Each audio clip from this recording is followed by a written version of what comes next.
medicine. Global news 24 hours a day and whenever you want it with Bloomberg News Now. I'm Michael Barr, and this is Bloomberg. Paul, Alex? Michael Barr, thank you so much. We appreciate it. Well, Alex, New Jersey is not only home to the epicenter of this earthquake, it's also home to Jersey Mike's Subs. And Jersey Mike's Subs, according to the Wall Street Journal, is considering a sale that could value the popular sandwich chain at $8 billion. The closely held company has held on and off again discussions with Blackstone, according to people familiar with the matter. Though those talks have cooled, Jersey Mike's remains open to a deal with the private equity firm or another suitor. It is possible that the Manasquan, New Jersey-based chain will ultimately decide not to pursue a transaction. Jersey Mike's is the second largest sub-style sandwich company by U.S. sales following Subway. Really? That's according to Technomic. It has some of the top customer ratings among big chains, according to the market research firm. Manasquan is the town one over from where I am.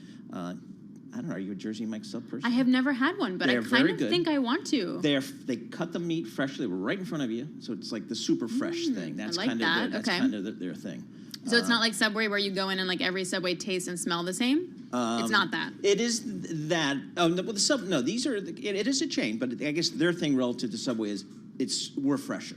We literally slice the meat right in front of you, make the sandwich right in front of you, boom, good to go. Oh, that sounds good. Kind of but Little $8 oil and billion, vinegar, how about salami. that? Yeah, that's something. There is one in my neighborhood, so maybe I have to go ahead and check it out. So Jersey's got a lot going on. You got that happening. You got the earthquake thing. Yep. Are your trains running? This feels important. They're getting better. They're starting to run now. So New Jersey Transit on top of it.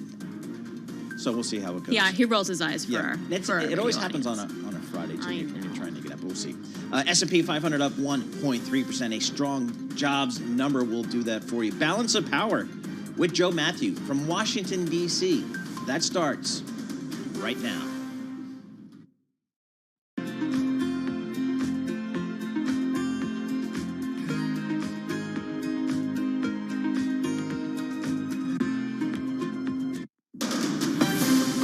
From the world of politics to the world of business, this is Balance of Power.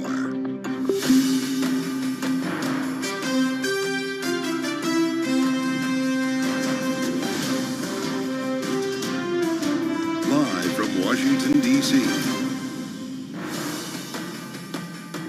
The job market blows the doors off again, and that could be the problem for Joe Biden. Welcome to the fastest show in politics as this Jobs Day brings another hotter than expected reading, adding to the argument against interest rate cuts. We're going to talk this out with economist Lindsay Owens from the Groundwork Collaborative coming up. The Israeli military has wrapped an investigation into the missile strikes on a world central kitchen convoy this week. We're going to have more on that from our national security team, and with wheels turning now on potential funding for Israel as well as Ukraine. We'll get into it this hour with Mick Mulvaney, an analysis from our signature panel.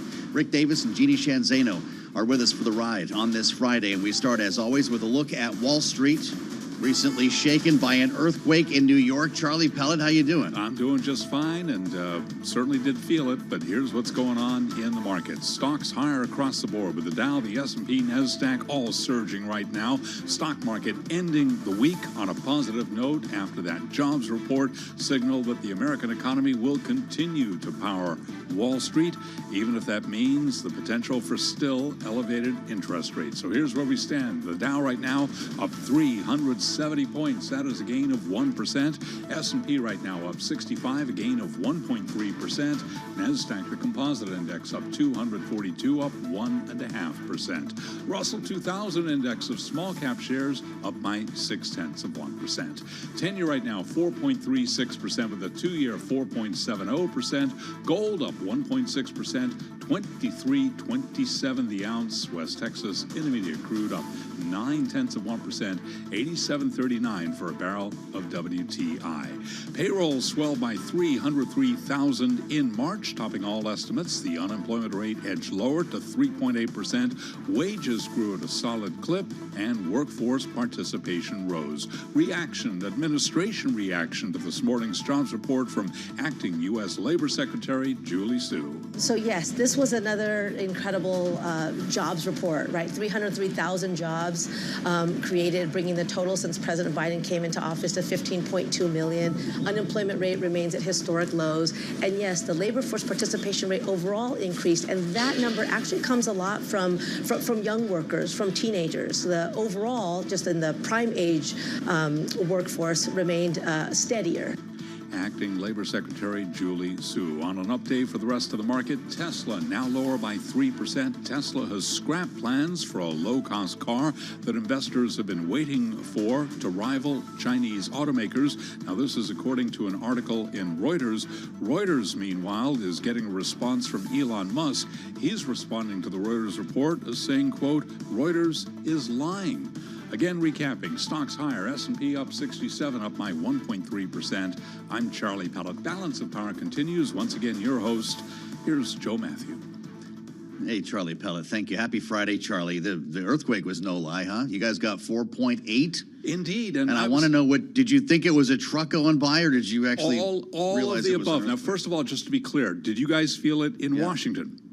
Not at all, Okay. although I was surprised to see the stoppage at BWI.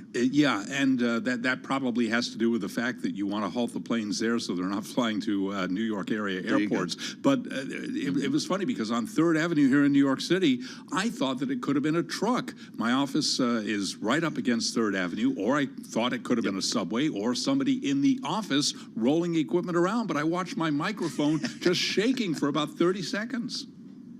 How about that? Well, I'm glad everybody's all right. It's the kind of thing that'll rattle you and keep you talking through the day. I mean, look, it's the strongest earthquake in 140 years. I guess that's saying something in New York, Charlie. Stay safe, for crying out loud. Find a doorway. Here in Washington, the earth did not shake today, although we did get jobs data that might have made you think so around 8:30 in the morning. By the way, I should mention, before we pivot to jobs here, Mayor Eric Adams is going to be talking soon. We will bring you live remarks from the mayor when he tells us it's time to go here this hour, part of our coverage that we always promise you on Bloomberg Radio, on the satellite, and on YouTube. So how about these numbers? This is remarkable. Payroll's up by the most in almost a year, 303,000. We talked to Molly Smith just 24 hours ago about a potential 200,000 reading. Now, this makes for a great statement from the White House, right? Bidenomics is working. Bottom up, middle out. Strongest jobs numbers that even Wall Street can't seem to predict. The problem is the potential for the Fed to just keep interest rates ever higher, ever longer. And that's where we start our conversation today with Lindsay Owens. I've been looking forward to this. She's executive director of the Groundwork Collaborative, having spent time as senior economic policy advisor to Senator Elizabeth Warren. It is this unique perspective that I'm interested in today. Lindsay, thank you for being with us. It's good to have you on Bloomberg. If I have to interrupt us because of Eric Adams, forgive me in advance here. I'm really curious to know what you think about this job market that sure looks like a runaway train despite an historic series of interest rate hikes that many progressive Democrats thought would destroy the job market. How would you describe this moment we're in? I mean, today's report was really incredible. There is really no way to characterize this jobs market other than to say it's incredibly strong, right? 303,000 jobs created, the labor force participation rate increasing, folks coming in off the sidelines, wages growing, wages beating prices on the year, and the unemployment rate ticking down again. We've now had well over 2 years of unemployment below 4%. I think what we're seeing here is a full employment economy. And how do you get a full employment economy? You get a full employment economy with good fiscal policy and strong investment in the American economy. And that's what Congress has done, and that's what President Biden has done over the last 4 years. We got those great investments in the American Rescue Plan, keeping money in folks' pockets, helping them weather the worst of the pandemic and be ready to come back to work when the economy reopened. And we've seen additional investments in supply and productive capacity, which have helped this economy expand. Don't forget, GDP is growing. The economy is expanding because of those investments and because the American worker is in a strong place and has purchasing power. Well, so is Jay Powell the maestro in this case, or is there still time for high interest rates to damage this market? We've got people talking about now maybe no cuts this year. Yeah, I think you're asking a really important question, which is inflation coming down because of Chair Powell and the Fed or despite Chair Powell and the Fed? This isn't a question that I think we can answer definitively today, but I would suggest we do have some illustrative evidence. So the first thing we know about how rate hikes are supposed to cool inflation is they cool demand, which means they make us all a little poorer. I think what we're seeing in the labor market is that there is not a sign of demand destruction. We don't have high unemployment. We don't have workers seeing slower wage growth or being laid off. So I think there's not great evidence that this is a sort of Powell Maestro story. Instead, I think we're starting to see evidence that this is really a supply expansion story. In some of the places where costs are coming down, quantities are going up. So I think the question, which will take a little longer to unwind, is whether or not this really is a supply expansion story and not a demand destruction story. And if it is a supply expansion story, then I think the Fed has actually room to come off these punishingly high interest rates and to start potentially cutting sooner than they've suggested. Yeah, well, of course, as Jay Powell would tell you, it's the work that they've done at the Fed, the reason why families are able to go forward without higher inflation. This is really something, though. The unemployment rate down to 3.8%. Participation is up. There's one exception, Lindsay, I want to ask you about that's worth discussing here. The black jobless rate skyrocketing in March here to 6.4%. This is a political problem for Joe Biden. It's an economic problem as well. What does he do about it? Yeah, I mean, look, I'd be a little concerned about indexing on 1 month of that number. In general, what we should see in a full employment economy and a labor market this strong is actually a real strengthening of the labor market for Black workers, for women, for older workers, for workers with maybe criminal records or spottier work histories. When the labor market tightens up, that's usually when workers who employers might discriminate against in sort of looser labor market conditions bring folks off the sidelines. And so it is a little surprising to me to see that number tick up. I'd want to see a couple more months of data. Yeah, the trend is pretty clear, though, even when you look at the 3-month average, which removes a lot of that volatility. To your point, we're at 5.8% from 5.4%. Where should that number be? Yeah, I would expect that number to be considerably lower. Historically, we see a black-white unemployment gap of about 2 to 1, and then when the labor market is a bit tighter, we see that gap decline. Mm-hmm. I mentioned in the outset of our program that you spent time working for Elizabeth Warren as senior economic policy advisor. She's really been driving the conversation about interest rates, monetary policy on Capitol Hill. And Lindsay, I'm going to have to depart here to hear from Mayor Adams. Lindsay Owens, thank you for being with us from the Groundwork Collaborative. Let's go live now to New York City. Mayor Adams speaking in the wake of this earthquake that shook the city earlier. This is live on Bloomberg. I was in Lebanon, New Jersey, about 50 miles from New York City. And as you know, this is a developing situation where you're always concerned about aftershocks after an earthquake. But New Yorkers should go about their normal day. First responders are working to make sure the city's safe. And one thing we do so well in our city is bring together all of the agencies that are involved and our partners in other entities. Everything from the MTA to the Department of Buildings, the parents who are concerned about their school children. Chancellor Banks would be here to report on that. But we say over and over again, the safest place for our students, we believe, will continue to be in school. At this point, we do not have any reports of major impacts to our infrastructure or injuries. But of course, we're still assessing the situation and we'll continue to update the public. We're in touch with the White House, the governor's office, and local elected officials. And I encourage New Yorkers to check on their loved ones to make sure that they are fine, not only from the infrastructure damage, but this could be a traumatic moment for individuals going through an earthquake. And if you feel an aftershock, drop to the floor, cover your head and neck, and take cover under a solid piece of furniture next to an interior wall or in a doorway. And so I want to thank the emergency staff and first responders for their work to keep New Yorkers safe. Earthquakes don't happen every day in New York. So this can be extremely traumatic. The number of texts, calls, and inquiries that people sent out to not only our administration, but to family members checking on them. We know how this can impact you. But we're ready for the unexpected. This is New York City, and we respond accordingly. We will continue to update New Yorkers as we get more information. And I would now turn it over to Commissioner Isco.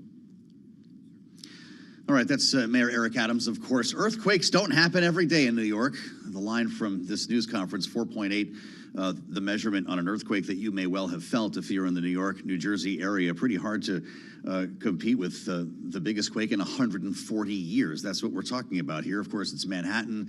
That says a lot for New York, but of course, we're also not talking about what appears to be any level of destruction here, but we'll keep tabs on what we learn as the mayor's office continues to assess things in the city. I'm Joe Matthew in Washington. Thanks for sharing part of your Friday with us here on Balance of Power on Bloomberg Radio, on the satellite, and on YouTube as we turn to news from Israel following around this time yesterday, Joe Biden meeting with Benjamin Netanyahu in what was clearly not a fun conversation for either of them. And it's one that may apparently already be leading to some changes with the opening of a gate to allow humanitarian aid into Gaza. We'll see if there's more where that came from. The IDF also wrapping its investigation into the missile strikes that claimed the lives of 7 World Kitchen workers who were in Gaza on Monday. The World Central Kitchen, Jose Andres' outfit. Nick Wadhams is with us now from our national security team for a little bit more on this. Nick, it's good to see you. Apparently 2 officers have been dismissed because of this. What do we know? That's right. So what it looks like is Israel is making some tentative steps to mete out punishment over this strike. They acknowledge that it was a grave error, so they want to show they're doing something. I mean, the big question going forward is, okay, what does this mean for future strikes? There's that very, very aggressive Israeli policy on striking Hamas. They have, if you look at the destruction in the Gaza Strip, the number of civilians, the Hamas-run health ministry, I think, puts the death toll for Palestinians at more than 32,000 people. So, will this change their calculus for strikes going forward? It's just too early to tell whether what we're seeing so far marks a fundamental shift or is basically just an effort to appease President Biden after the threat that you mentioned. And I'm sure that will take time. In terms of our own policy here, I think the line from John Kirby was, if they don't make changes, we will. Just this week, the day after these missile strikes, we sent another shipment of 2,000-pound bombs to Israel. Right. That would be, I can only assume, used to drop on Gaza. Will that continue? Will there be new strings attached in the debate over funding? There is a lot of pressure on the Biden administration from certain members of Congress. Chris Van Hollen, one of the biggies, Chris Murphy from Connecticut. So you are seeing some pressure, but everything we have seen from the Biden administration, where it really comes to where the rubber meets the road on this, is that no, there has not been a fundamental shift. I mean, that statement from the president and Secretary Blinken and others was pretty sharp, but it was also, not to be too cynical, very, very low on specifics. Okay, our policy is going to change if your policy, unless your policy does. It's like, okay, what does that mean? Are you actually going to suspend weapons shipment? I mean, the weapons shipment that went over, that had been many months in the making, years actually. So, and in a lot of cases, it's actually not. Those weapons would be used for fighter jets and other military hardware that are not actually involved in Gaza. So that may be a distinction the administration's trying to make. Suspending the transfer of offensive weapons, as you mentioned, Chris Van Hollen. That's Right. what he's calling for. That's not about to happen. No, I mean, there's absolutely no indication that the administration is going to be willing to do that, because that would really, I mean, if that were to happen, President Biden would be violating what he has said is one of his own red lines. Support for Israel is a red line he is not going to back away from. So I mean, suspending military aid would essentially pose an existential question for Israel when it comes to being able to prosecute this war. We'll see about the red line in Rafah, maybe in our next conversation. Nick Wadhams, great to see you. Thanks as always for the coverage. We count on Nick for the latest on this, and we'll have much more coming up on Balance of Power. Our conversation with Mick Mulvaney ahead, because this will now come back to the House when lawmakers return next week, and we'll get his sense, the view from the co-founder of the Freedom Caucus, next on Bloomberg.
It's 12:21 on Wall Street. We do check markets all day long here at Bloomberg. Stocks continue to push higher. In fact, best level of the day. The stock market ending the week on a positive note after that blowout jobs report.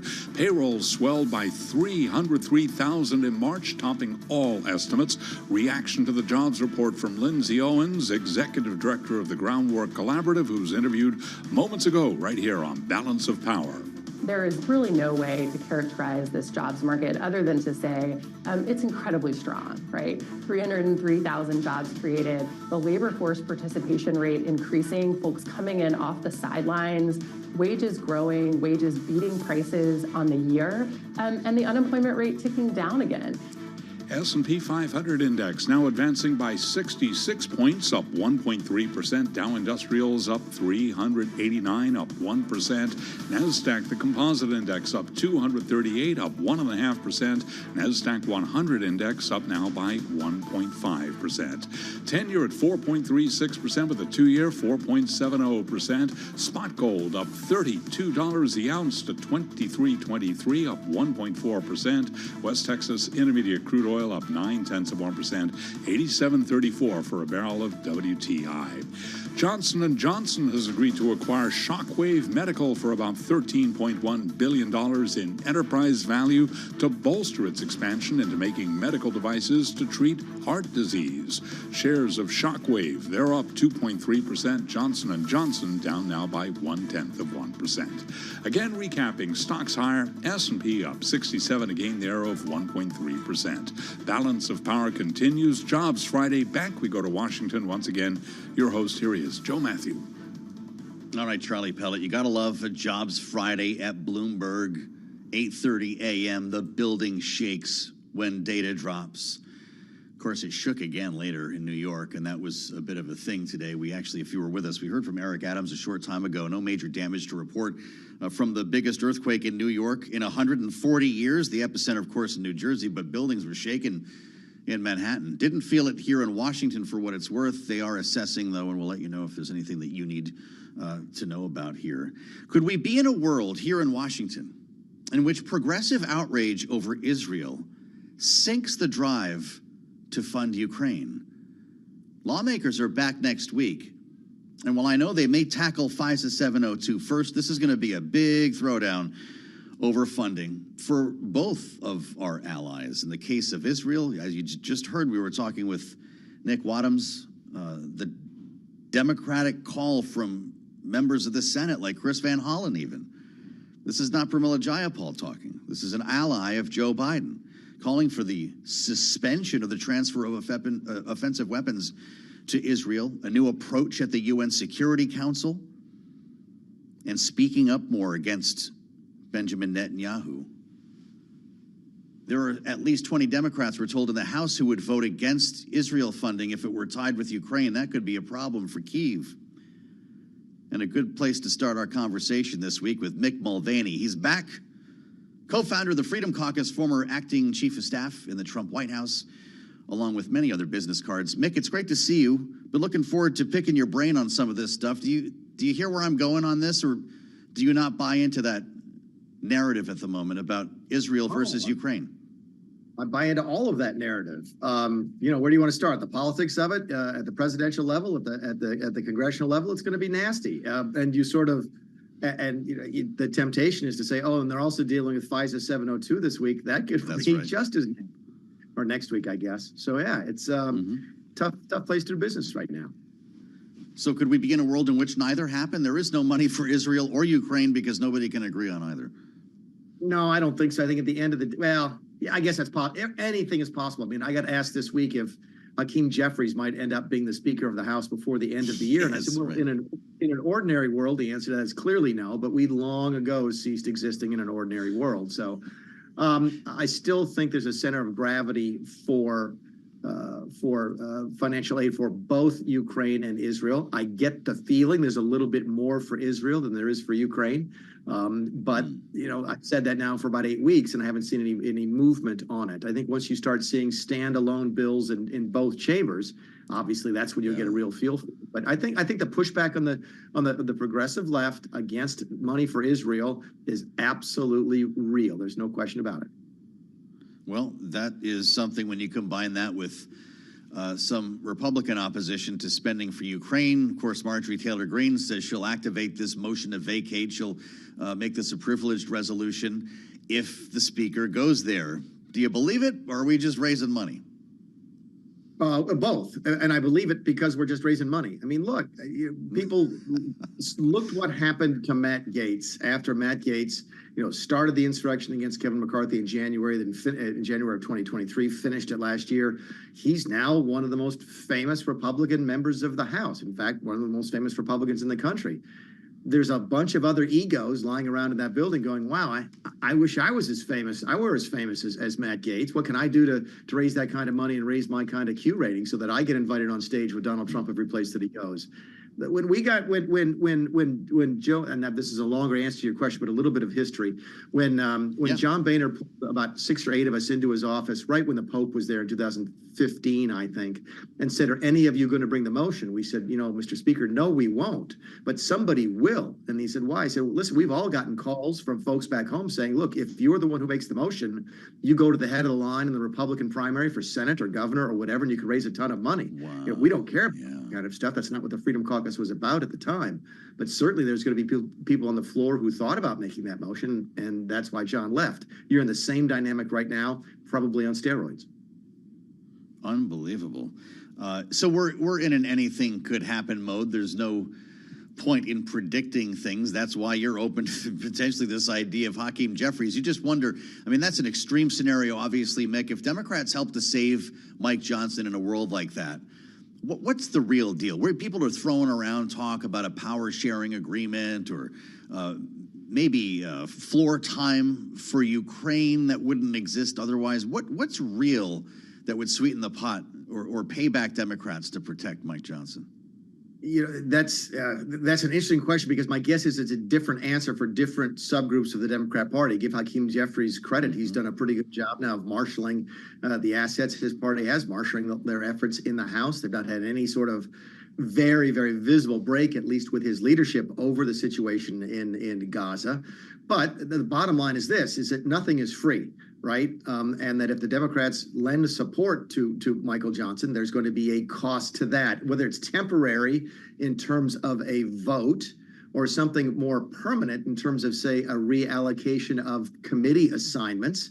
I would assume everything's on the table. But look, let's not assume right away they're coming to Mike Johnson's defense, simply because we're getting really close. Look, there's only one more thing the government has to pass between now and the election, and it's something to keep the government funded between September and Election Day. That's it. Everything else would be nice, but that's the one thing they've got. Ask yourself, if you're a Democrat, wouldn't you love to go through the summer with a government shutdown caused by no Speaker of the House? That's a pretty good thing to run on during the August recess. Doesn't sound like you can count necessarily on a lot of support in that world. We mentioned a big one just in passing. Mick, I'd love your take on FISA. 702, the Rules Committee is expected to mark this up, or at least announce that next week. The Foreign Intelligence Surveillance Act, which was extremely controversial when it was first passed. We have two competing Republican ideas on this, one from House Intelligence, one from House Judiciary. Should the government have to ask permission every time it bumps into a U.S. citizen when it's spying on a bad guy overseas? Is that the best way to ask the question? I think that's a fair way to answer the question. It's certainly going to be the debate on the floor. I happen to think the answer is yes. A lot of folks think the answer is no. The really cool thing about this, Joe, I badmouth Washington a lot because Washington deserves to be badmouthed. There's no question about that. I'm a cynic because I've lived the place. But this is one of the really bright points, and I say that to say this: it doesn't fall neatly along partisan lines. It's one of those rare debates you're going to have in Washington D.C. that will split both parties almost down the middle. It's going to be a very, very close vote. The only time in my 6 years in the House that I sat on the floor with most of my colleagues, several hundred of my colleagues, and watched the debate was, I guess, in 2015 or 16 on the last time we did FISA renewal when I was there. And to watch Republicans argue both sides, Democrats argue both sides, people asking intelligent questions from the floor. It was a really, really good debate. My side lost and FISA was renewed, but it was a very, very close battle. And my guess is you're going to see that same process again. Is it going to be a fight? Yeah. Is it going to be a nasty fight? Yeah. But it's going to be one of those positive fights that we used to have a lot more of in that town. But you think that a decision will be born of debate, not whether Mike Turner or Jim Jordan is closer to Mike Johnson?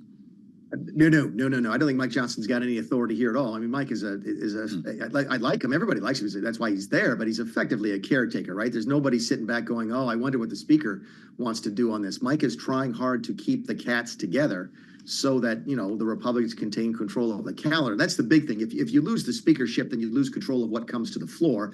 And every Republican wants to maintain that in some fashion. But this is not like Kevin McCarthy or Paul Ryan or John Boehner, where folks are looking to the speaker, I don't think, for leadership. My guess is that there's going to be factions here, like there's in so many things. But again, this is a healthy factionalism because it does not fall neatly at all along party lines. You ever stop to think, if I hung around long enough, I would have been speaker? Joe, I think if you had hung around long enough, you could have been speaker. Well, we're not working on that, I can tell you. Hey, don't be a stranger. It's nice to catch up with you. We'll have a lot more to talk about next week when everybody's back in town, and I hope maybe we'll see you in studio soon. Mick Mulvaney, it's good to get back with us. Good to be back. Thanks for. Thank you, sir, as always. Spent time as acting chief of staff, of course, in the White House, the Trump administration, was co-founder of the Freedom Caucus that has evolved quite a bit since his time there. In fact, Mick had even suggested on the air disbanding it at one point. It will play a large role in what happens, most likely, with all of the issues that we just talked about, from foreign aid to 702. We'll assemble our panel next. Rick and Jeannie are with us because it's Friday, and it's time to get up to date on world and national news with Amy Morris in the Bloomberg 99.1 newsroom in Washington. Hi, Amy.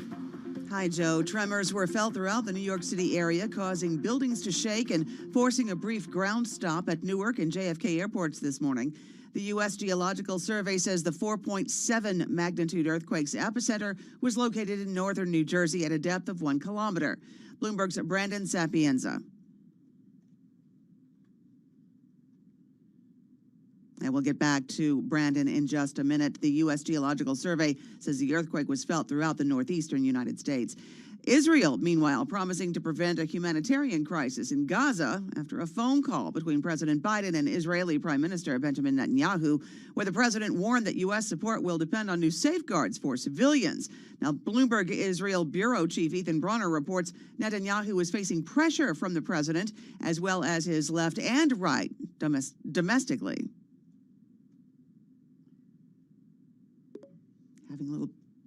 We're having some problem with our audio this afternoon. Sorry about that. President Biden is headed to the Baltimore region. He's going to get a firsthand look today at efforts to clear away the remains of the collapsed Francis Scott Key Bridge in Baltimore. Cranes, ships, and diving crews still working to reopen the main shipping lines in the U.S. The Coast Guard and Army Corps of Engineers also ready to provide updates for the president.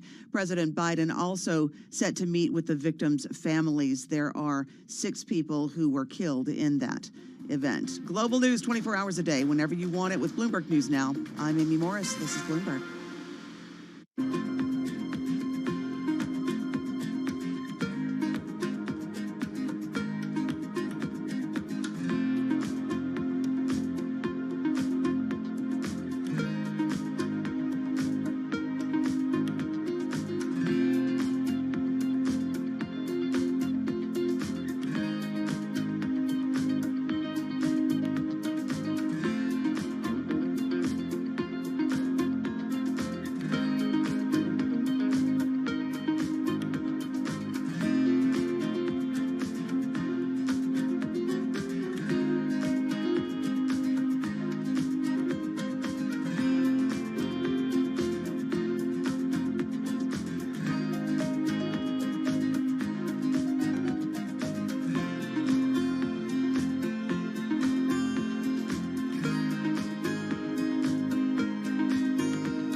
The way I think about culture is they call organizations superorganisms. It's a collection of people, but the collection is greater than the individuals combined. So 1 + 1 is not 2, ideally it's 3 and greater. So if you were to look at a single person, a person has a set of core values, they may have dreams and aspirations. If you kind of map that to an organization, you can also think of the culture as your core values, personal core values turn into corporate core values, your organization's strengths and weaknesses. All those things collectively combined is something that we kind of put a label on it called the culture. A culture is like a muscle memory. It's very hard to change a habit. It's very hard to just say, hey, today we're going to define our culture as XYZ. We're just going to change this way. Like, it doesn't work like that. It's a collection of people's habits. That's like, again, like a superorganism. So you have to like really nudge and create an iterative feedback loop. It's a slowly evolving thing. So that's why it's so critical. Like your day-to-day decision-making, day-to-day operation, everyday execution is really dictated by the culture of your organization, not by a couple of like checklists. It's not what you write on the wall. It's what you do and live and breathe every day. And that is the culture.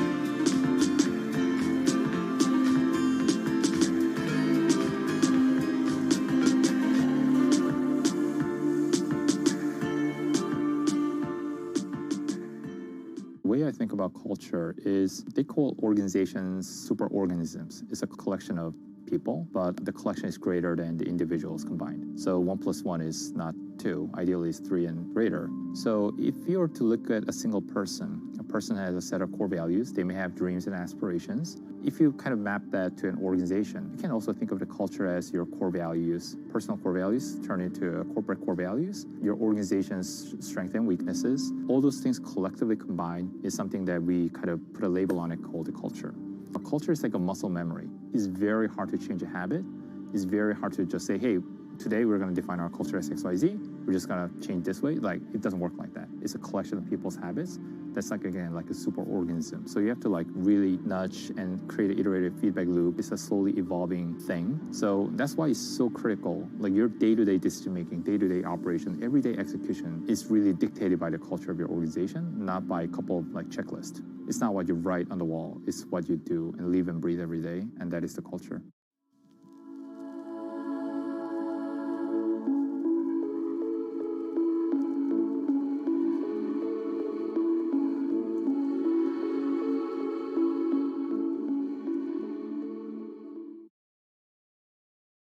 By 1.5%. 10-year 4.36%, the 2-year 4.71%. Gold up $34 the ounce to $23.24. That's an advance of 1.5%. While West Texas Intermediate crude up 0.8%, 87.29 for a barrel of WTI. Bitcoin little change, down 0.2%, 67,830 right now on Bitcoin. The American labor market keeps on ticking, adding jobs at a hefty pace in March. And with that story, here's Bloomberg's Vinny Del Giudice. Employers added 303,000 jobs, the most in nearly a year, and America's unemployment rate edged lower to 3.8%. Healthcare, leisure, hospitality, and construction led the payroll gain, and hourly earnings went up. Positive data continue to pour out of the Labor Department even as major corporations cut jobs. Apple, one of the latest, let go of 600 or more workers in California. Amazon this week announced hundreds of job cuts in cloud computing. Vinny Del Giudice, Bloomberg Radio. Tesla shares are now down by 2.1%. Tesla paired a steep drop in intraday trading after CEO Elon Musk denied a report saying the car maker had canceled plans for a less expensive vehicle. The stock had been down as much as 6.2% after Reuters said Tesla was abandoning the project. Writing on X, his social media service, Musk wrote, quote, Reuters is lying. Tesla shares, they're now down by 2.1%. Again, recapping stocks higher jobs Friday. S&P up 67 now, up 1.3%. Balance of power continues. Back we go to Washington. Once again, here's your host, Joe Matthew. All right, Charlie Pellet, thank you indeed. Welcome to the fastest show in politics. Live from Washington, I'm Joe Matthew. Kaylee Lyons will join the conversation for hour 2. I was picturing yesterday Matt Bennett on the football field after the Super Bowl, having won the game, quarterbacking a huge victory over no labels in this case. They asked him, now that you've done it, Matt, now that you've beat no labels, what are you going to do? He's with us right now, of course, from Third Way, the Democratic strategist. Matt, are you going to Disney World? I'm going to Disney World eventually. But before I go to Disney World, there's a lot more to be done to protect democracy. But it was a good day yesterday, for sure. Well, let's talk about it. Of course, joking around because people who listen to and watch this program know that your group, Third Way, has been working overtime to prevent this from happening on the belief that it would simply spoil the election and guarantee another term for Donald Trump. Was it the work you did, or was it the fact that this was a flawed concept initially that could not seem to find a candidate? I think it was both. There's no question that it was a flawed concept. Their whole theory here was that they were going to actually win the election as a third party. And, as I've pointed out on your show a few times, like, that's just ridiculous. No one's ever come close to doing that. Teddy Roosevelt couldn't do that. 4 years after leaving office as one of the most popular presidents in American history, he got 88 electoral votes. You need 270 to win. 15 years later, they carved him into Mount Rushmore. They don't have Teddy Roosevelt. They never did, and they were never going to come close to winning. But I will say this, their offer was kind of on the surface level very attractive to a lot of their donors and even to some potential candidates, because they talked about a ticket between a Republican and a Democrat, and wouldn't that be great? But if you dug down below the surface, there was a lot of rot there, and we wanted to make sure that people understood. Well, Matt, I hope you'll hang out with us for a moment as we bring our panel in here. Rick Davis and Jeannie Shanzano are joining, Bloomberg Politics contributors. Of course, our signature panel here. And Jeannie, I know your office was rocking a little earlier in New York. I hope nothing fell over. I hope everybody's safe. We had an earthquake in the New York area earlier today. I'm guessing your office was rocking yesterday, too, when you heard this news. What does it mean for Joe Biden? That's right. And I think a lot of credit goes to Matt and the group and also MoveOn.org and those groups who, I think in my mind learned from the 2016 experience, because remember, Hillary Clinton's campaign said, if we sort of just ignore Jill Stein, nobody will know she's there and vote for her. And of course, that's not what happened. So in this case, these groups let people know who RFK Jr. is. And, that's critically important because they were able to talk about the positions that he's taken and the fact that a vote for him is going to help potentially elect a Donald Trump. And, I have to say, Joe, I was hoping you were going to play the Golden Girls theme, because this is what the DNC is using against RFK Jr. now, as they raise questions about who's funding this guy. So if you could get that, keyed up for the next segment, I would love that.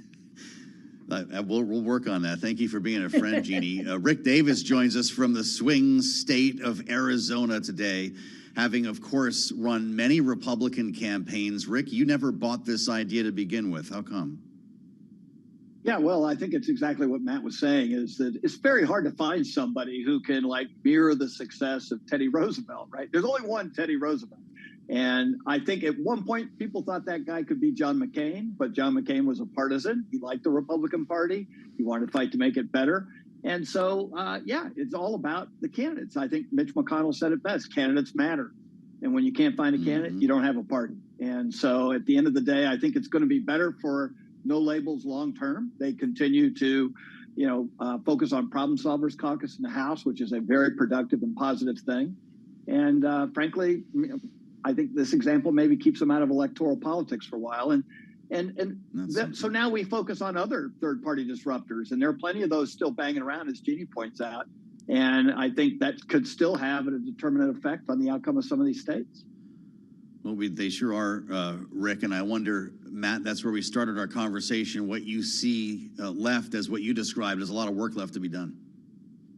There is. And as both Jeannie and Rick noted, you don't have to be a huge household name to have an impact on these elections as third-party candidate. I mean, Jill Stein, no one had ever heard of her. As Jeannie pointed out, that we, the Democrats, ignored her in 2016, and that was an enormous mistake. She either cost Hillary the election outright or came within 100 votes or so of doing so. I mean, there's some persnickety political scientists who argue over those kinds of things, but she had a huge impact. And my favorite statistic here, and it's relevant for this year too, is in the three most important states, Pennsylvania, Michigan, and Wisconsin, states that Trump won in 2016 and then lost in 2020. Those made the difference in both races. His share of the vote in those states rose between 16 and 20. He got a bigger share of the vote, but ended up losing the second time because Biden's share of the vote relative to Clinton's went up more. And the reason is they were, the third-party candidates from 2016 were forced to choose between the two, and they voted for Biden. We think that'll happen again as long as there are not spoilers on the ballot, and so we have to turn to those other ones now. Matt Bennett, great to have you back. I appreciate your insights on this day after we got the news. I don't really think he's going to Disney World. I don't know about you guys, Rick and Jeannie. I kept thinking of that moment, the confetti falling on Matt Bennett. We're going to have a conversation at the top of the next hour with Cindy McCain. And I mention that because as we spend time with Rick and Jeannie here, we've been talking a bit this hour about potential funding for Israel, about potential policy changes for Israel following Joe Biden's meeting with Benjamin Netanyahu. And then, of course, there's the matter of funding Ukraine. And they could collide in the House of Representatives as we continue with our panel. Jeannie, what's your thought on this? Progressive outrage over Israel could end up making it more difficult to pass aid for Ukraine, especially if they're tied together. How much of a concern should this be for the administration? I think it is a big concern. I was just thinking back to how much has changed since the administration put forward this idea of coupling Israel, Ukraine, and Taiwan together. The thinking being that sort of the carrot of Israel would help push Ukraine through. And of course, that has all changed now. And, to listen to somebody like Chris Coons, who is so close to President Biden, Yes, right. talk about the fact that there should be conditions on this aid. I also heard people talking about Lindsey Graham. And of course, we can't forget what Donald Trump had to say on Hugh Hewitt yesterday, not that he's in the Senate, but, that tells you that even if they get something through the House, it might be a slog in the Senate. And this goes deeper and further than just progressives. One of the starkest statements I heard yesterday was a progressive, Elizabeth Warren, but you are hearing it throughout the Democratic caucus. And so I think it is going to be a slog, as I mentioned, in the Senate if they get something through the House, that is. Yeah, well, Rick, Jeannie just said a lot there. And we are talking about folks like Chris Coons, Chris Van Hollen, allies of Joe Biden, not just Pramila Jayapal here. These are the folks that Joe Biden needs to get things done in the Senate. Could the president make some sort of preemptive action here to get his arms around the situation in Israel to help secure funding for Ukraine? Yeah, well, I think in that score, he's doing that this week. And certainly the announcements today of being much more aggressive and muscular around a ceasefire, getting Netanyahu to open up some of these ports, take some of the pressure off on the humanitarian issues, really getting out there hard on the killing of, humanitarian aid workers.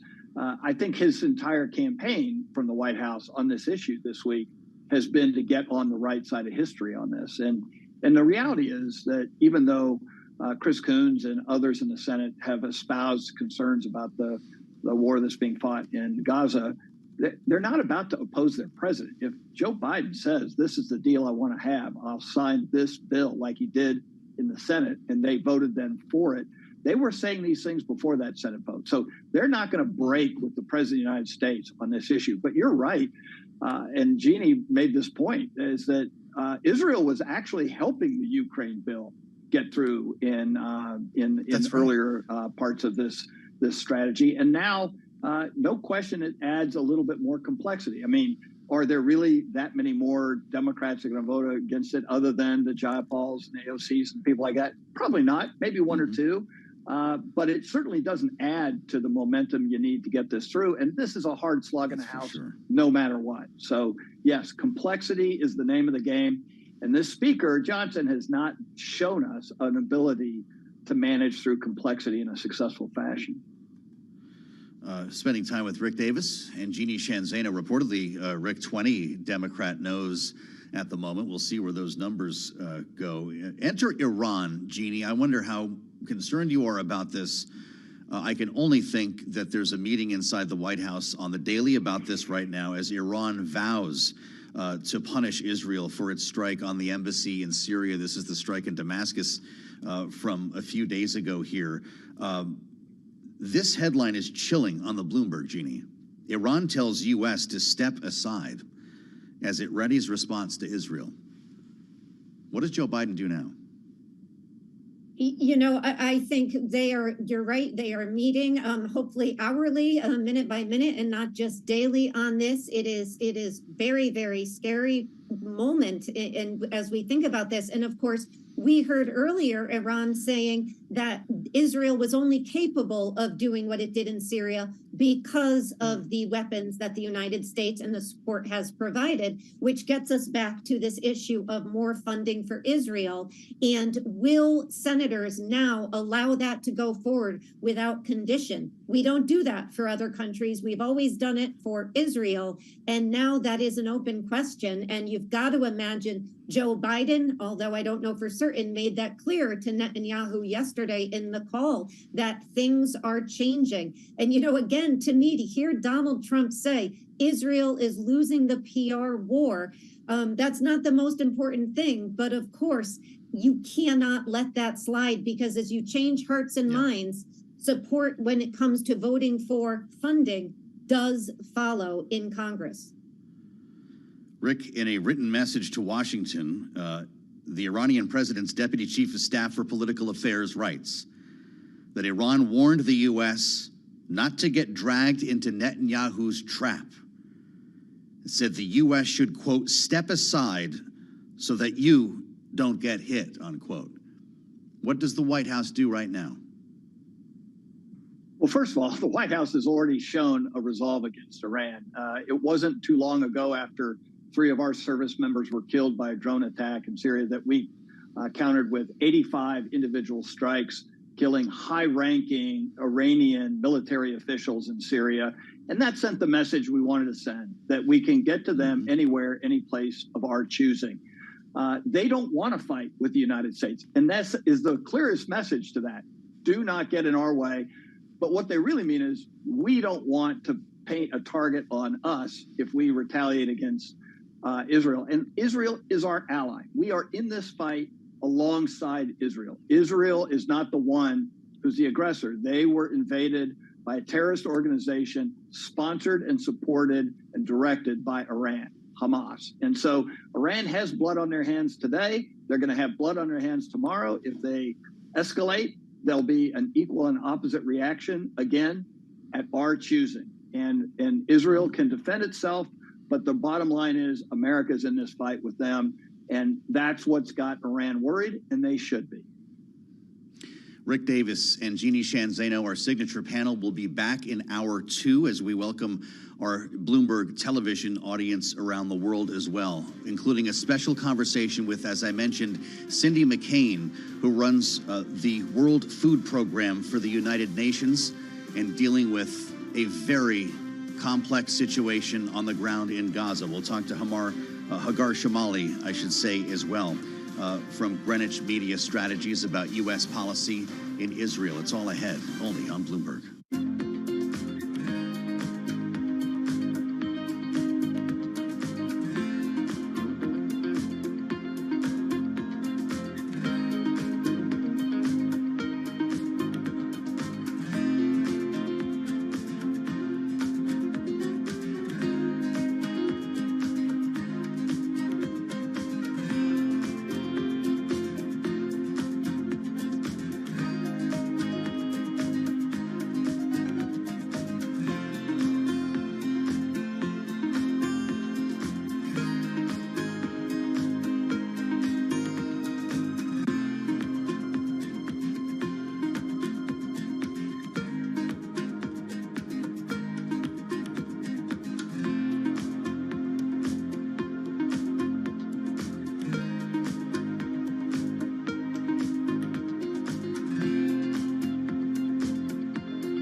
politics to the world of business.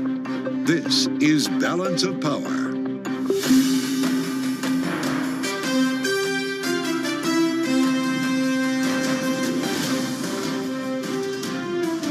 Live from Washington, D.C. The Israeli military ends its investigation into deadly missile strikes on a World Central Kitchen convoy in Gaza this week, as Benjamin Netanyahu begins responding to demands now from President Biden. Welcome to the fastest show in politics.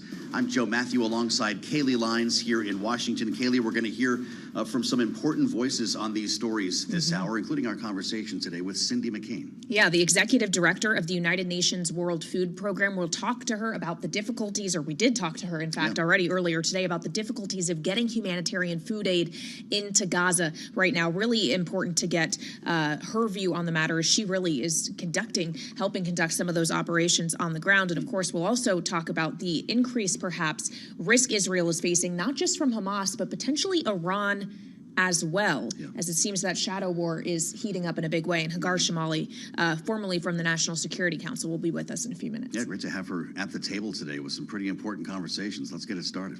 Let's do it. And as always, we get it started with Charlie Pellet up in New York with a look at the markets. Hey, Charlie. Well, hello there, and here's what's going on. We have got the Dow, the S&P, NASDAQ all powering higher on this Jobs Friday. Right to the numbers, best level of the day right now on the S&P, looking at a gain of 72 points and an advance right now of 1.4%. Dow Jones Industrial Average up 416, up now by 1.1%. NASDAQ is up 269, up 1.7%. We got that blowout jobs report. That is signaling that the U.S. economy will continue to power corporate America, even if it means the potential for still elevated interest rates. 10 years yielding 4.36%, with a 2-year right now 4.70%. Spot gold up 1.6%, $23.27 the ounce, while West Texas Intermediate crude oil is up 1%, $87.49 a barrel right now on WTI. Briefly, Taiwan Semiconductor Manufacturing says its financial outlook remains unchanged as the chipmaker's factories near full capacity following Taiwan's worst earthquake in decades. Shares of Taiwan Semi up now by 1.5%. So recapping, we got ourselves a rally underway here with the S&P up 70 points now, up 1.4%. Balance of Power continues. Back we go to Washington. Once again, Joe Matthew and Kaylee Lyons.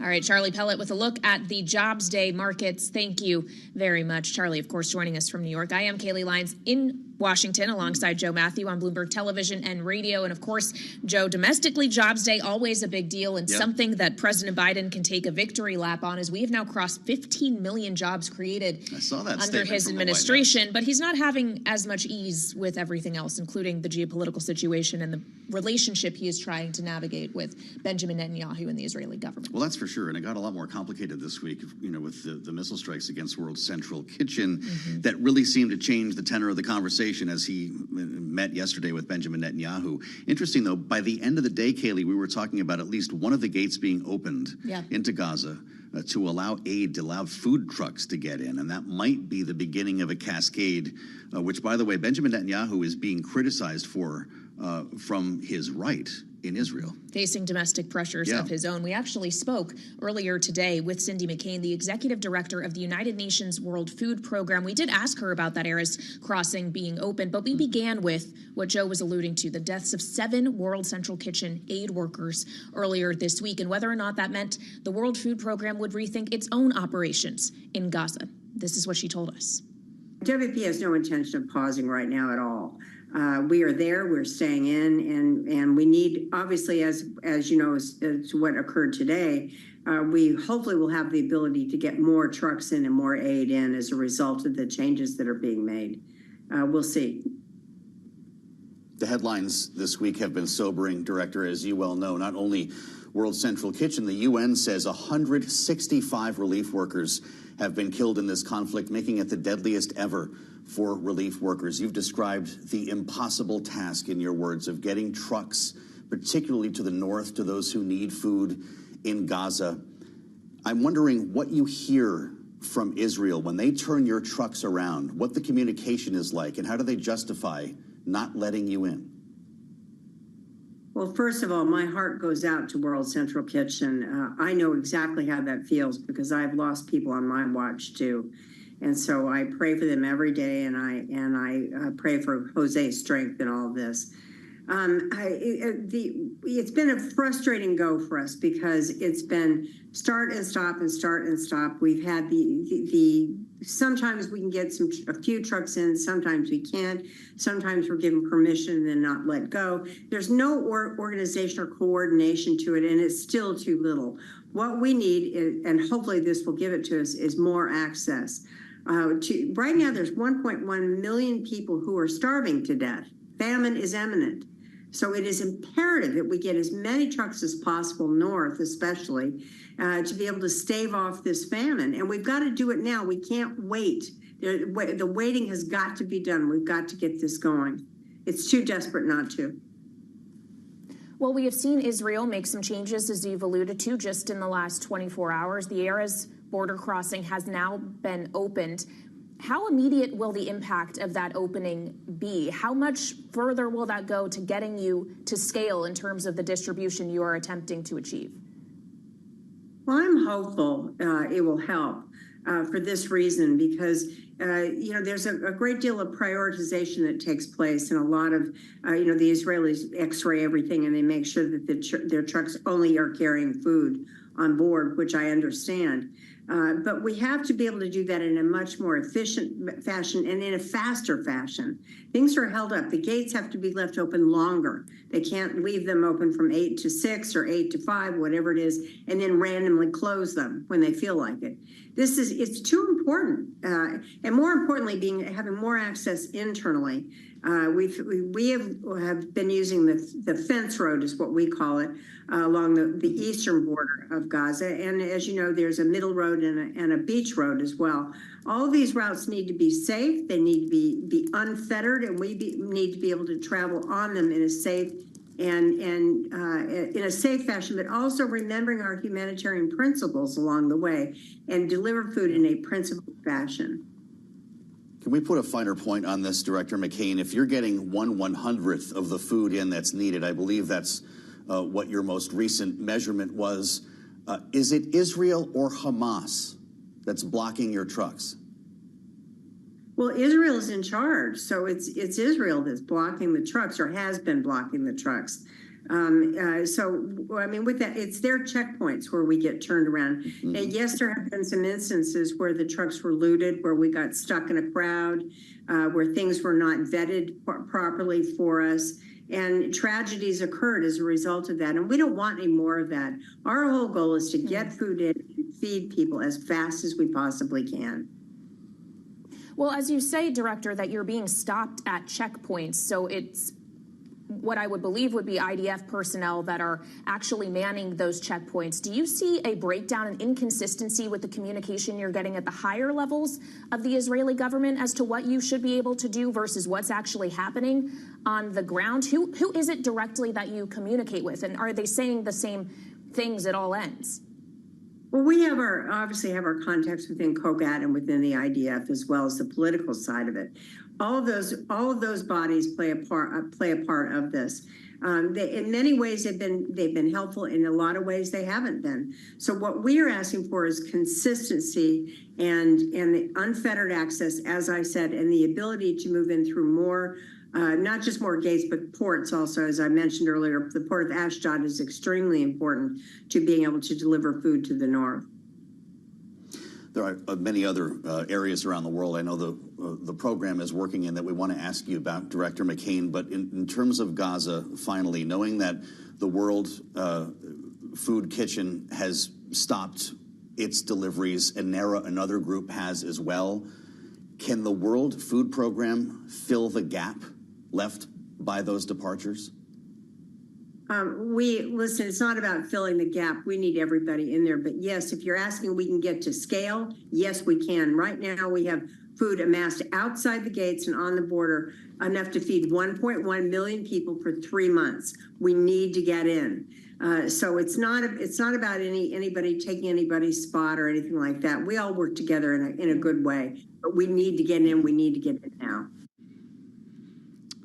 pragmatic take from Cindy McCain, now the executive director of the UN's World Food Program. I'm Joe Matthew in Washington alongside Kaylee Lyons. She was in Rome for that conversation, Kaylee, marking her first year in what is a much more difficult and complex job than she had as ambassador to the Vatican. Really interesting to hear her deal with reality, though. This is somebody who's on the phone with the stakeholders, not armchair quarterbacking from the U.S. Absolutely. And as you mentioned, she's now a year into her tenure as director of this program. Almost exactly half of that has been marked by conflict between Israel and Hamas in Gaza. She took the helm on April 5th of 2023, and we all know what happened by October 7th and everything that has happened since. And of course, it seems that there has been a tone shift this week, or at least something fundamentally has changed after the deaths of those 7 humanitarian aid workers. And we know that President Biden has some sharp words for Netanyahu, at least per the readout we got from the White House on their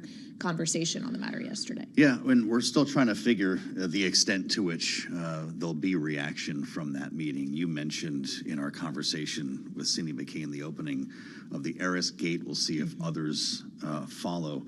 And add the voice of Hagar Shamali. I'm glad to say she's with us in Washington today, a rare treat for us. Former director for Syria and Lebanon, the National Security Council, now Greenwich Media Strategies. Great to see you, Hagar, in Washington. Thanks for having me. Welcome back to the conversation, of course. This is becoming more difficult, it seems, by the hour, as Iran now promises retaliation against Israel and telling the U.S. to get out of the way, even as we try to bring aid into Gaza. How can all of this happen at once?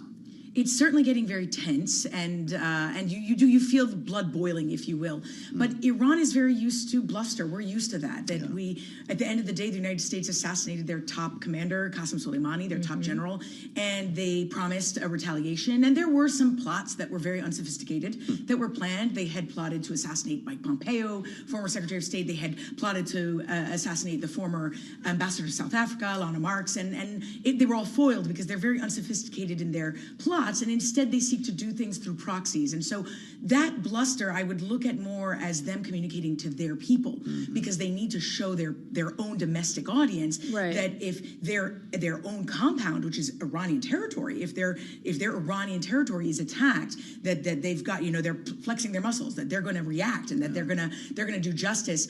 But I expect the response really to be through their proxies. Well, what's interesting about what you're saying, Hagar, essentially that Iran needs to message domestically. President Biden needs to message domestically as well, which is perhaps why we have seen the language shift that we have. Him suggesting that U.S. policy toward Israel might change if they don't see changes from Israel that they would like to see.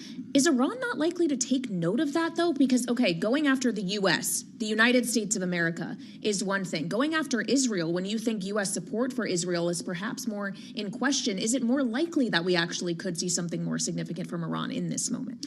I don't think so, because I really don't think so, because Iran, first of all, they pay very close attention, like you said, to what happens in the U.S., how the relationship is between the U.S. and Israel, and how the U.S. reacts. And that's why, for example, 2 months ago, when the U.S. targeted over 85 targets in Iraq and Syria following that attack against our outpost in Jordan that killed 3 American service members, Iranian officials told those Iran-backed groups not to pursue any more attacks and to avoid American fatalities, and that they would expect the activity coming from Hezbollah in Lebanon and the Houthis in Yemen to continue. And that's what you saw.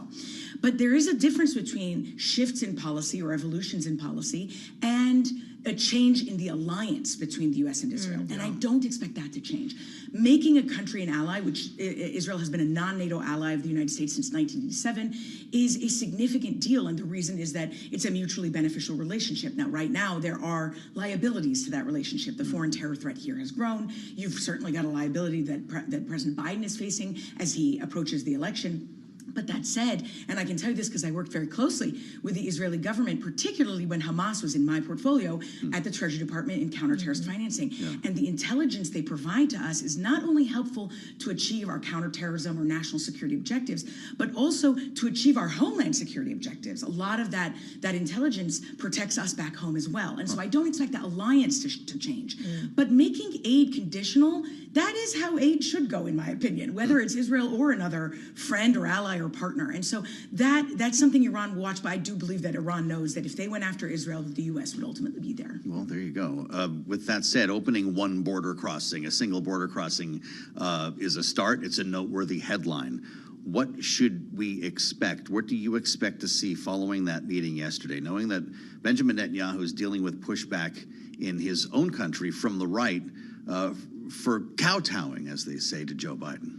Right. Israel's, well, like any country, is unique, has many numerous perspectives. And you feel right now where I expect things to head is increased pressure on getting to an immediate ceasefire, even if that ceasefire is temporary. And you do see that. And those talks continue. You have a lot of drama, obviously, and individuals storming out. The Israelis say that they're still angry at the United States for abstaining on the UN Security Council resolution that was, I believe, only 10 days ago, would have asked for a ceasefire during the month of Ramadan, which ends next week, by the way. So they're angry about that, but they're still involved in those talks because at the same time they want the hostages released, or at least some immediate hostages released. So I expect pressure to increase there. But I don't expect us to face a permanent ceasefire anytime soon. Well, as we talk about the ceasefire negotiations, obviously it's not just Israel and Hamas. The U.S. is involved, Egypt's involved, Qatar is involved. And Israel's economy minister joined Bloomberg yesterday talking about how essentially they don't trust the Qataris either, in addition to Hamas. How should we be thinking about the people on the other side of this negotiating table? Because this isn't ultimately just Israel's decision to make. You have a group designated as a terrorist organization by the U.S. on the other side of these negotiations. Right, 100%. And that's why you've got all these three players that you named mediating, the U.S., Qatar, and Egypt. And the Israelis, listen, the Israeli government has played both sides of the Qatari card. Because on one hand, they're saying they don't trust them because Qatar has outright supported Hamas. But the fact is that the Israeli government under Netanyahu has allowed Qatar's financing to Hamas to millions of dollars per month. And the reason for that, and Netanyahu has been quite public about that, is in part because he claimed that at the time that he thought that by allowing the funds to go this way, he could have more insight and transparency into where those funds would go and that they would go more toward humanitarian purposes. But he and his cabinet have also said that it was at that time to their advantage to have a divided Palestinian people, to have Gaza and Hamas be strong and the other side be strong, because if they were divided, then there could be no state. So this awful strategy contributed to Hamas's strength. So the Qatar thing, that's how negotiations go. And it's normal with a terrorist organization that you're going to have these players and that it's going to be extremely tenuous. Spoken like someone who has been through this before. It's great to see you again. Don't be a stranger. Hagar Shamali, Greenwich Media Strategies, with Kaylee and I here on Balance of Power as we get things moving here on our Friday edition. We'll assemble our panel next. Jeannie Shanzano and Rick Davis join as Joe Biden makes tracks to Baltimore. He'll be speaking later today from the site of the bridge collapse, and a request for funding will be coming. This is Bloomberg.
1:21 on Wall Street. We do check markets all day long here at Bloomberg. That jobs report shaking up Wall Street with the Dow, the S&P, NASDAQ all pushing higher. We remain close to session highs on the S&P as stocks end the week on a positive note. Right now, the S&P is at 5210, a gain of 63 points, up 1.2%. Dow Jones Industrial Average up 369, up 1%, while the NASDAQ Composite Index is up 250 for NASDAQ, higher now by 1.6%. 10-year yield on this Jobs Friday, 4.36%, with a 2-year 4.71%. Spot gold up $35 the ounce to $23.26, up 1.5%. And West Texas Intermediate crude up 1.1%. WTI now at 87.54 for a barrel of WTI. Saudi Arabia is hiking the price of its flagship crude to its main buyers in Asia for the next month after OPEC Plus agreed to keep current supply cuts in place, and the Middle Eastern oil market shows signs of strengthening again. West Texas Intermediate crude up 1.1%, 87.54 a barrel. Brent, the global benchmark, now at 91.58 a barrel of Brent, up by 1.3%. Again, recapping, stocks higher. S&P up 63 right now, up 1.2%. Balance of power continues. Back we go to Washington. Once again, your hosts, Joe Matthew and Kaylee Lyons. All right, Charlie Pellet up in New York. Thank you so much. I'm Kaylee Lyons alongside Joe Matthew on Balance of Power on Bloomberg TV and radio. And Joe, I'm just thinking about how easily we could get to Charlie up in New York if we had our own helicopter like Marine One. Well, I suppose that is true. Be cool. Could we land on the roof at Bloomberg headquarters? Do we have a helipad up there? It's a good question. Question for management. Yeah, of course. I bet Charlie knows. Joe Biden is on a helicopter of his own today, although for far more serious reasons. He's on Marine One together with the governor of Maryland and a few others as well, getting an aerial tour of the debris of the collapsed Francis Scott Key Bridge as he makes this trip to Baltimore, roughly 10 days after that bridge collapsed last Tuesday. Looking at a live feed of the choppers over that area has, of course, got the press pool with him. And we'll be speaking a little bit later on this afternoon about a looming request for funding. Although, Kaylee, they don't have that emergency request. All they essentially are asking for is a commitment by Congress to cover the bill, whatever it may be. And in this climate, that might not be so easy.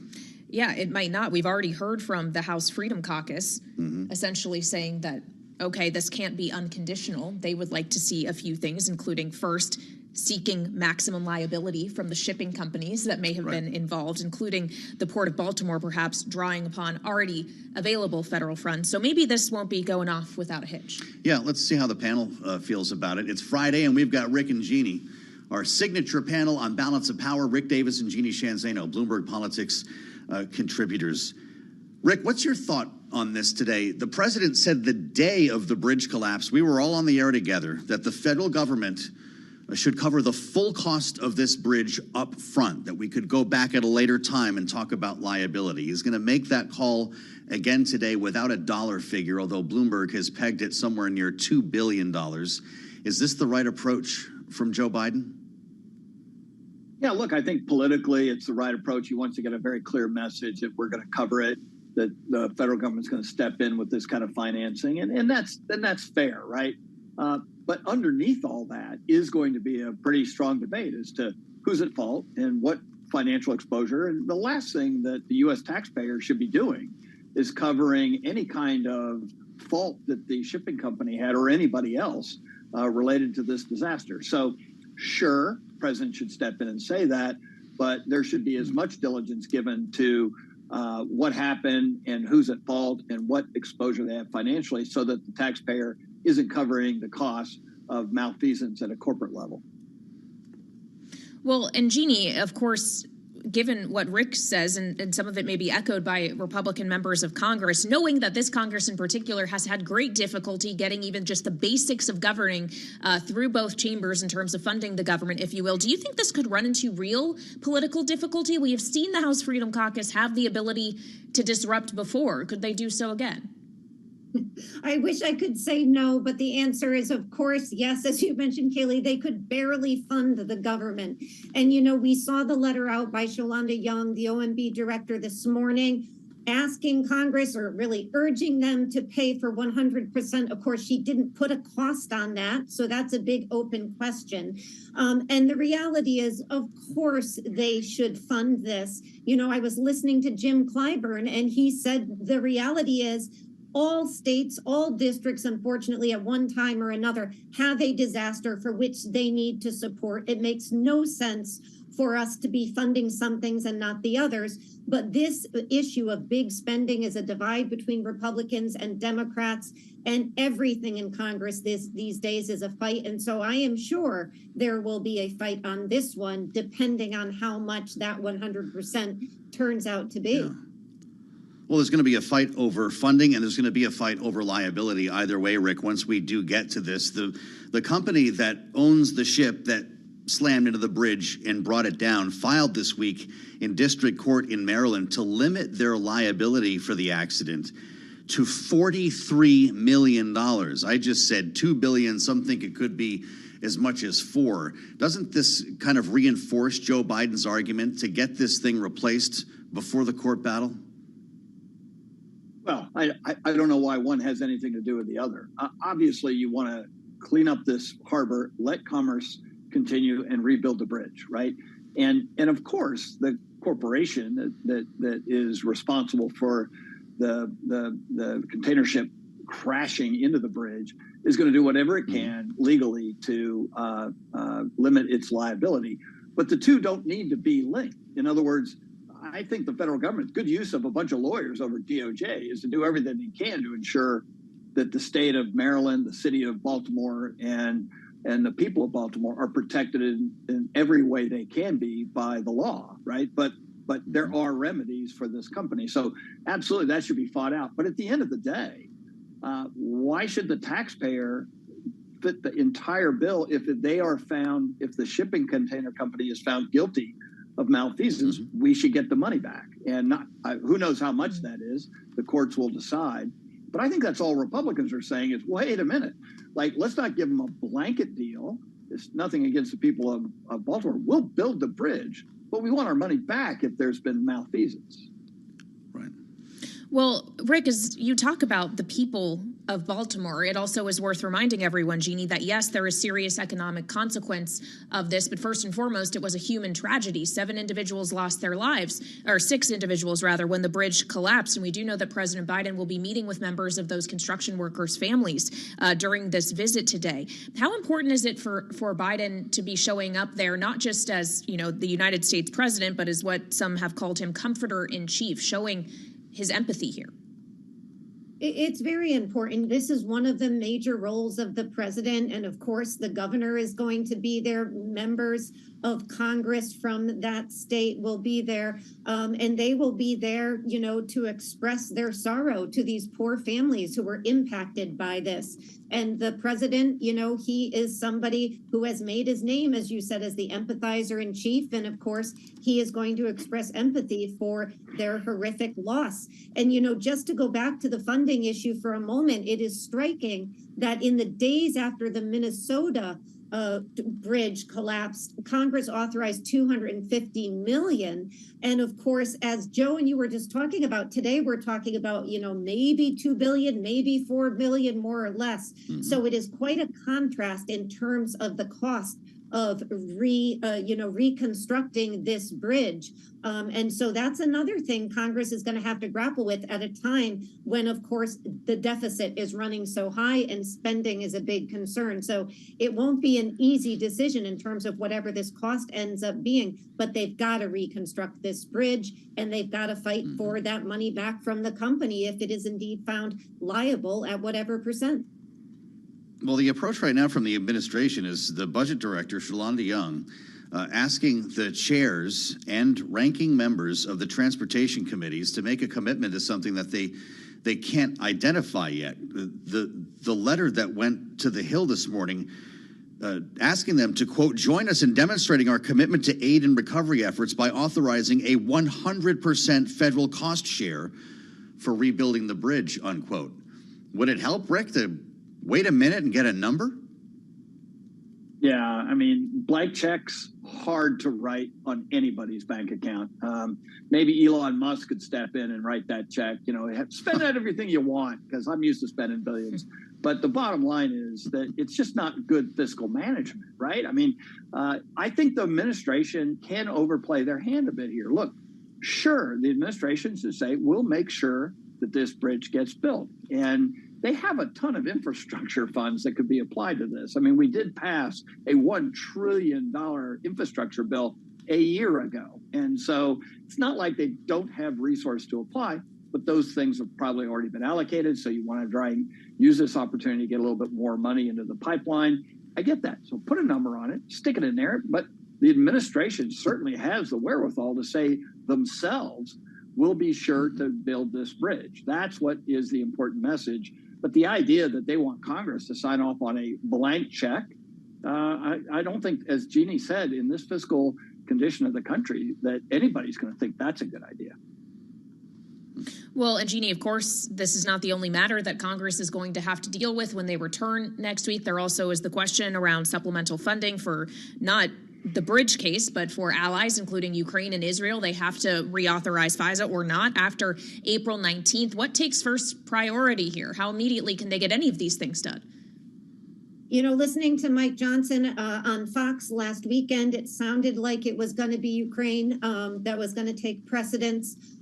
It's hard to tell now because, of course, everything has changed vis-a-vis support for Israel. What was coupled as a Ukraine-Israel bill to sweeten the Ukraine funding has now changed completely. And, you know, listening to some of these senators, particularly on the Democratic side, talk about now attaching conditions to the Israel aid, it raises a host of questions. And, of course, Kayleigh, you mentioned the continuing fight over FISA, which is critically important and creates really strange bedfellows in Congress. So it's going to be quite a few weeks. And just to add to that, we may see Marjorie Taylor Greene pull for a vote to remove the speaker in all of this. So, you know, you got to buckle in for what's going to be another insane few weeks in Congress. So much to look forward to, as ever. And we look forward to having Rick and Jeannie back with us in the later edition of Balance of Power at 5 p.m. Eastern Time tonight. Rick Davis and Jeannie Shanzano. Thank you, as always, our Power Political panel. Now we want to get a check on world and national news. Amy Morris has that for us in the 99.1 newsroom here in Washington. Hey, Amy. Hi, Kayleigh. Tremors felt throughout New York City, causing buildings to shake, forcing a brief ground stop at Newark and JFK airports this morning. The U.S. Geological Survey says the earthquake's epicenter was located in northern New Jersey at a depth of 1 kilometer and was 4.8 magnitude, felt throughout the northeastern United States. Israel is promising to increase humanitarian aid to Gaza now after that phone call with President Biden, where he said U.S. support for the war with Hamas will depend on it, following the deaths of 7 aid workers in Israeli airstrikes this week. And President Biden is getting a firsthand look today at efforts to clear away the remains of the collapsed Francis Scott Key Bridge in Baltimore. Cranes, ships, and diving crews are working to reopen that main shipping line in the U.S. The president will receive an aerial tour of the site and then will get briefed on the response and recovery efforts. He's also scheduled to meet with the families of the victims. We're then waiting for his remarks later this afternoon about rebuilding the bridge. Global news 24 hours a day and whenever you want it with Bloomberg News Now. I'm Amy Morris. This is Bloomberg.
1:40 on Wall Street. We do check markets all day long here at Bloomberg. We have got the Dow, the S&P, NASDAQ 100 index, Russell 2000 solidly in the green. Jobs Friday, S&P right now up 63 to 5210 for the S&P 500 index, a gain right now of 1.2%. Dow Industrials up 365 points for the Dow, up by 1%, while NASDAQ is up 245 for the NASDAQ Composite Index, a gain right now of just about 1.5%. Russell 2000 index of small cap shares up by about 0.8%.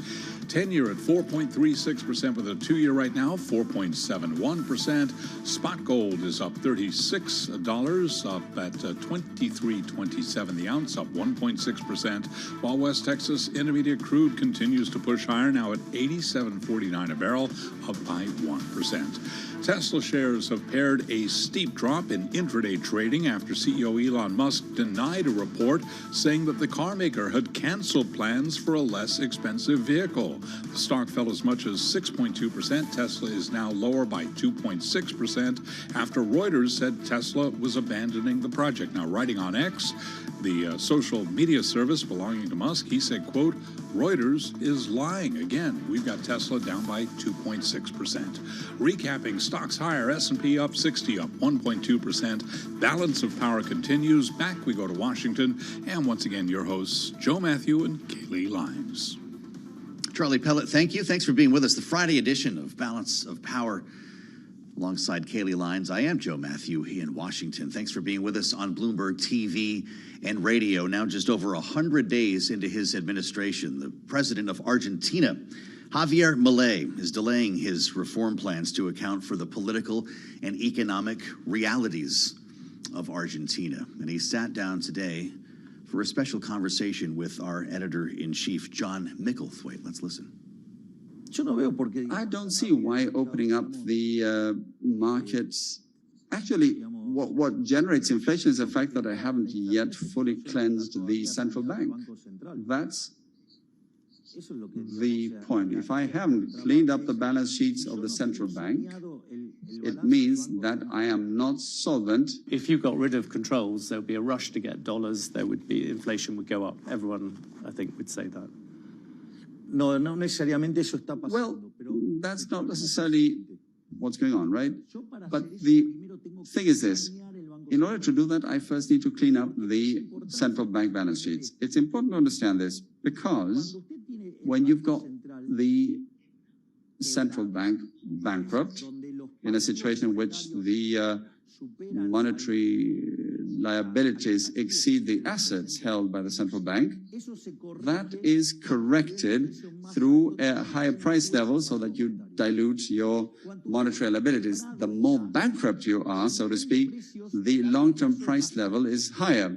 Therefore, given today's price level, the link between those two prices is the implicit inflation rate. As you rebuild the solvency of the central bank, which is what we're doing, consider that the money base has remained virtually unchanged ever since we took office. But still, and despite the put options and the interest-bearing liabilities, what we inherited from the previous government, and after having bought almost $12 billion, what we have sterilized through the purchase of the BOPREAL, and as regards the fiscal surplus, the money base hasn't changed. So we are cleaning up the balance sheets of the central bank, and in so doing, the long-term price level shrinks because we are shrinking the nominal scale in the economy, and the slope is reduced and the inflation rate comes down.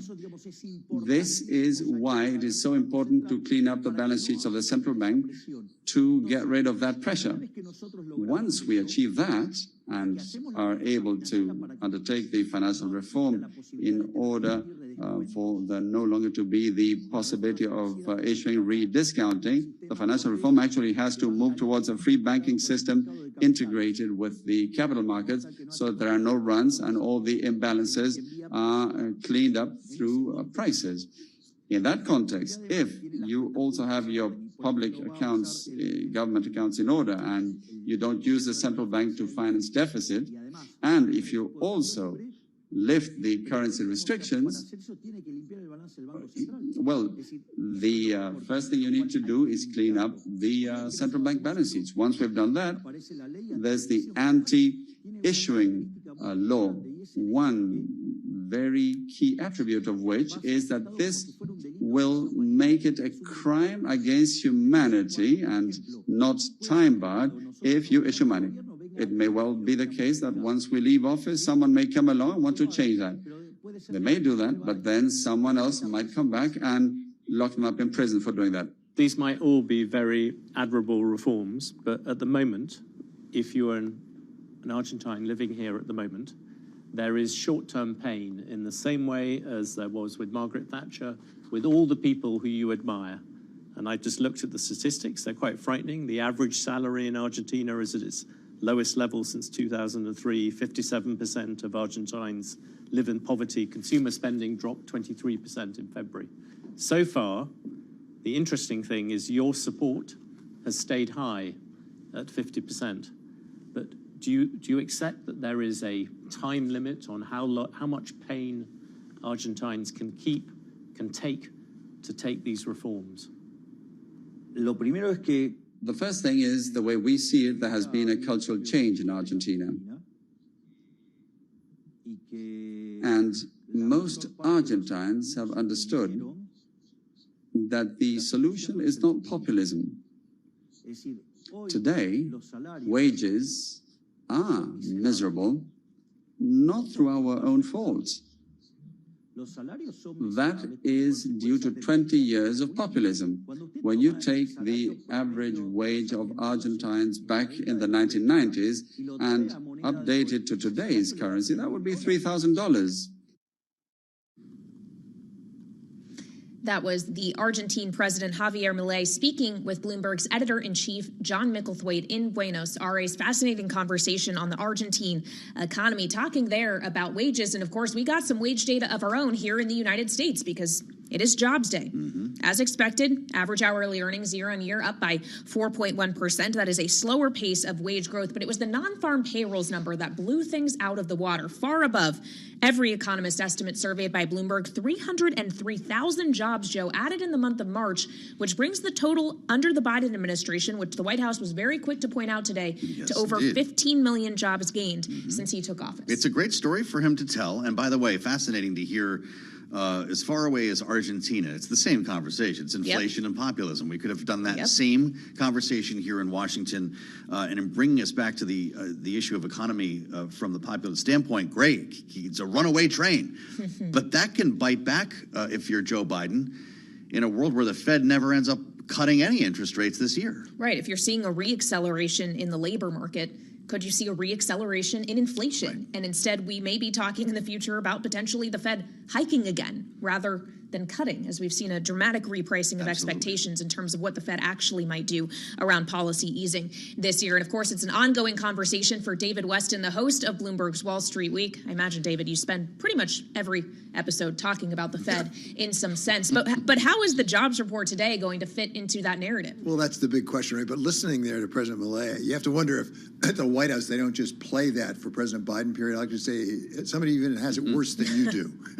They've got bigger problems down there than you do, President Biden. But we did have we had Larry Summers on today after those jobs numbers came out. And they were obviously very robust. And the question is, what does that really mean for our macroeconomic plans? And Larry said it's awfully strong, but it really has some ramifications for the Fed, as you suggest, Kayleigh. This is what Larry said. This was a hot report. Jobs above 300,000, upwards revision, strong household survey, hours up, payrolls up at nearly a 10% annualized rate. This was a hot report that suggested that, if anything, the economy is re-accelerating.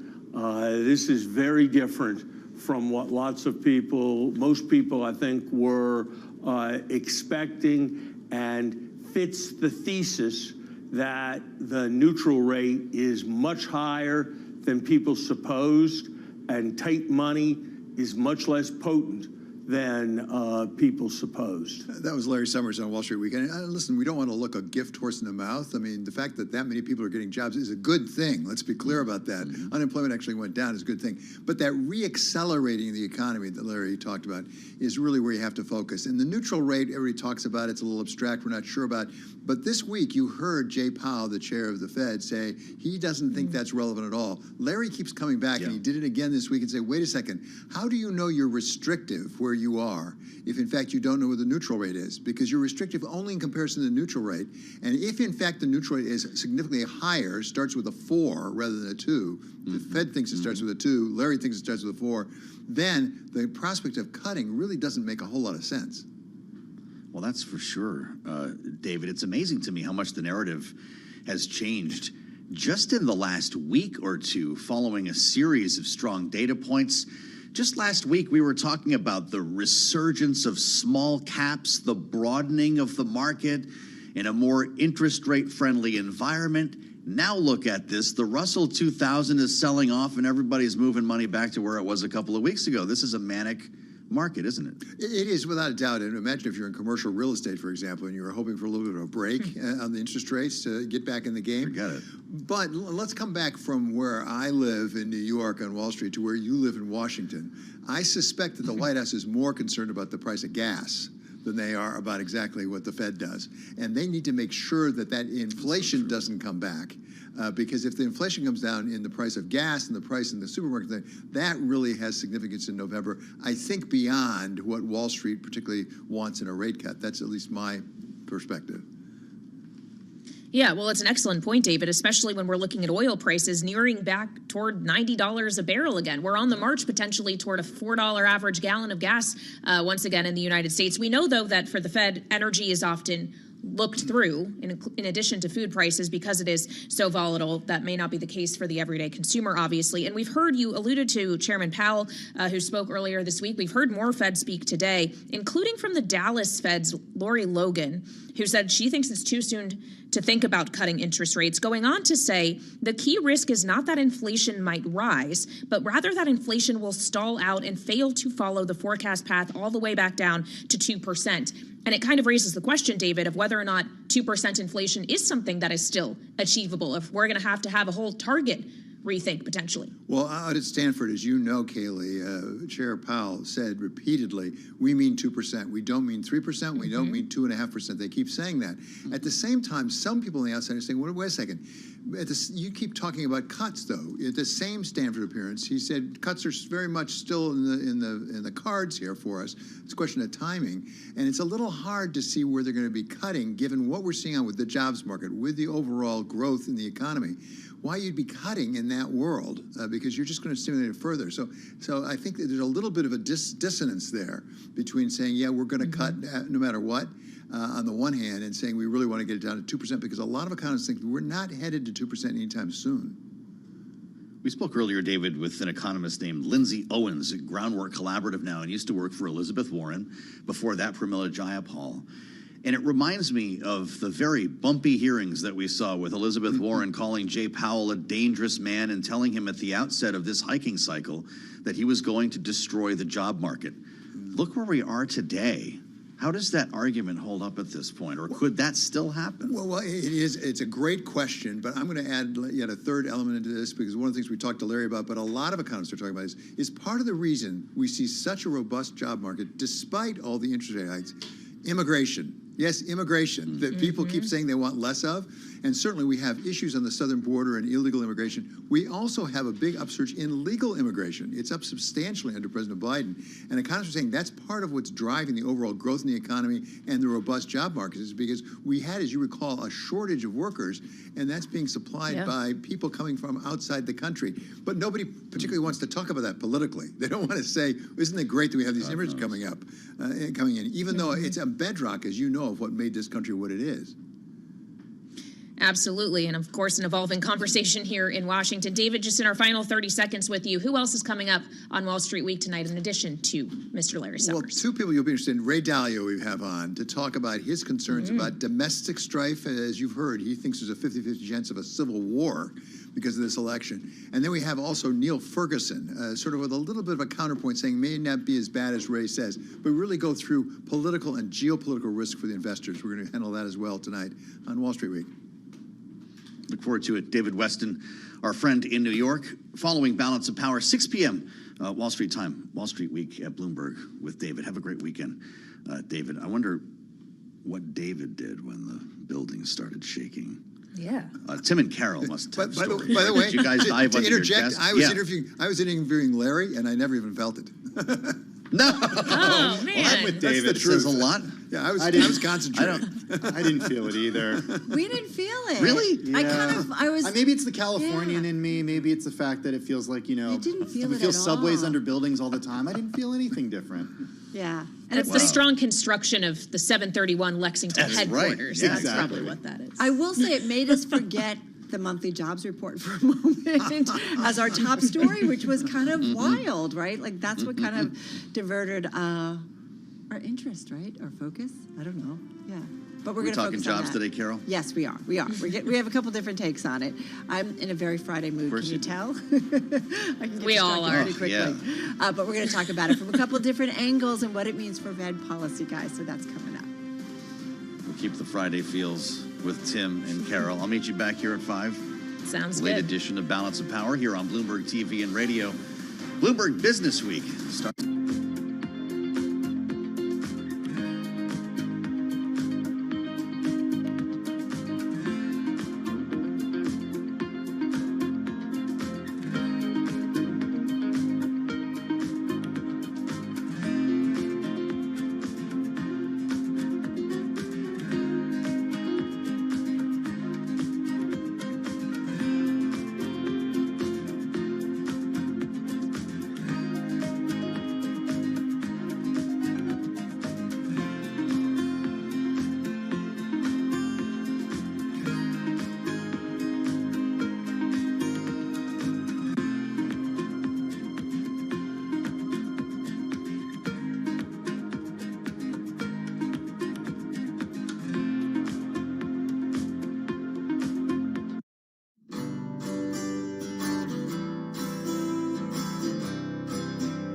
Another thing that startups need to look for is a market that is either started to undergo or is soon going to undergo exponential growth. I think this is actually related to one of the biggest mistakes investors make when evaluating startups. Investors always say, well, what's your growth rate? We care about the growth rate. Investors will forgive smallish revenue today if it's growing quickly. For some reason, people don't think about markets this way. But if you think about the most important startups, they are the ones that I start in small markets that are growing very, very quickly. 11 years ago, the market for iPhone apps was $0. It's now huge. And I think if you only think about the TAM today, you'll make a big mistake. What you really want to do is identify a market that's going to grow every year and be able to ride that up elevator.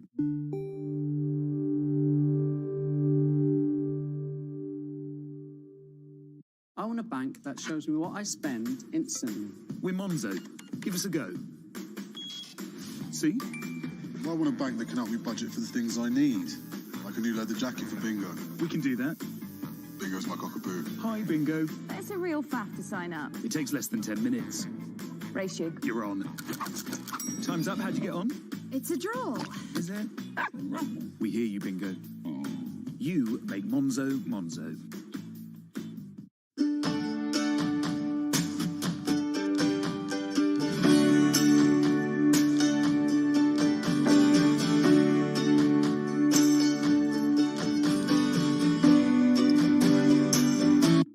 My general advice is continue to seek out companies or people that are maybe one stage or two stages ahead of you. And I think this is generalizable to not just to startups, but anyone seeking fast growth in their own professional lives, in their careers too. What does greatness look like? Try to seek out people who've been there, done that before, and then try to not connect with one, but try to interview 35, 10 people to see what is a general pattern of greatness that look like that will get you to the next level of the company, next stage, maybe a year, 12 months from now, 24 months from now. Seek out people who kind of went down the path a few times. Then you'll start to find this pattern that start to emerge. What are things that you need to have 12 months from now, 24 months from now that you currently don't have? Then try to like build a path towards that. It's almost like Amazon's or Jeff Bezos' mantra of working backwards. Think about what your end game or next stage look like, and then figure out your steps to getting there, and who do you need to work with, upgrading or coaching your existing team or recruiting from somewhere else to really level your leadership. Because ultimately, the job of a CEO is to do three things, right? One is get the strategy right for your company, making sure it's executed, get the right teams onboarded, getting the resources, whether it be fundraising or allocating your resources. So it's strategy, people, or team, figuring out how you need to navigate those things to get to the next level.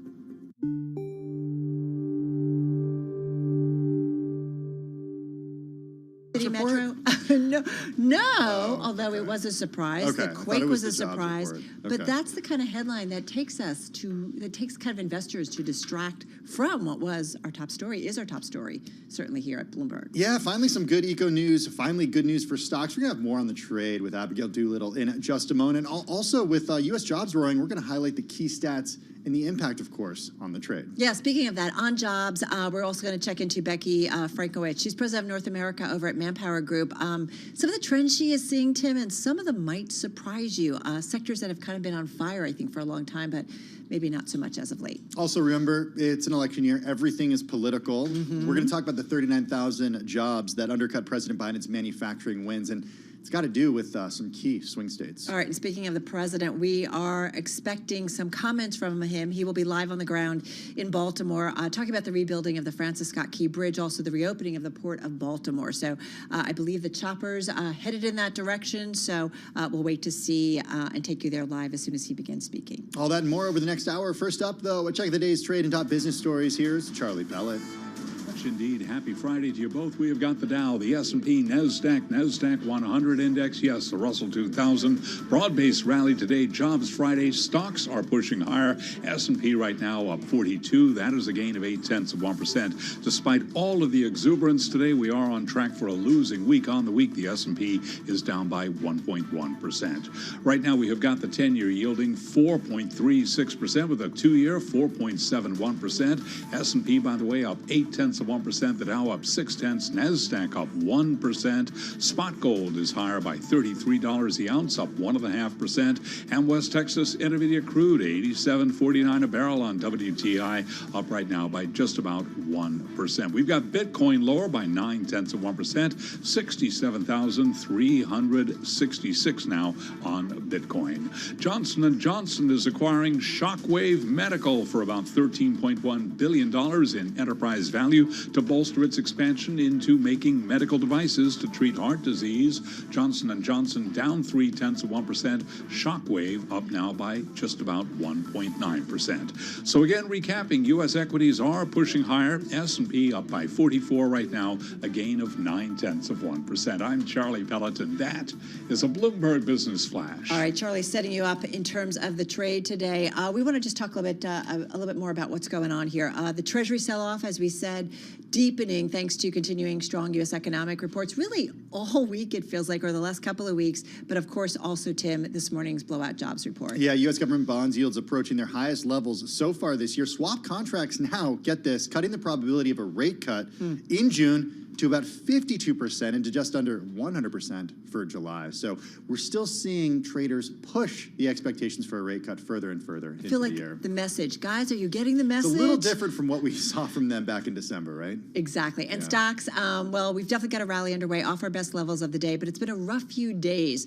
for the equity market, the S&P 500 particularly, which has been on track for its worst week this year, but we'll see how we end up on this Friday. With more on the trade, let's get to Bloomberg News Chief Markets Correspondent Abigail Doolittle here in our studio. Abigail, let's talk equities right now because, as Carol mentioned, we are off our highs for the day, but quite a reversal from what we saw late yesterday with the sell-off. The excitement today, just all about the jobs report? You know, today's a little bit tough for me to figure out. I would have expected a continued decline, especially because the technical support at yesterday's selling was pretty strong, and it seemed as though on that warm to hot jobs report yields higher, that you would have stock investors catching up with bond investors. I'm glad you said that because I'm a little confused by it as well. So I actually had to reach out because I knew I was going to be joining you guys, and thanks so much for having me. Thank you for It's always doing fun. So I reached out to Chris Murphy of Susquehanna, who's very plugged into this street, and he was talking about how the narrative is that the reason stocks are higher, big tech is higher, Microsoft, NVIDIA, Amazon, Meta, Google, Apple, Google, Avago, Broadcom, those are the top point boosts for the S&P 500. Most of those stocks up more than 1% right now. I'm just looking using the move function in the Bloomberg terminal. And the idea there is that these are companies that have cash, so they're not going to need to borrow cash, so therefore the higher rates don't affect them. On the other hand, the old narrative around big tech was that when yields went higher, their valuation was pricier. So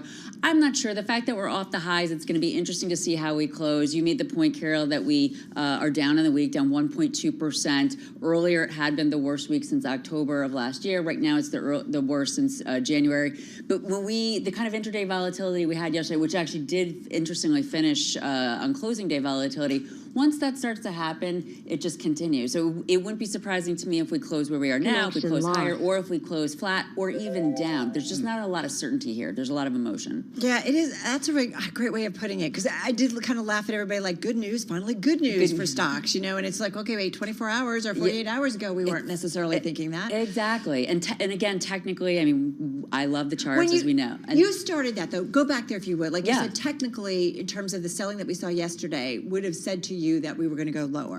That if the jobs report came in as it came in, that yes, we'd go lower. Essentially because the uptrend is broken. Now, when you take a look at a chart, a trend line that's drawn, that I might draw or somebody else would draw, that's not to see the trend. The trend you can just see on your own. It's to show when the trend breaks. And the uptrend out of that October rally is actually breaking on a third wave, which tells you that the buyers are just really tired. That's supported by the fact that the RSI, it's caught in a series of lower highs, less momentum, fewer stocks at 50-day moving average. I mean, there's just a breadth is not as good. So it seems as though it's a matter of time. Of course, May is ahead, so selling May go away. Maybe that's going to work out. But it seems as though it's only a matter of time that we're going to see some selling. And the NASDAQ 100, we talked about this yesterday, on its 50-day moving average for the first time since last October. So those near-term buyers for big tech, putting today aside, they're tired.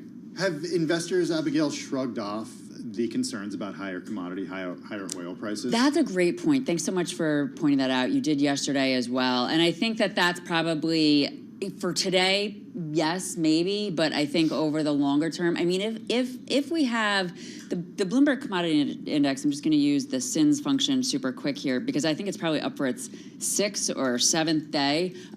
Rising oil, that's just an input cost that at some point it's just going to be too painful. But psychologically, if WTI goes above 90, I think that we could be in one of those time periods where it's that inverse relationship. And we do have the Bloomberg Commodity Index up for a second week in a row. Right now, up 6 days in a row, the longest winning streak since August of 2023. So I think that's definitely a factor in it. And also a reason to think that the Fed won't be cutting, 3 times, 2 times, maybe even at all this year. But maybe it doesn't have to. And then there's the other side of the story that, okay, well, growth is strong enough in the United States, so yay. That would be a really good scenario. I can't remember the last time we traded this way. Actually, I can. I think it was back in 2011, 2012. And there might have been a time since then, too. But that was a time when the dollar was rising and stocks were rising. That's what you want to see. That's a strong economy. That's a good scenario, instead of all this ping pong between the central banks trying to depress one currency and then the dollar and then, raise stocks. Because at the end of the day, the whole system is swamped in liquidity. Right. So these central bankers, they want to create volatility among asset classes and make sure that it doesn't stagnate. I love what you said there at the top. Some of these names that are leading the big mega cap tech companies. I mean, the point is their balance sheets have so much on their balance. They don't need to tap either the debt markets or anything. You're so right. They're Fortress. Not worried. It's just a smart thing to remember as we kind of go through the rate environment. Yeah.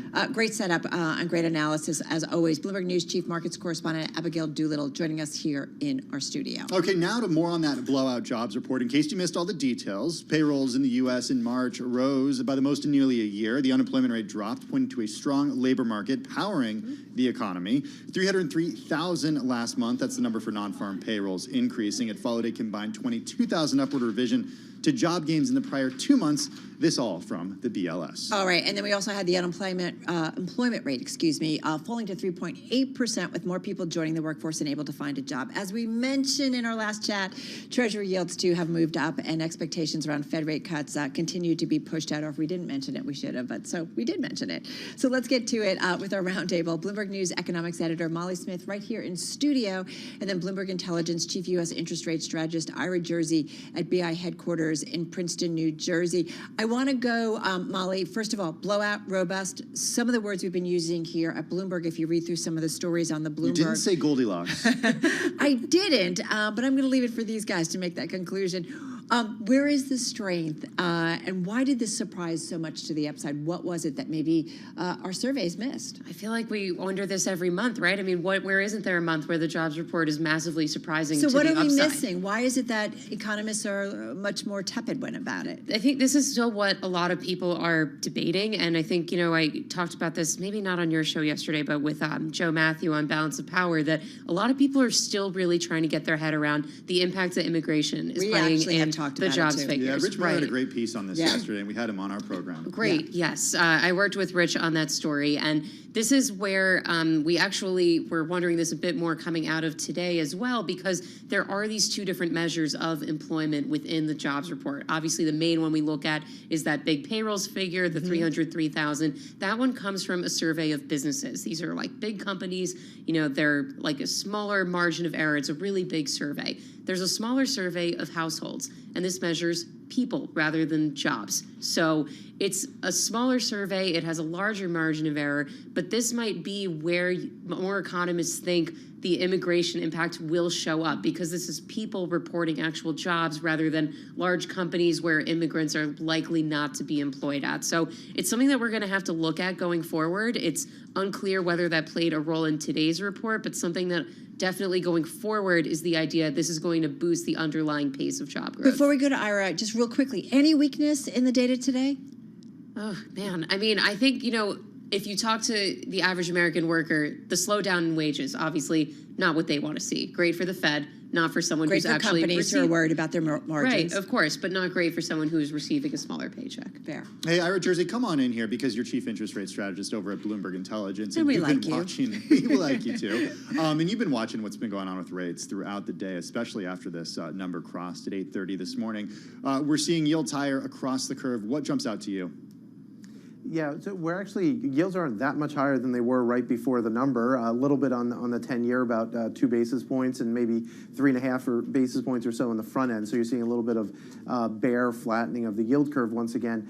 The market's doing pretty much what you would expect on an on-hold Fed and a Federal Reserve that wasn't going to cut before July at this point. And so I would suspect that you'd wind up continuing to see the front end sell off just a little bit more, particularly if we have a decent 0.3, 0.4 CPI print next week, because that's just going to solidify the idea that the Fed's not likely to go even in June. And once you take June completely off the board, then 2-year yields probably have to creep up at least a handful more basis points in order to make it a fair value. Why, Ira, do you think that we're not seeing yields higher at the front end of the curve, given that rate cut expectations have been pushed out further?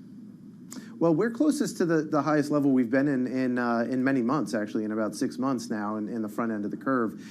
So the market is still thinking that the Federal Reserve is going to cut. So you think about what the 2-year yield is, right? The 2-year yield is theoretically just the average of what the overnight rate's going to be over the next 2 years, and the market still thinks at some point the Federal Reserve is going to cut interest rates, and it's very possible. And actually, I think this is actually a more likely scenario than some others that people have expressed, is that the Federal Reserve may be on hold, say, until very late in this year, maybe even early next year. But then once they start cutting, they end up cutting very significantly, like 200 basis points. So if you take the average of all of those outcomes, you end up getting something like 4.85% on the 2-year note. And so we're not that far from there in terms of current pricing. So I think that's important. I will say one thing though: when you look at the wage data, one of the issues that you have to consider is the totality of the aggregate paycheck of the economy and the overall labor force. So even though wage growth slowed, people are still getting wage increases. On top of that, hours worked was up, and you had the decent payroll number. So there's still a lot more money in the private economy right now than there was than there has been before. And because of that, things like the increase in oil prices and the like, yes, that will be a bit of a drag on the economy, but it won't be as much of a drag because incomes in aggregate are just a little tiny bit higher and high enough to offset some of those higher costs for the household sector. Right. We talked this week about the increases out in California, but even overall, how minimum wages across the country have gone up. So, Molly, as you look at this data and think about what's to come and the Fed speak that we've gotten, I feel like once again, Tim and I were talking in the newsroom, that even this idea that we could get a Fed rate increase if warranted. Scary thought. Well, but if Yeah. the Fed is data dependent, as Ira reminds us, right, and others, like if you're data dependent, if the data warrants it, the Fed's going to do it. No, absolutely. I mean, I say scary thought like kind of jokingly, but no, Yeah. it is true. I mean, it's like right now when you're looking for what are convincing signs that the economy is slowing down and that inflation is sustainably moving to 2%. Well, right now we've seen inflation really more moving sideways than anything. I wouldn't necessarily say moving up, but sideways, Right. which is not down. Not going more, right, Not really exactly. more down. And of course, the labor market's still being very much an up arrow. Consumer spending still an up arrow. It's still very much a strong economy. And I think, the Fed has obviously set a really high bar if they were going to hike again. And you'd have to imagine that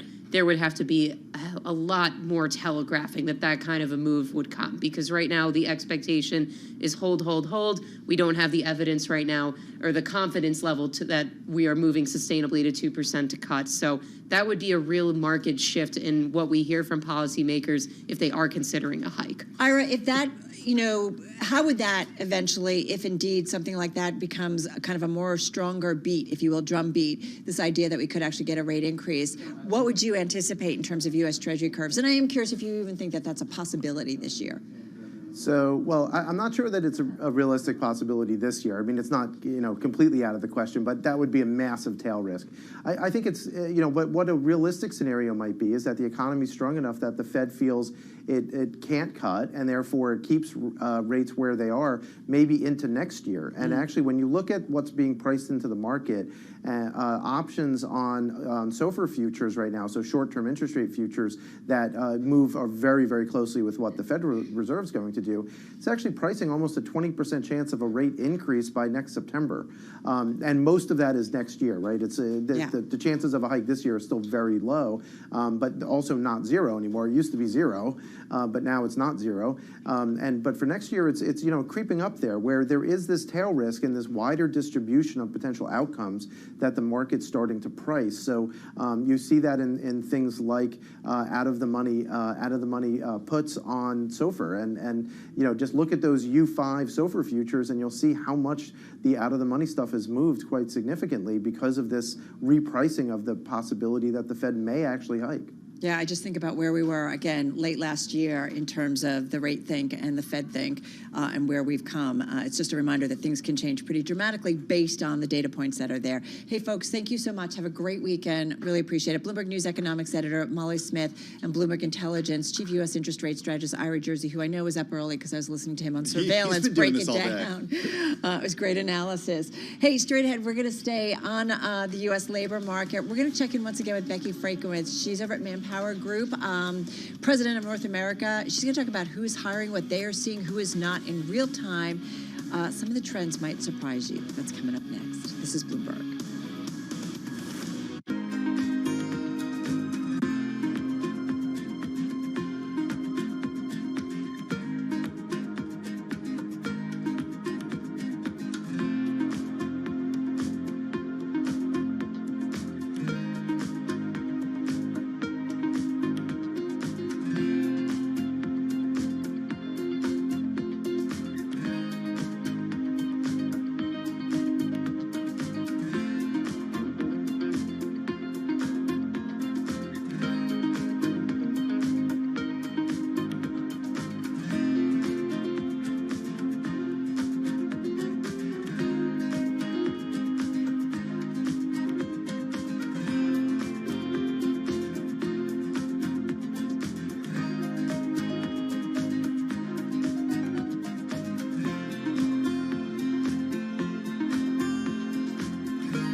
Okay, today I'm going to talk about how to succeed with a startup.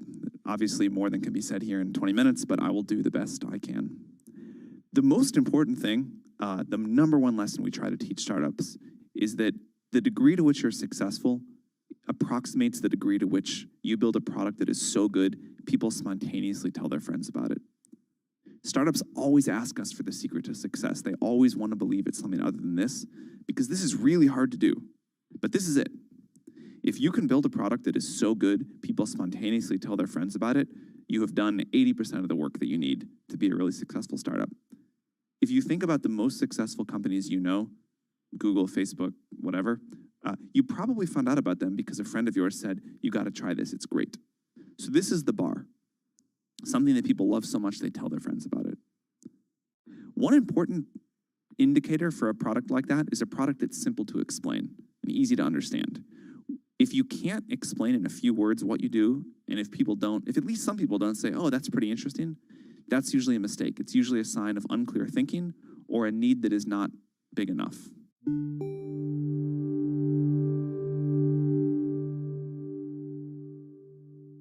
I want a bank that shows me what I spend instantly.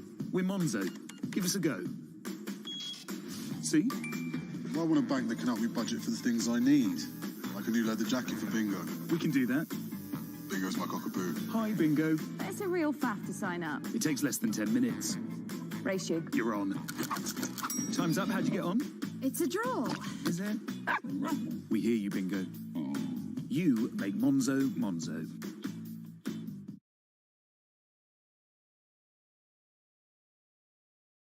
Tesla shares now down 3.4%. They have paired a steep drop in intraday trading after CEO Elon Musk denied a report saying the car maker had canceled plans for a less expensive vehicle.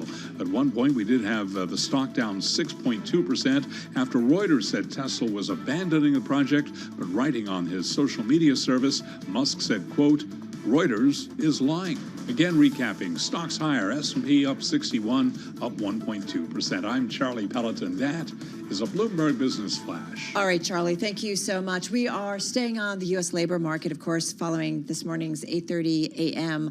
Wall Street Time report and update. We mentioned earlier a surprisingly stronger report that forecast, that came out.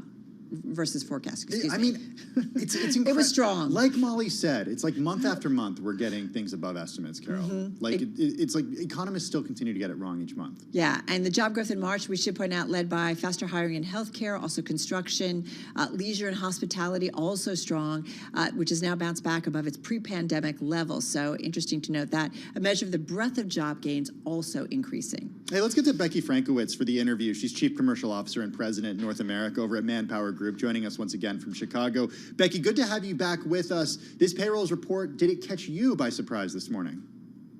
Yeah, so I'd say March Madness rolled on this morning in today's numbers. It was a little bit of a surprise, I think, to everyone. Honestly, Tim, I was thinking we'd hit about 250, so I had a bit of a more robust perspective than consensus, but over 300 surprised me. I was also watching revisions, which you saw were really small for last month, and so that was good news. We continue to see just resilience in this labor market, still recovering from some of the rebalancing we need to do post-pandemic. Employers continue to hire, but what's interesting is employees are staying put as we see the quit rates truly hold. So they're no longer out there seeking that next thing at the same level they were before. Becky, break it down. You guys have a great snapshot when it comes to different industries. I mentioned faster hiring in healthcare, construction, leisure, and hospitality, back above its pre-pandemic level. Break it down, though, for what you guys are seeing in terms of strength, because you guys are really seeing it, too, in real time, and where we are still seeing weakness when it comes to the labor market. Yeah, so real time, because we know the jobs numbers are, a look in the rearview mirror. Real time, we're seeing what I'm calling now a Goldilocks labor market. I mean, the demand is a bit hotter than last year, a bit cooler than last month, so we should keep an eye on that. Again, this is real-time job postings, not what we're seeing looking in the rearview mirror, and we're a bit warmer than pre-pandemic. And so the foundation of the labor market continues to be pretty solid. In terms of industries, as you mentioned, the one I'm most encouraged by is hospitality and leisure, really driven by affordable experiences. And so what does that mean? The hiring companies are Walgreens, Dollar Tree, Lowe's, Super Clips, those kind of companies that are really accessible, affordable experiences for consumers. The other one, construction, really pleased with the construction number. Construction means a startup of a lot of things positive. And the one that you didn't mention is tech, and truly looking in AI. So the AI hiring is just month over month setting new records, still at a low enough rate that you don't see it break out of the tech demand. But software developers are still the number 2 most in-demand job in the economy today. Okay, they're not getting, the AI is not ruining their job yet. We've talked about that a little bit. Becky, what about areas of weakness, though? Yeah, so I'd tell you there were, I'd say, 3 surprises today, and I'll go in order of least surprise. The women's workforce participation ticked down just a little bit, 1/10 of a point. But the reason it's important is the first time in 4 months that happened. And then you saw overall participation go up. And I like to put numbers around it, Tim, because when you say percentage points, it's confusing to me. That's 344,000 Americans that rejoined the labor force in terms of that tick up in participation. But the women participation came down a bit. The second one we have to watch closely, which is the participation for non-high school graduates. So people without a high school degree went down 2 percentage points. Now we're talking 1/10 of a point in other metrics. This is 2 full percentage points. So that's a place to watch.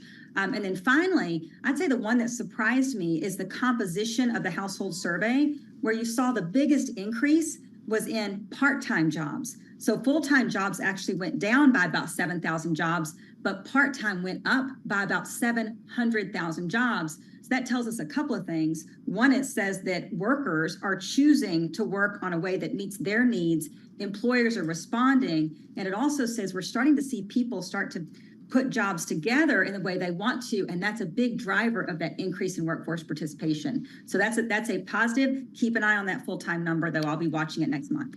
Interesting. Hey, one of the things on our prep call, our producer Paul Brennan mentioned what you've been seeing in warehouse and distribution, and I'd like to go there because it is something, whether we're talking to a real estate investor, or we're just talking about, I don't know, various sectors. We talk about warehouse and distribution a lot. What are we seeing? Because you've seen some weakness from what I understand. Yeah, so, the good news this month was PMI went over 50, which we know means expansionary. Takes time to trickle through, Carol. So we didn't see that. We saw a very level, it wasn't big news up or big news down. It was quite level for the month. But the thing that was interesting when you dig into the numbers, where we're starting to see demand increase, is at the intersection of tech and production. So think about, I'll give one example that we're working with now, shrink wrap. So if you're going to shrink wrap a pallet, with the equipment available today, it takes about 12 people to shrink wrap a pallet line. With AI and automation, you can do it with 2, but those 2 people actually make almost twice as much as those other 12. And so, yes, jobs will be disrupted. New jobs with higher order skills are going to be created, but we're just seeing the beginning of this. So it's not really showing up in the numbers yet. Hey, Becky, we've talked over the past couple of years about the push-pull when it comes to who has the power, whether it's labor or whether it's the employers. And I'm wondering where you think that balance is. And I know this is certainly dependent upon industry, but in general, right now, who has the upper hand? Yeah, so I'll tell you right now, we're in a little bit of a happy marriage. Hence, we don't see employers doing mass layoffs.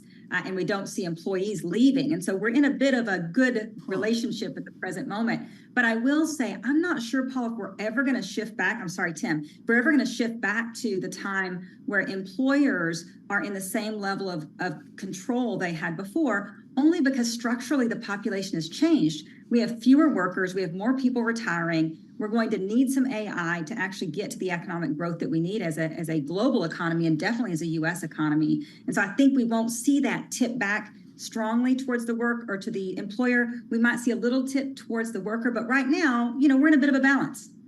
Immigration. I am curious what you're seeing or what you know or what you're hearing from employers about that and the impact that is having on the labor market. Yeah, so we all saw the article that talked about, hey, how is that showing up? Is that one of the reasons why we can't get a good read on the jobs numbers? We're having to do so many revisions. What I would say is, as a company in this industry, we are pro-immigration because we know we need more workers into the workforce. Now, we only hire people who are legally able to work in the country, so that's what I see. Outside of that, I'm not exactly sure what's happening, but we do know and we hope that people who are coming into the country are actively participating in our labor force. That would be good news for us. It may mess up all of our algorithms, but it's good news in the end. Well, and I think we are talking legal immigration, but also that they're able to fill jobs, but not necessarily, put pressure on wages, which is giving kind of the Fed some flexibility. So it's something we've been talking about. Our Rich Miller at Bloomberg had a great story about this. The other part of this is that, look, we still have more than 8 million jobs open. We've had this imbalance within the economy for more jobs than are available for workers. And indeed, immigrants are coming to the country legally, Becky, to fill those jobs. It's taken a little bit of time post-pandemic, but it's certainly drawing people from all over the world. Well, and that's part of the 334,000 people who have come into the workforce in terms of participation. And again, we need more workers to fuel economic growth. And to your point, there are 1.4 jobs for every unemployed American right now, 1.4. And you heard me say we're a bit warmer than pre-pandemic. Pre-pandemic, that number was 1.2 open jobs for every unemployed American. So we are having strong foundational metrics. How do you think about that number, 1.3, 1.4 jobs available for every person who's looking essentially right now? Because there are some geographical limitations here. We had a guest on earlier this week who I asked about that, and she said, look, you're not going to move to Idaho for a job if you're living in New York. You're not going to move across the country for a minimum wage job. How should we look at that type of data given there are geographical limitations here? Yeah, there are geographical limitations, and I think balancing part of that, now not all of that, but part of that is we continue to see an increase in remote working, particularly in the tech sector. 41% of the jobs posted today can be done fully remote. It's 16% for the overall economy. You said, what does 16% mean? It was probably 11% pre-pandemic, so we've seen an actual increase outside of tech as well. But there are geographical limitations, but increasingly with remote and flexibility, people have access to those jobs. And we're seeing the population, as you well know, shift out of some of these big cities, and that's giving these other states an opportunity to have some talent within their borders. Hey, real quickly, 20 seconds. Are companies holding on to workers, labor hoarding like they used to, or they feel more comfortable going a little bit leaner and hiring as they need? Real quickly. Yeah, they're still holding on to workers and still hiring, skewing towards permanent workers versus temps. So there's still that pandemic paranoia hangover. Interesting. All right. Yeah, right? Yeah. All right, Becky, thank you so much. Have a great weekend. Becky Frankowitz, Chief Commercial Officer, President North America over at Manpower Group, joining us from Chicago. Hey, coming up, we're going to head to Baltimore. We got an eye on camera down in Baltimore where President Biden is set to make remarks about the rebuilding of the Francis Scott Key Bridge and the reopening of the Port of Baltimore. We'll bring his comments to you live as he does start to speak. In the meantime, let's go to Washington, D.C. for a check of the latest world and national news with Amy Morris in the 99.1 Newsroom. Hey, Amy. Hi, Tim. Israel says it's taking steps to increase the flow of humanitarian aid into the Gaza Strip, including reopening a key border crossing into hard-hit northern Gaza. Executive Director of the UN World Food Program, Cindy McCain, says getting aid to the people who need it has been difficult. It's been a frustrating go for us because it's been start and stop and start and stop. We've had the sometimes we can get a few trucks in, sometimes we can't. Sometimes we're given permission and then not let go. There's no organization or coordination to it, and it's still too little. What we need, and hopefully this will give it to us, is more access. Cindy McCain speaking with Bloomberg's Joe Matthew and Kaylee Lines. The biggest earthquake in 140 years this morning, centered in New Jersey, felt in multiple states, including throughout New York State. New York City Mayor Eric Adams says no reports of injuries or damage, but people are concerned. You're always concerned about aftershocks after an earthquake. But New Yorkers should go about their normal day. First responders are working to make sure the city's safe. The United States Geological Survey saying it was a magnitude 4.8 with an epicenter in northern New Jersey. Geophysicists say it was considered a moderate quake and that the most vulnerable homes would be those with brick faces and with chimneys. Global news 24 hours a day, whenever you want it, with Bloomberg News Now. I'm Amy Morris. This is Bloomberg.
It's 2:40 on Wall Street. We do check markets all day long here at Bloomberg. The U.S. stock market ending the week on a positive note after that blowout jobs report this morning. The Dow, the S&P, and NASDAQ solidly in the green. S&P right now up 57, a gain of 1.1%. We've got the Dow up 336. That's a gain of 0.9%. NASDAQ right now up 204, higher by 1.3%. 10-year yield 4.36% with a 2-year that's now yielding 4.72%. Spot gold up $35 the ounce to $23.25, up 1.5%. And West Texas Intermediate crude up 0.2%, $86.75 for a barrel of WTI.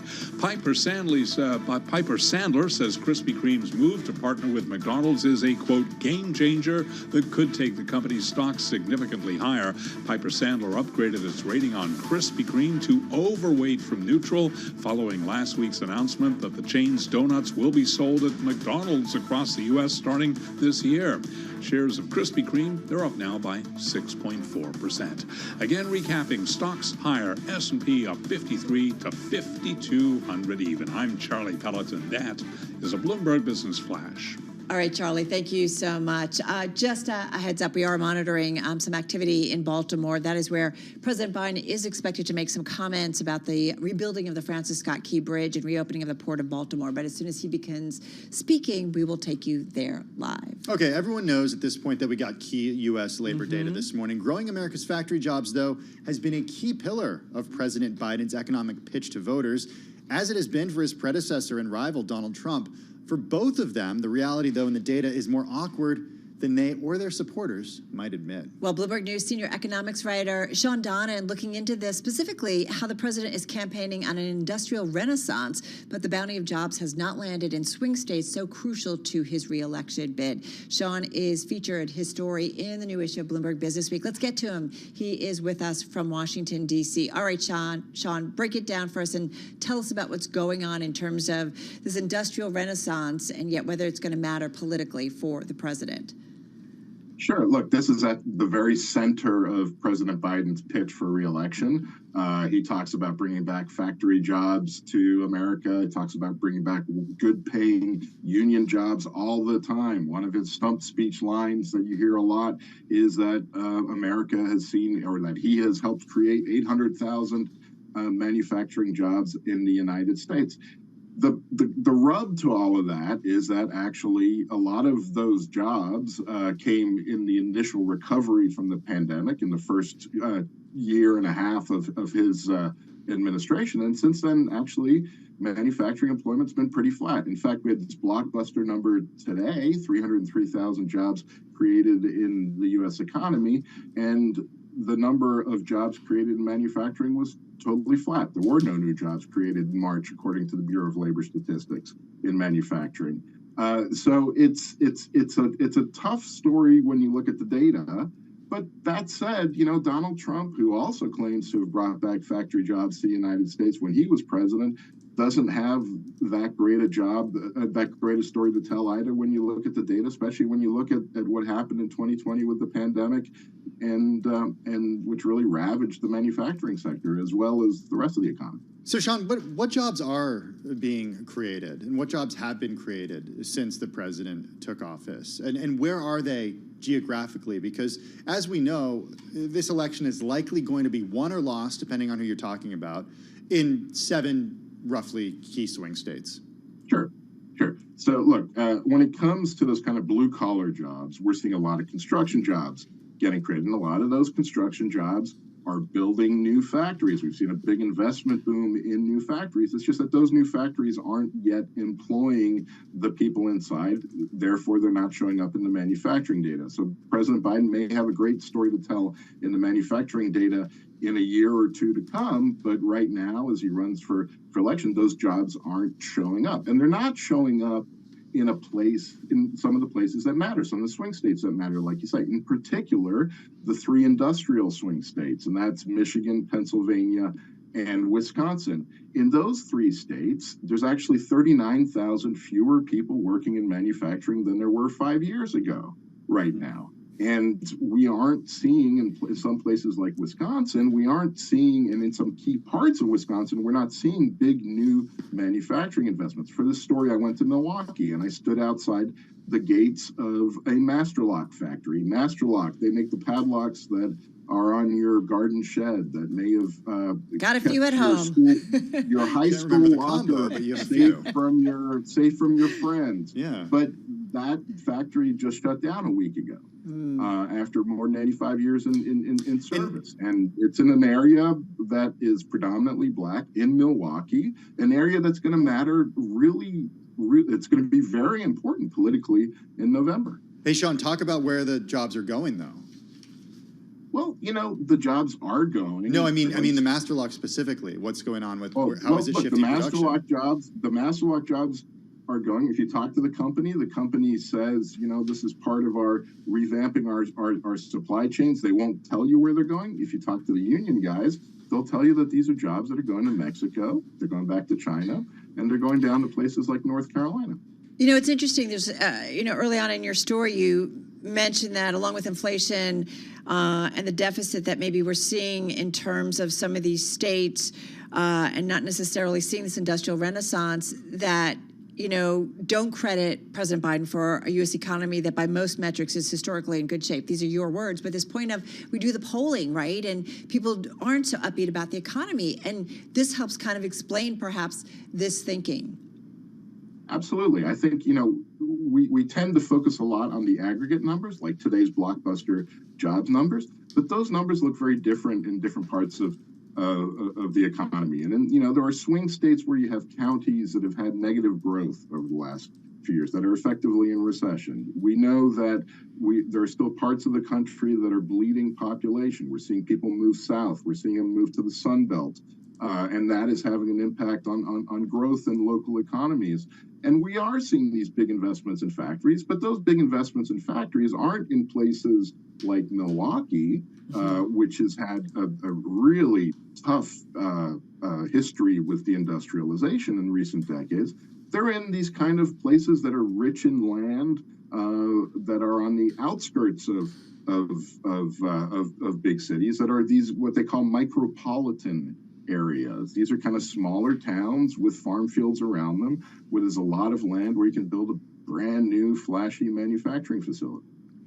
Hey, Sean, you mentioned the politics of this, and you mentioned that a former president and current Republican frontrunner, likely nominee, Donald Trump, he didn't have exactly a strong track record either for bringing manufacturing back to these states. But politically speaking, I know it's not the focus of your story, but politically speaking, the onus is really on the incumbent, right, to show that there has been a resurgence, because it's that age-old question that politicians ask every 4 years. Are you better off now than you were 4 years ago? And that's what people think about when they go to the polls.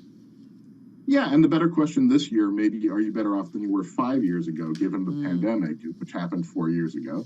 And 5 years ago, a lot of people will remember there being more manufacturing jobs in some of these places like Wisconsin, Pennsylvania, and Michigan. So there is actually a kind of credible case for things were better at one point here. Now, this is all in the realm of political spin and so on, but you're absolutely right. The incumbent is the one who has to make the case, right? And a lot of people remember Donald Trump through rose-colored economic glasses, right? There were actually in 2019, the United States lost 40,000 plus manufacturing jobs because of the tariffs that he put in place, which hit the manufacturing sector and threw it into a bit of a manufacturing recession at the time. And I want to just go back to something that you, I think, talked about in terms of locations and stuff, and where people are choosing to kind of set up industrial facilities, if you will, or manufacturing. I mean, this whole idea, if looking to replace Masterlock, where they are in Milwaukee, it's just, you talk about, the 30th Street corridors industrial sites sit up against residential neighborhoods. Its buildings are old, truck routes are too long a drive from the interstate for logistics giants such as Amazon.com. So there is also, right, this overlayer of, what's going on in terms of where people want to create these industrial sites. Right, and where it's easy to create these industrial sites, right? A lot of the old sites are really hard to redevelop. And I think that's one of the big points. But and they're heavily populated. People don't necessarily want a lot of heavy construction going on right next door to them. So there are all these structural things that kind of limit the power of presidents when it comes to bringing back jobs. That master lock factory in 2012 was visited by Barack Obama when he was president. And he was then hailing the return of jobs from China to that very factory. And now here we are, a little over a decade on, and that factory is shutting down, and some of those jobs are going back to China. Presidents make big promises, and they can't always keep them because the economics aren't always in their favor. We're speaking right now with Sean Donnan, who is a Bloomberg News senior economics writer. He's got a new story featured in the new issue of Business Week magazine about the 39,000 lost jobs that undercut Biden's manufacturing wins. Sean, that's exactly where I want to go. Where you just left off is you follow an individual who's featured in your story, DeAndre Jackson, who was actually in 2012 met former President Obama and was featured in that factory as far as like highlighting jobs in the area, who is now out of a job. Talk to us a little bit about your interviews with him and what he's planning on doing right now. Yeah, so DeAndre is a really interesting character. He actually introduced Obama in 2012, and he told me this wonderful story of the president coming in, shaking his hand, and DeAndre was nervous, and the president said, "Look, calm down. It's okay. I'm just a guy." And he really, he really felt the connection. Back in 2008, after he got hit by the property downturn and needed to find a job, and he had a good job there for 16 years. He would tell you that at one point he was making $100,000 or more a year, thanks to overtime and was really a kind of humming production line. But things had really slowed down. The company had stopped investing in new equipment in the plant, and things started to go south. And he was laid off in October as part of the shutdown of the factory.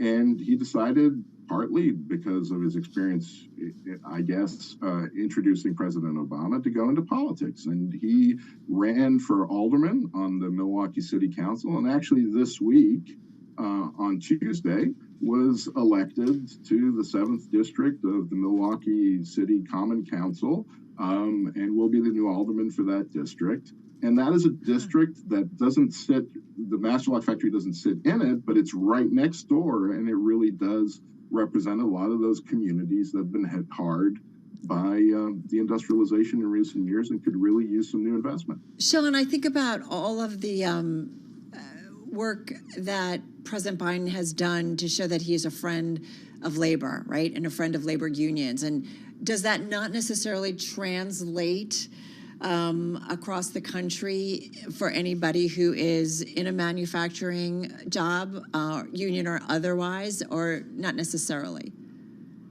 Look, I mean, there's a reason, one of the reasons besides the tragedy that has happened in Baltimore, the president is in Baltimore today, is because of the importance of the Longshoremen's Union. And at the Port of Baltimore, they are going to be hit hard. They have been hit hard by the bridge collapse and the slowdown in the port. Those are the people who are losing shifts and losing money and need the help. And the president is there to offer them support and promise them help. And he has been there for, the United Auto Workers during the strike last year. The Master Lock workers were actually represented by the United Auto Workers, and there's 300 plus members of that union who are going to lose their jobs or have lost their jobs with the shutting down of that plant, including DeAndre. At the same time, DeAndre is also an example of how that labor movement still retains a lot of influence and power. Part of the reason he was able to win his election this week is because he had some endorsements from local labor groups and so on. But there's a question going forward, and one of the other people I talked to for the story is a guy called Mike Bink, who was a longtime Master Lock employee, went to work there as an 18-year-old following his father into the factory, ended up as the head of the local UAW chapter that represented the workers for many years. And he was a guy who was out there every election season helping to mobilize voters in the neighborhoods around the Master Lock factory. And one of the things he told me is, I don't know who's going to be doing that work this time around. And those are very important neighborhoods for President Biden if he wants to win this election in November. Hey, Sean, you're senior economics writer for Bloomberg News, and I'm just curious about your thoughts on this after spending so many years reporting on issues such as these. Is what you saw in Milwaukee, is what you saw in reporting this story, does it say to you that it's a failure of policy, or it's the evolution of an economy?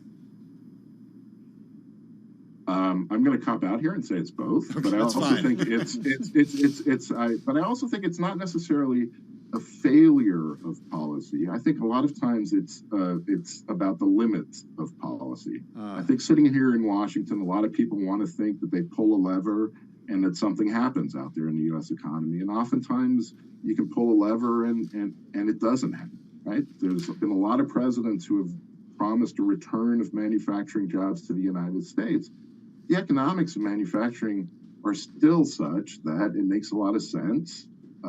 It's particularly in sectors that aren't benefiting right now from big government subsidies to continue producing in a place like Mexico, where you have cheaper labor and so on. And that ultimately benefits consumers. It benefits companies, but it hurts in a place like Milwaukee when you lose these factories.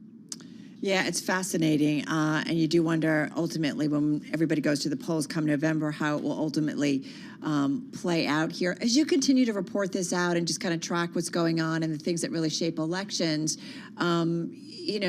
are the issues at all evolving, or is it still, it does still feel like it's still the economy, it's how we're doing, how we feel like as individuals and workers, and whether or not we feel confident in that outlook? Is that really still top of mind? It seems to be from all the pollings, along with things like immigration.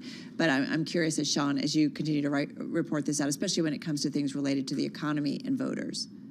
Yeah, look, when you leave Washington, one of the things you quickly encounter is people who feel very differently about the economy. It's not just about the polls.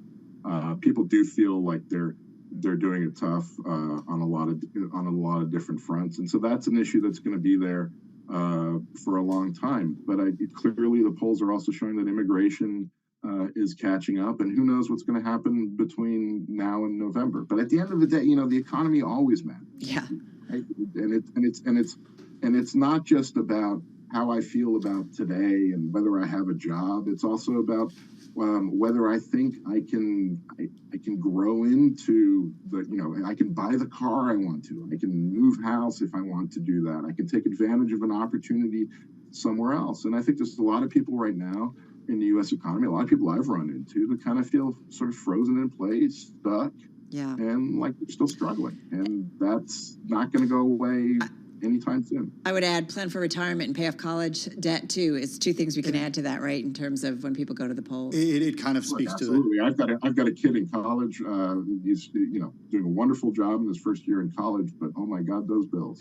And look, it does come, Carol, against a backdrop of an incredibly robust March payrolls report that we got this morning that really exceeded all analysts' expectations. So it's a tale of two different economies, no question. Listen, great stuff. Sean, as always, Sean Donnan, senior economics writer at Bloomberg News. This story, the upcoming new issue of Bloomberg Business Week, actually out on newsstands now as we speak. It is on the Bloomberg terminal and, of course, at bloomberg.com/businessweek. Hey, we are still waiting to hear from President Biden, who is down in Baltimore. We will bring you his comments when we do get them. In the meantime, if that is going to do it for us here on Bloomberg Business Week. If you're sticking around on Bloomberg TV, up next is The Close. If you're sticking with us on Bloomberg Radio, we got a great program. We're going to continue with our market coverage. We're going to bring you President Biden's comments in just a few minutes. And we're going to check in with what's going on with tourism in Mexico with the CEO of a huge hotel chain there. This is Bloomberg.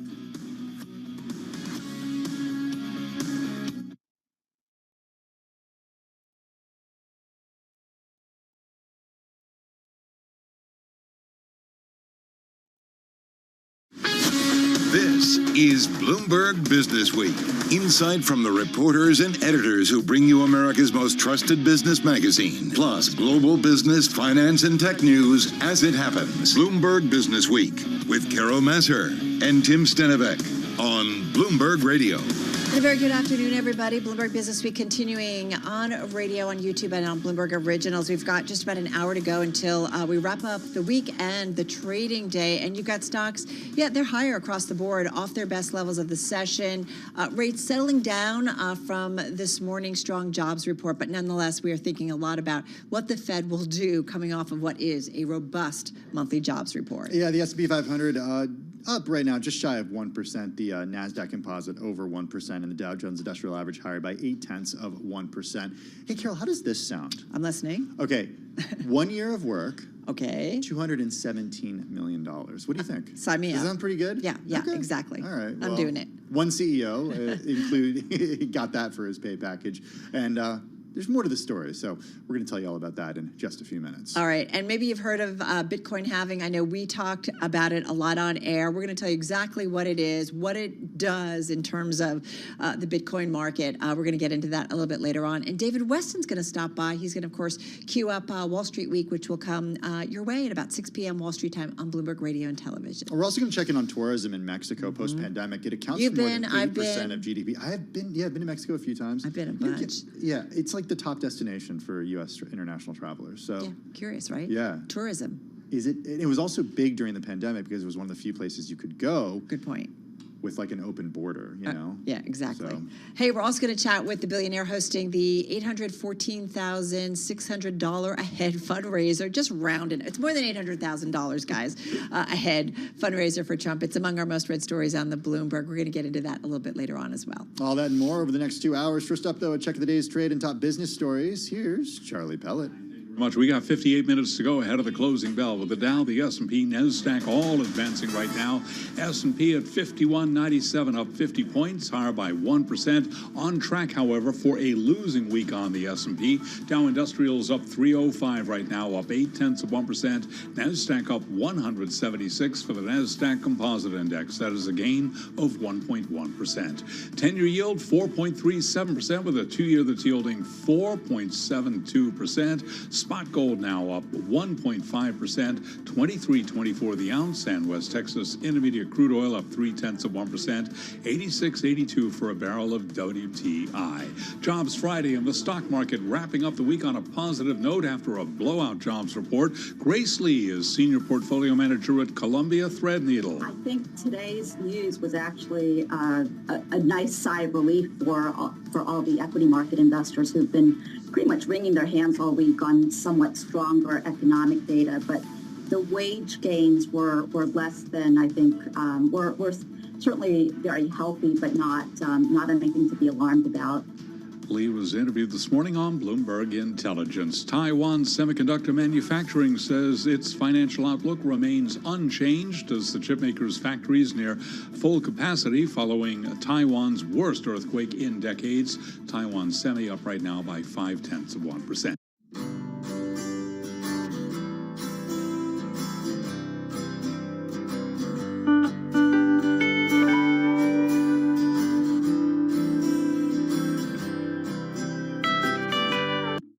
My general advice is continue to seek out companies or people that are maybe 1 stage or 2 stages ahead of you. And I think this is generalizable to not just to startups, but anyone seeking fast growth in their own professional lives, in their careers too. What does greatness look like? Try to seek out people who've been there, done that before, and then try to not connect with one, but try to interview 3, 5, 10 people to see what is a general pattern of greatness that look like that will get you to the next level of the company, next stage, maybe a year, 12 months from now, 24 months from now. Seek out people who kind of went down that path a few times. Then you'll start to find this pattern that start to emerge. What are things that you need to have 12 months from now, 24 months from now that you currently don't have? Then try to like build a path towards that. It's almost like Amazon's or Jeff Bezos' mantra of working backwards.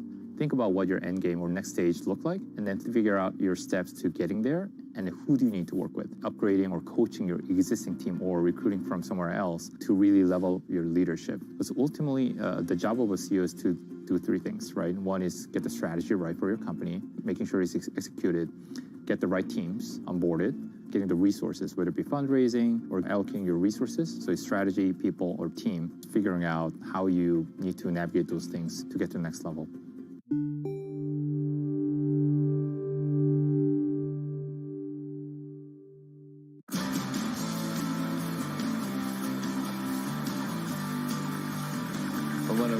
used to be in bands. I played drums in bands and toured America with them. Did a lot of session drumming, recorded albums. So yeah, it was good fun doing the drumming. The reason I stopped it, well, I still play, but not as serious as I did when I was younger. But drumming doesn't pay the bills. I was never good enough to be able to pay the bills with it, but it was good fun.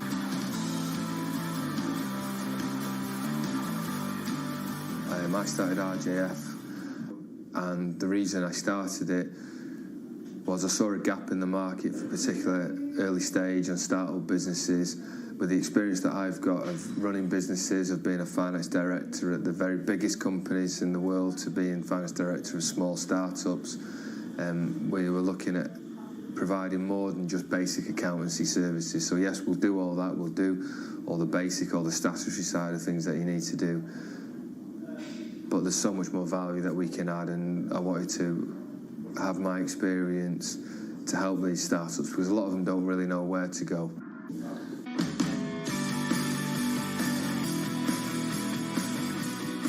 You can go to your high street accountants and they can do a good job compliance-wise, but you would question whether they've actually been in the fire line of a business. Have you been in a business where you're thinking, how do I pay wages next week? Or business is really successful, what do we do with it next? Or how do we grow it? How do we grow into international territories? Or how do we grow our markets? How do we expand? So a lot of the experience I've seen over the years and seen different types of business in different sectors, I thought, well, it's a real value that I can add to these businesses as opposed to just being an FD, because a lot of these businesses can't afford an FD. But if we can take care of their statutory side of things, the compliance side of things, I'm on hand to be able to help and advise businesses with their growth strategy, or if they're in difficulty, help them through these times.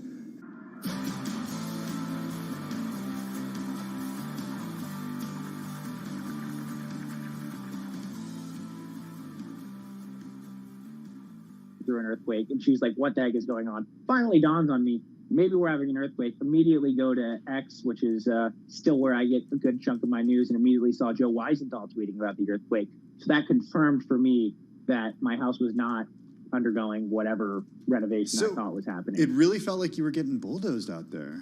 Does it? It was weird. How was the building? You guys are barely felt it here up, 5 floors up in Midtown. Oh, really? Yeah. To be fair, there were people on air that definitely felt it, and there were others in the newsroom who felt it. And then, but Tim and I were like, "What happened?" I guess I was in my own little universe, because I was, we were the only ones who didn't feel it here. But it was interesting to kind of, we've been all focused on the monthly jobs report, and that we were focused on that, and then all of a sudden it was like how quickly we kind of shifted gears to, of course, this earthquake, because it just doesn't happen. But Bailey, as a Californian, you're used to these things. I mean, this is like, happens every few minutes in California for you growing up. It's common, Tim, but we don't have basements in California. So when I'm sitting in a basement in a 100-year-old house, I'm kind of like, this is not what I'm used to. Normally you go stand in a doorway or get outside. I've never been almost underground with an earthquake happening. I don't know if you've had that experience in Northern California. No, I haven't. Been in some big earthquakes, though, in California. We all have basements in the New York Metro. Real quick, in terms of your focal point when it comes to, and actually, you know what?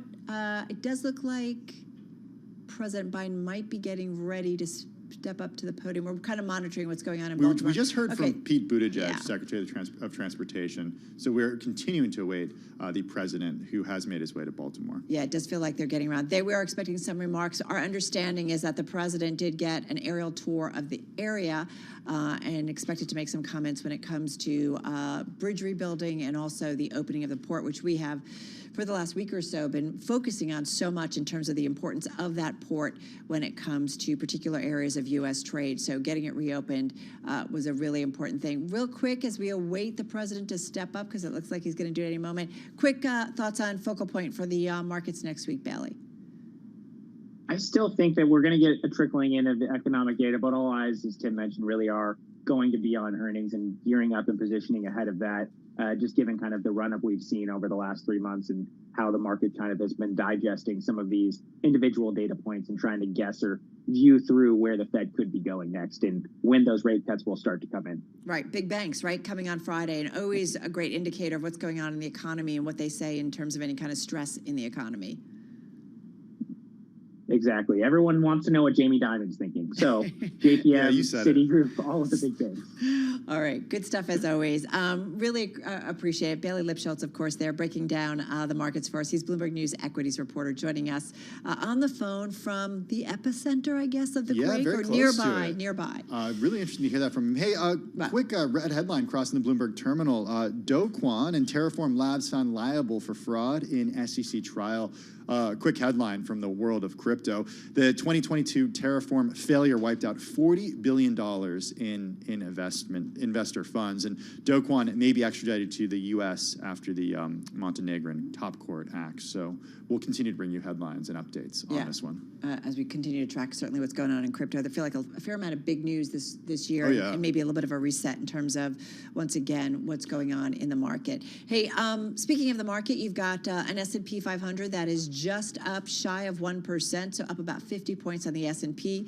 We're off our best levels of the session. Same for the Dow, off its top levels of the Friday trade, but still up 304 points, up 0.8%. And the NASDAQ 100 up nearly 1.2%, a 210-point gain here, Tim. Over the bond market, we're seeing yields higher across the curve. The two-year yields are up higher by about 9 points. And as we go to the other parts of the curve, we see 30-year yields up 6 basis points, and the 10-year yield up higher by 8 basis points. If I break it down, folks, into the S&P 500, some of the major industry groups, there are 11 in the S&P 500. Atop that list, they are all, by the way, in the green, but at the top of the pack is communication services. We talked about this earlier with Abigail. Some of those big cap, or mega cap, I should say, technology names have really been fueling some of the gains in today's session, and talked about that idea that many have strong balance sheets, positive cash flow, free cash flow, if you will. They're not companies that necessarily have to tap the debt markets or be concerned about any kind of higher borrowing costs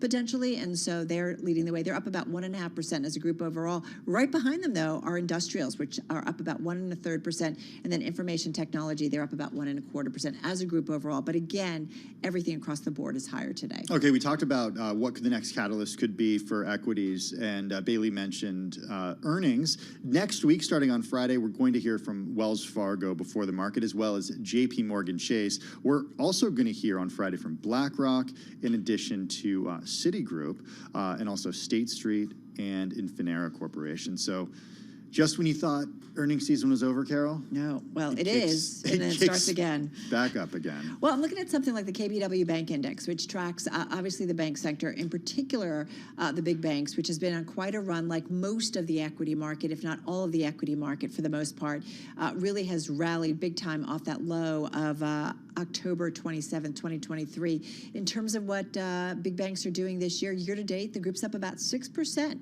so far here in 2024. And so we'll see whether or not that continues based on what we get from the CEOs. The commentary always key, what they are seeing in terms of loan activity or loan loss reserves. This is always key. But as Bailey kidded with us, we all want to hear what Jamie Dimon has to say and how he characterizes, in particular, the U.S. economy and the environment and the global environment, for that fact. And before we hear from the banks on Wednesday, we're going to hear from Delta Airlines. Be interesting to hear on a couple of fronts from Delta. One, of course, about all the challenges that the airline industry is having with regard to Boeing. Delta has a pretty diversified fleet, as diversified as you can have when there are only two major companies that make large airplanes. That said, interested also to hear potentially any commentary about the deal that Visa and MasterCard reached, because Delta has such a large credit card business. So we'll be watching for that. We're also going to hear from Constellation Brands, giving us a good check on the consumer, ticker STZ, that company reporting on Thursday before market. Right now, though, we're looking at an S&P that could be down about 1% for the week overall. So that was after about a 0.4% gain in the previous week, which was a holiday-shortened trading week. And then you also had about a 2.3% gain that wrapped up on March 22nd. So we saw really some nice moves up. It was a very strong first quarter for U.S. stocks in particular, as is evidenced by what we are seeing year to date.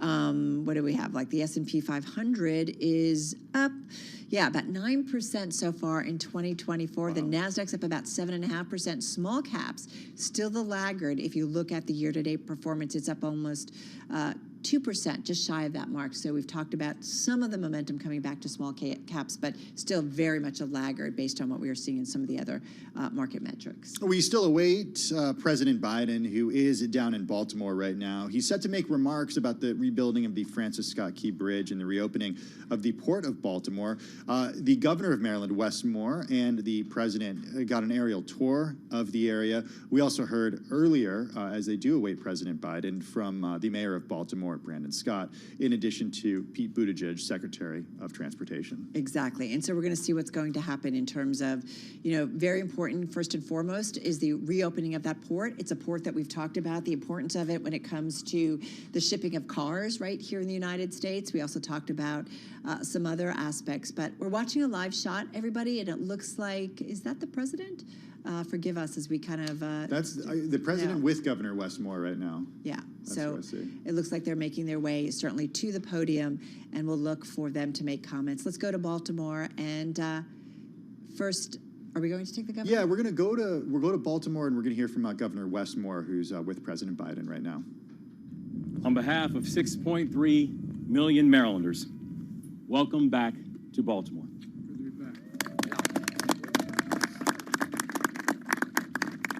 I want to thank the mayor, our county leaders, our federal delegation, Marylanders from all walks of life, Team Maryland. We are here together in partnership.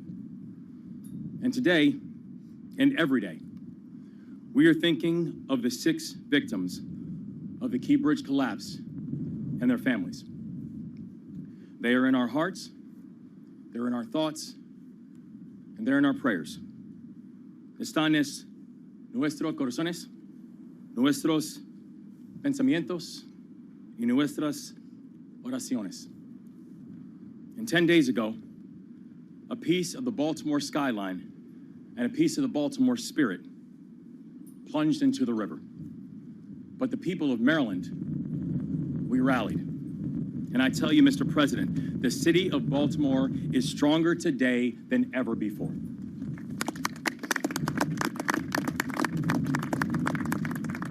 But our strength is not preordained. Marylanders have spent weeks, months, and years focusing on what unites us. Baltimore came together to improve public safety, and last year, we brought down homicides to the lowest rates that they have been in almost a decade. Baltimore came together to drive growth, and this year, we have one of the fastest growing economies in the nation. The hardworking people of Baltimore have been training for this moment, even if we didn't know it. Our unions, our first responders, our government leaders, our village elders, our business community, all of us have forged uncommon bonds, and partnership is what we do here. And partnership will help us to rebuild the bridge and win this moment. Today, we launch a new partnership with leaders in the public and the private sectors. It is called the Maryland Tough, Baltimore Strong Alliance. The alliance is made up of leaders who are doubling down on their commitment to the city and their commitment to this state. Many have agreed to not lay off employees. Many have agreed to return to Baltimore even if they need to move somewhere else temporarily. And all have agreed to help us build a better future. Foundations, businesses, sports teams, community champions have committed a combined $15 million thus far to support our workers and our neighbors in this moment. The Alliance is over 50 members strong, and we are only getting stronger. Maryland is building a table that is large enough to include everybody, from our federal partners to our nonprofit leaders to our entrepreneurs to our port workers. And this morning, I signed an executive order to provide $60 million in financial relief for workers and businesses that have been impacted by the Key Bridge collapse.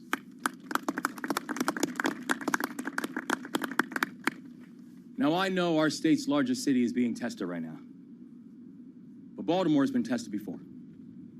We get knocked down, we stand back up, and we dust ourselves off, and we move forward. That is what we do. And the people of Maryland are grateful to have a full partner in this work like President Biden.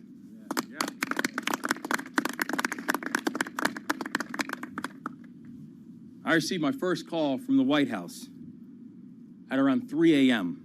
on the day of the collapse. And every hour since, we've worked hand in hand with this administration. President Biden might not be a Marylander by birth, but I tell you, he's proven what it means to be Maryland tough and Baltimore strong. The president stood with us in the first 100 days of our administration to announce historic funding for the Frederick Douglass Tunnel. And he stands with us today to help the families clear the channel, lift our people, and rebuild this bridge. With the support of President Biden and his team, I know that Marylanders of this generation and the next will look up, and once again, they will see the Francis Scott Key Bridge, and they will see it standing tall. The state of Maryland is honored to welcome the President of the United States to one of the most important cities in the United States. Ladies and gentlemen, the 46th President of the United States of America, President Joe Biden.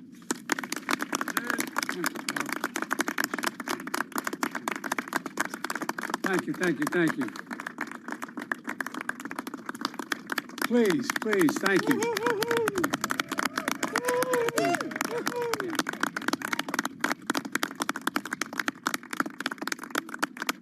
By the way, folks, I say to my dad, Dad, they're mispronouncing Balmer. My dad and the Biden, please sit down. The Biden family goes all the way back to being watermen in this bay for a long, long time, back in the mid-1800s. And my father was born and raised here in Baltimore. And there's a strong, strong connection. Still have family in the region as well. Governor Moore, Senator Cardin, Senator Van Hollen, Congressman Fumey, Mayor Scott, County Executive Johnny O. I like that. Johnny O, ho, ho. To all the military members and first responders, and most importantly, the people of Maryland, I'm here to say your nation has your back, and I mean it. Your nation has your back. And you've got, without exaggeration, one of the finest delegations in the Congress of any state in the Union, and they know how to get things done, and we're going to get this paid for, aren't we? Yes. Yes. All right. I was just briefed by the Unified Command about the ongoing impact of this tragic collapse of the Francis Scott Key Bridge last Tuesday. The damage is devastating, and our hearts are still breaking. Eight construction workers went into the water when the bridge fell. 6 lost their lives. Most were immigrants, but all were Marylanders. Hard-working, strong, and selfless. After pulling a night shift fixing potholes, they were on a break when the ship struck. Just seconds before, one of the men, named Carlos, who was only 24, left a message for his girlfriend. Here's what it said. "We just poured cement. We're waiting for it to dry," he said. Well, to all the families and loved ones who are grieving, I've come here to grieve with you. We all are. It's not the same, but I know a little bit about what it's like to lose a piece of your soul, to get that phone call in the middle of the night, to say family members are gone. I've been there. It's feeling like having a black hole in your chest, like you're being sucked in, unable to breathe. The anger, the pain, the depth of the loss is so profound. And we know it's hard to believe. And you're probably not going to believe me, but I can tell you now from personal experience, the day is going to come when the memory of your loved one as you walk by that park or the church or something that you shared together is going to bring a smile to your lips before it brings a tear to your eye. It's going to happen. It's going to take a while, but I promise you it will happen. And that's when you know you're going to be able to make it. I promise you it will come. Our prayers for you is that time comes sooner rather than later, but it will come. We'll also never forget the contributions these men made to this city. We're going to keep working hard to recover each of them. And you know, my vow is that we will not rest, as Carlos said, until the cement has dried and the entirety of a new bridge. A new bridge.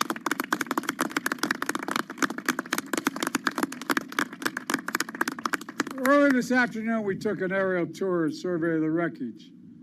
You know, from the air, I saw the bridge that's been ripped apart. But here on the ground, I see a community that's been pulled together. I want to thank you all, the first responders, the port workers, state and local officials, who sprang into action before dawn, who've been here ever since. And we did talk, I think it was 2 or 3 in the morning. You were out here. You were here. Within minutes of the collapse, the U.S. Coast Guard arrived on the scene. Within hours, I ordered personnel from the Army Corps of Engineers, the Navy, the Department of Transportation to assist in every way possible. Within a day, we stood up a unified command. In the weeks to come, I want you to know we're going to continue to have your backs every step of the way. I guarantee you. I guarantee it. First is our priority to reopen the port. This is one of the nation's largest shipping hubs. And it's the top port in America, both in importing and exporting of cars and light trucks, the #1. Simply put, the impact here has a significant impact everywhere, up and down the coast and around the country. Thousands of tons of mangled steel remain lodged in the water, blocking ships from moving in and out of the harbor.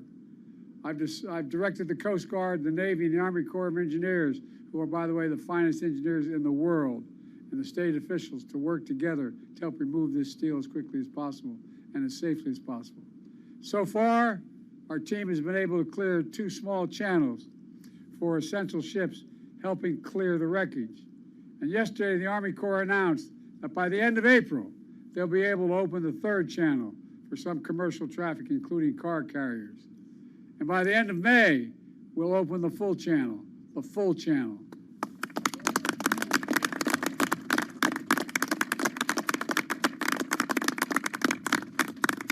My task force on supply chain disruption has been engaging with union, rail, trucking, shipping, state and local leaders to minimize the impact on our supply chains.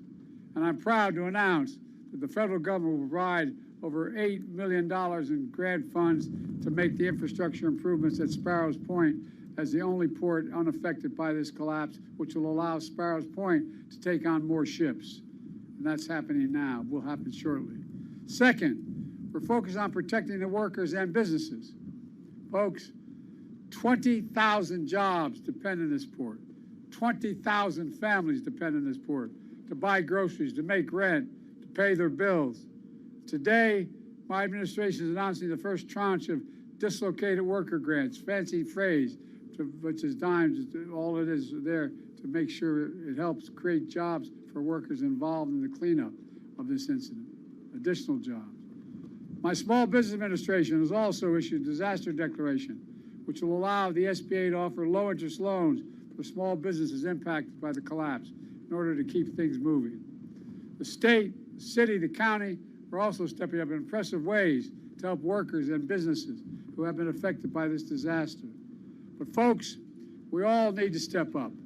Amazon, Home Depot, Domino Sugar, and many other companies all rely on this port. And they have committed to keep workers and payrolls on their businesses in Baltimore and move as quickly and clearly as possible to change the channel. I'm calling on every company at and around the port to do the same thing, the same exact thing. Commit to stay. And the customers who use this port, we're coming back. We're coming back soon. Folks, finally, we're going to move heaven and earth to rebuild this bridge. as rapidly as humanly possible. And we're going to do so with union labor and American steel. For a simple reason, they're the best workers in the world, and that's not hyperbole. Every day, over 30,000 vehicles traveled across this bridge.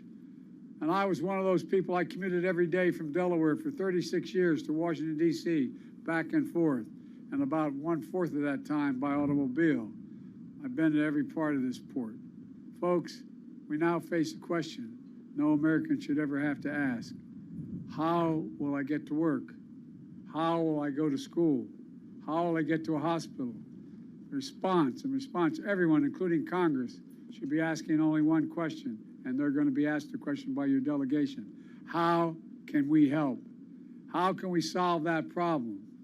My administration is committed, absolutely committed, to ensuring that the parties responsible for this tragedy pay to repair the damage and be held accountable to the fullest extent the law will allow. But I also want to be clear. We will support Maryland and Baltimore every step of the way to help you rebuild and maintain all the business and commerce that's here now. As the governor can tell you, within hours of the Maryland request, we approved $60 million in emergency federal funding. I fully intend, as the governor knows, to have the federal government cover the cost of building this entire bridge, all of it.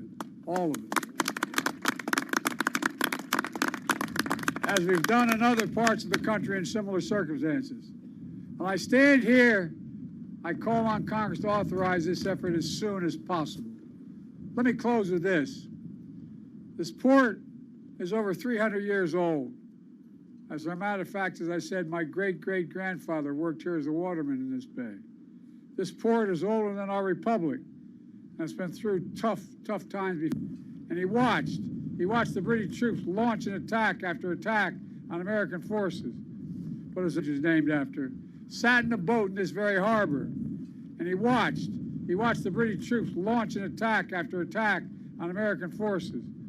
But as the dawn broke, we saw the American flag still flying. Baltimore was still standing, and our nation, as he wrote in the Star-Spangled Banner, had made it through a perilous fight. Folks, this is going to take time, but Governor Moore, Senator Cardin, Senator Van Hollen, Congressman Mafumi, Mayor Scott, County Executive Johnny O, and others are going to rebuild this bridge as rapidly as possible. And folks, we're determined to come back even stronger. We're the only nation that's gone through every crisis that we've had. We've come out stronger than we went in, and we're going to do it here as well. And once more, to make this perilous challenge. You know, because we're the United States of America, there's nothing beyond our capacity when we do it together. Think about that. Remember who we are. We're the United States of America. Nothing is beyond our capacity. May God bless you all, and may God protect our troops, our first responders, and all those who gave their soul. Thank you. All right, everybody, you've been listening to President Biden making remarks about the rebuilding of the Francis Scott Key Bridge and reopening of the Port of Baltimore. They're live on the ground. This after several speakers, including Brandon Scott, the mayor of Baltimore, and also Maryland Governor Wes Moore. But what's interesting is President Biden, Tim, talking specifically about getting an aerial tour of the vicinity and breaking down that he said so far 2 small channels have been cleared. By the end of April, the 3rd channel will be opened, and then by the end of May, full channel, the Baltimore port, will be opened. Yeah, he also made some comments about the plans to help small businesses via the Small Business Administration. And in addition, saying that some companies, including Amazon, Home Depot, Domino, Sugar, all companies in the area that use the port have committed to keeping workers employed. The president also asking Congress to authorize bridge funds as soon as possible. All right, you can read all about it. Just head to Bloomberg.com or check out the Bloomberg terminal. In the meantime, let's get an update on the markets. Just got about 26 minutes to go to wrap up the day and the week. For that, we we toss things over to Charlie Pellet. Take it away, Thank you very Charlie. much, Carol Master. Indeed, we are looking at an update here off session highs, but still a 59-point gain in the S&P 500 index. Jobs Friday, we're up 1.2%. Dow Industrials up 364. For the Dow, that is a gain right now of 1%. NASDAQ is up 208 for the NASDAQ Composite Index, an advance of 1.3%. 10-year yield 4.38% with a 2-year that's yielding 4.73%. Gold up 1.4%. Spot gold at $23.23 the ounce, while West Texas Intermediate crude is up 0.3%. 86.83 right now on WTI. The U.S. stock market ending the week on a positive note after that blowout jobs report signaled that the economy it will continue to power corporate America, even if that means the potential for still elevated interest rates. Tiffany Wilding is North American economist at PIMCO, and she was interviewed this morning on Bloomberg Intelligence. The bottom line for us is that certainly immigration is lifting both labor demand and labor supply, and you're seeing that continue to lift, just the monthly payroll gains that we're seeing. It was just a blowout number today. And again, recapping, stocks higher, S&P up 58, up 1.1%. I'm Charlie Pellet, and that is a Bloomberg Business Flash. Hey, thank you so much for that update, Charlie Pellet. Well, later this month, something's going to happen that won't happen again for a few years. And no, I'm not talking about next week's total solar eclipse. Okay, what are you talking Okay, about? I'm talking about the Bitcoin halving, or halvening, as it's sometimes referred to. If you have no idea what I'm talking about, you're in good company. A lot of people don't know what this is. And we've also got the perfect person to explain what's going on. David Pan is Bloomberg News crypto and blockchain companies reporter. He joins us here in the Bloomberg Interactive Brokers studio. So, David, this is not the first time there's been a halving or a halvening. Explain what's set to happen if all things go according to plan later this month with Bitcoin. Okay, so the halvening happens every 4 years. So the first halvening took place in 2012. So it was pre-programmed in the Bitcoin blockchain. So basically, what happens is that the new supply of Bitcoin released from the blockchain will be cut in half. So that has been the main revenue source for Bitcoin mining companies. So the amount of Bitcoin will be cut after this halving, which will happen later this month. Is going to be worth about $10 billion in revenue in annual revenue for the miners. In a haircut, you mean? In other words, they're going to get less revenue, right? Yes, like $10 billion a year. Why does this happen? Why does it have to happen? So the anonymous creator of Bitcoin used this mechanism to actually maintain the hard cap of 21 million tokens for Bitcoin. That's why a lot of people are advocating for the cryptocurrency, because it's not inflationary, because there's a hard cap. It's a fixed supply, right? Exactly. So I guess my question is, this is about, who does this affect more? Does it affect more the miners, or does it affect potentially the price of Bitcoin?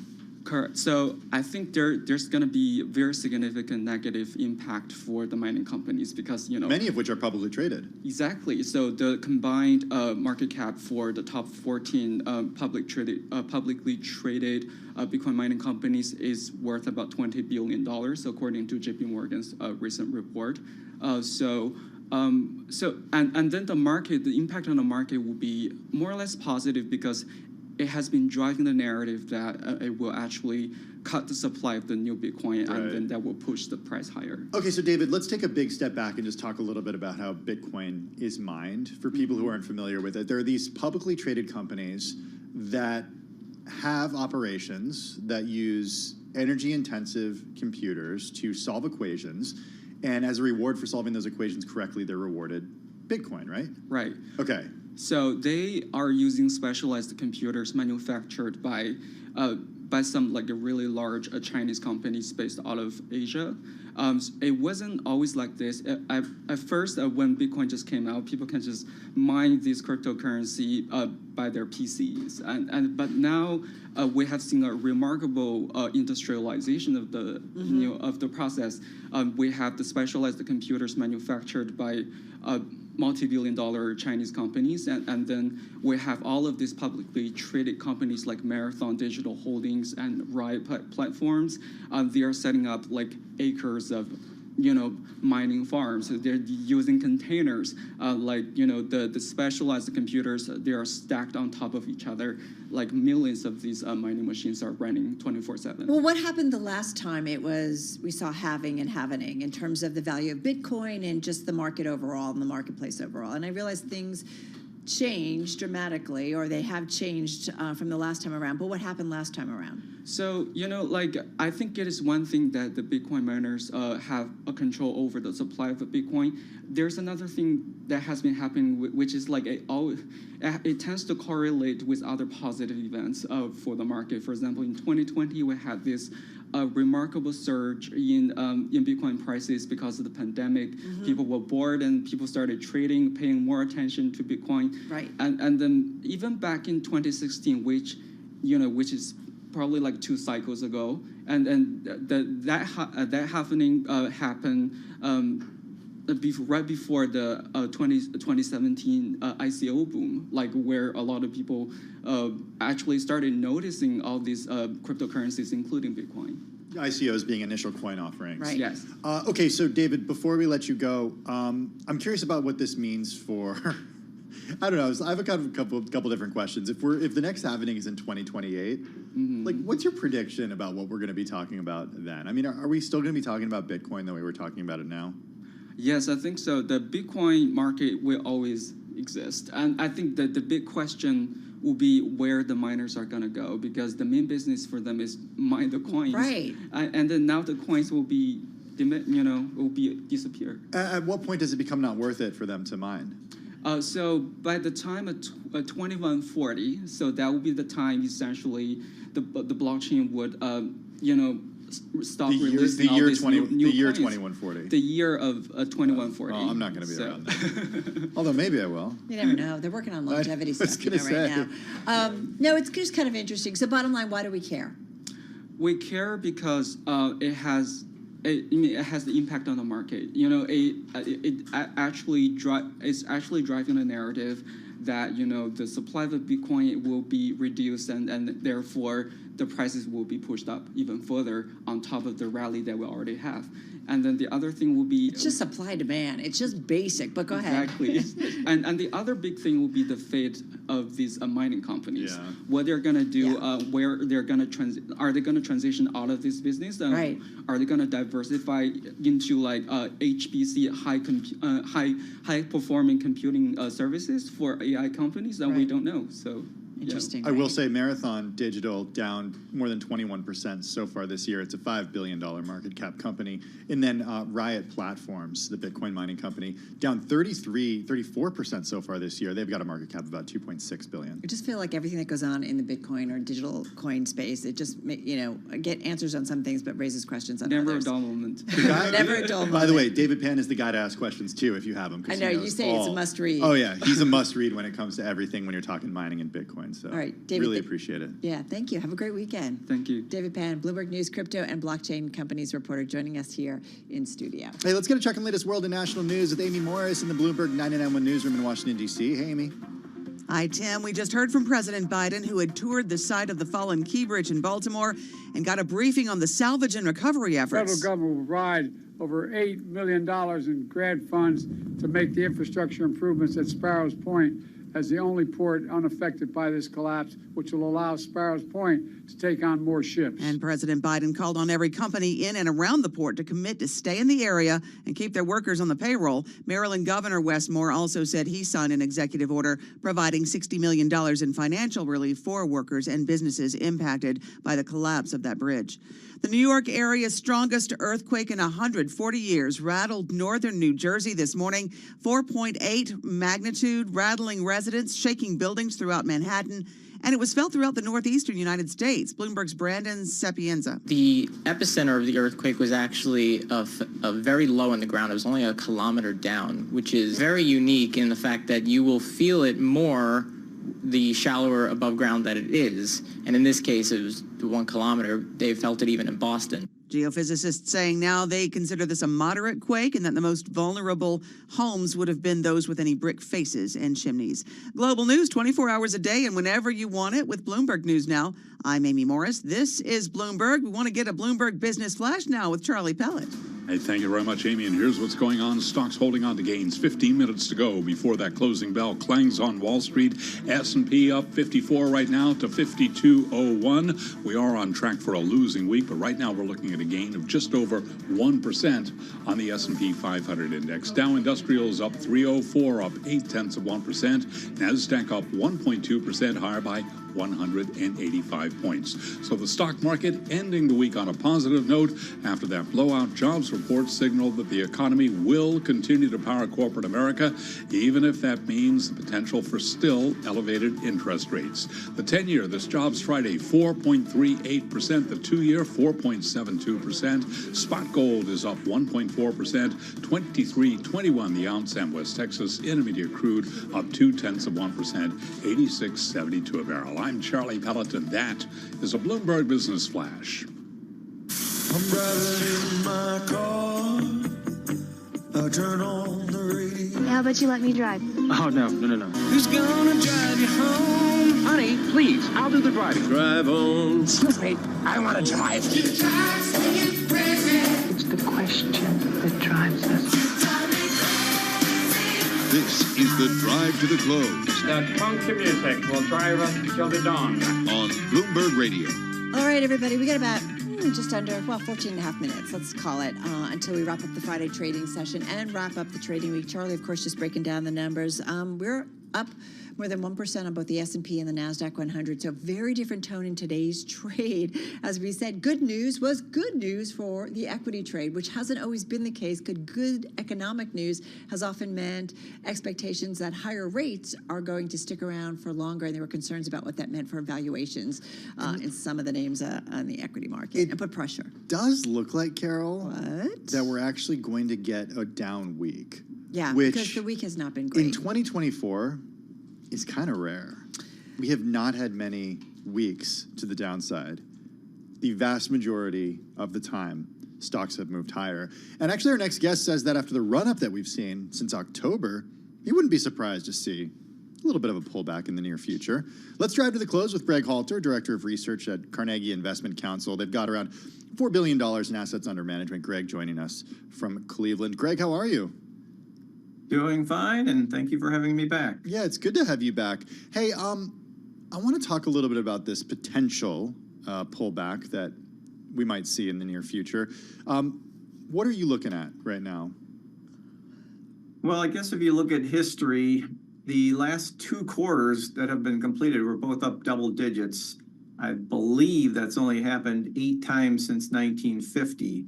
So what that has meant 1 year out is that the stock market is higher.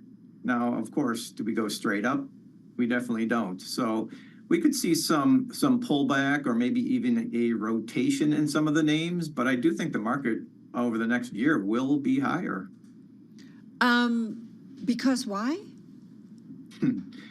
I believe that the companies are generating a lot of cash, lots of free cash flow that's going towards dividends and also, importantly, share repurchase. I believe that there were some thoughts that the share repurchase side would be dented due to the tax that was put in place. That has not been the case. We may be on a record pace, so that'll help your earnings per share side of things. And I just think business is good. So these companies will generate some favorable earnings growth. What about geopolitical concerns? We saw a little bit, well, I guess we can call it a little bit of a sell-off, but relative to what we've seen lately, it was a pretty big sell-off yesterday over an increase in oil prices, some hawkish commentary from Neil Kashkari, who's not a voting member of the Fed this year, and also some comments. I think people had geopolitical concerns yesterday that sent the price of oil higher after we heard from Benjamin Netanyahu. What about geopolitics playing into this? It's definitely a factor. I mean, we at Carnegie don't invest for a week or a month. I mean, it's more of a long-term focus. So yes, are we concerned? Do we pay attention? We certainly do. But over the long term, and if you look at the history of the market has been able to put these things in its back pocket, take it with stride, and move higher over time.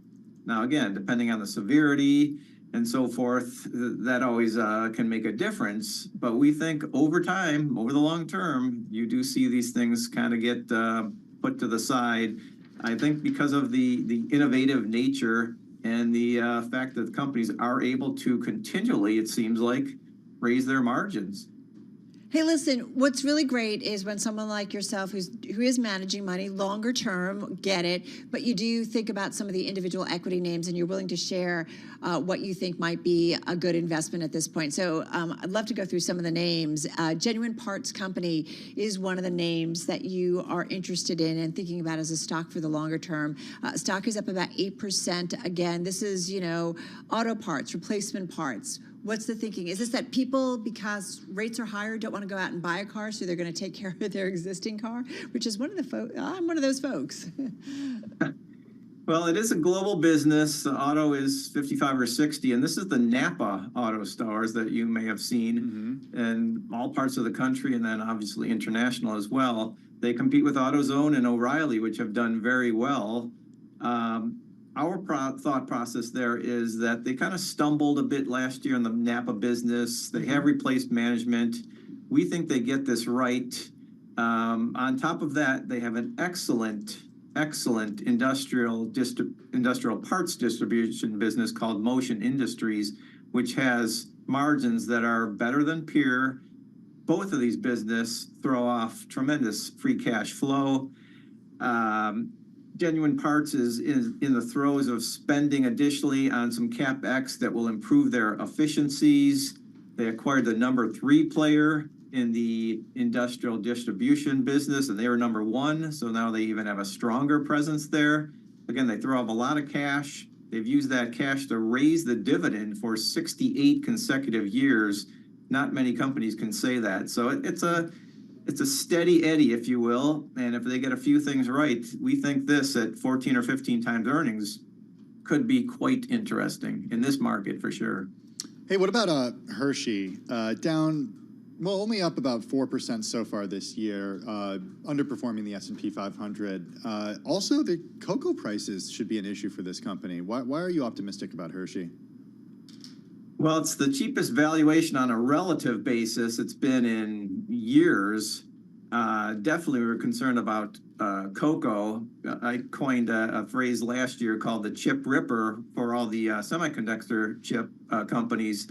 This is the chocolate chip ripper, if you will, given what's going on with cocoa going from 2000 to 10. But, this company's been around for a long time. They do hedge. I think they're in a good position there relative to cocoa, unless it just goes to 20 or 50,000, which I don't see happening. They do have an iconic brand. They are able to get price. I think that's what people are worried about, and that's hence the sell-off. But if you look at the stock chart, it's actually kind of found a floor here over the last few months. And I think that's investors like us saying it's gotten to a point where this is more attractive than it's been in years. And again, these are candies, chocolates. People are going to continue to buy them. Yeah, it's interesting because actually Morgan Stanley lowered their price target on Hershey to $170 a share from $183. Stock right now at about $193 or just below $194 a share. And they're a little concerned, and they see the EPS falling by about 5% year over year due to that rise in cocoa prices, as you said, up 90% over the last 2 months and up 125% year to date. But you think at least in the you're a longer term investor. So even if there is some pressure this year, next year, you still think it's an interesting buy right now. We certainly do. Again, we invest for the long term. We love when we get these buying opportunities in these excellent, well-managed companies that have great balance sheets and excellent free cash flow. You don't get many opportunities to buy good companies like this, and this is when you take advantage of them. One other name, too, that I feel like I get it, especially consider some of the geopolitical concerns that are around, is Lockheed Martin. It's a little changed on the year right now. You got a PE of about 13.68, just below 14, a forward-looking PE of just below 18. Is it the geopolitical? It's interesting. It used to be, right, we used to think Republicans spend on defense and Democrats don't, but now we know that's not been the case for a long, long time. But is it geopolitical that, we're going to need weapons, unfortunately? There's no doubt that's got to play into this. You know, I think they've kind of stubbed their toe, if you will, a bit with the F-35. You know, if they get those issues behind them, they've got a huge backlog. It's into the billions, multi-billions. So they certainly have the revenues out there, the orders out there. It's just converting that into margins and profits. Historically, they have done that. Obviously, they're beholden to the budget in the U.S. and the pluses and minuses of that. And of course, we've got an election year, so there's all kinds of thinking, well, what's going to go on? But you're right, the stock hasn't done much over the last year or 18 months. We think, again, this is an excellent opportunity for what's been a very good capital allocator over the years, if not decades, in terms of dividends and share repurchase and very wise moves in terms of CapEx to meet the internal needs that the company has. Another company on your radar is Lowe's. Interested in the company given that we actually saw some hiring in construction earlier today from the most recent payrolls report. Why would you pick Lowe's over Home Depot? Great question. We obviously know Home Depot as well and have some ownership in that as well. But our selection, if you will, is Lowe's. We think that with the not so new management there, but the management is really trying and really targeting to get its margins to Home Depot's levels. And again, not in one fell swoop, but over time, if they can do that and continue to do what they're doing in terms of their cash generation, which, you know, they're not building new stores, so that cash is going to dividends and a big share repurchase program. If they can continue to improve their operations internally and get those margins up 10, 20, 50 basis points a year, get closer to Home Depot, we think this could certainly trade above the current valuation levels. Hey, one other area, and I'm thinking about specifically Visa and MasterCard. You like this area as well. Is that because, unfortunately, consumers continue to spend, or what's the thinking here? Yes, and this is also a global business, not just U.S., but, you know, it's a duopoly. People hate to say that, but it truly is. You know, they've got the massive share in that credit card processing space. They are still able to raise price despite what just happened this week or last week in terms of the big settlement they had. You know, they're really where the rails are run for all the credit card purchases. And as long as spending continues, we think Visa and MasterCard stand to benefit. And the valuations are not stretched at this level, certainly relative to their own historic So norms. MasterCard with a 38 PE forward 33, you feel pretty comfortable with that real quickly? And PE on Visa is about 30, almost 32. Yep, they're high on that basis, but relative to where the company's traded over time, we don't think it's all that crazy high. We like it. We like their growth. All right. Well, really appreciate being able to talk some names with you. Greg, thank you so much. Have a great and safe weekend. Greg Halter, Director of Research at Carnegie Investment Counsel. They've got about $4 billion in assets under management. He was joining us from Cleveland, Ohio. All right, folks, getting ready to wrap up the Friday trade and the week overall. This as we continue to hold on to a rally off our best levels of the session, but 1.3% higher on the NASDAQ 100. Time to head over to our TV colleagues and talk about the markets beyond the bell. Starts right now. My IFB's not working.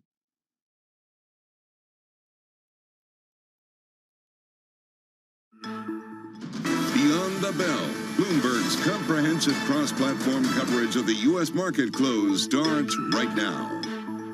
And right now, we are 2 minutes away from the end of the trading day.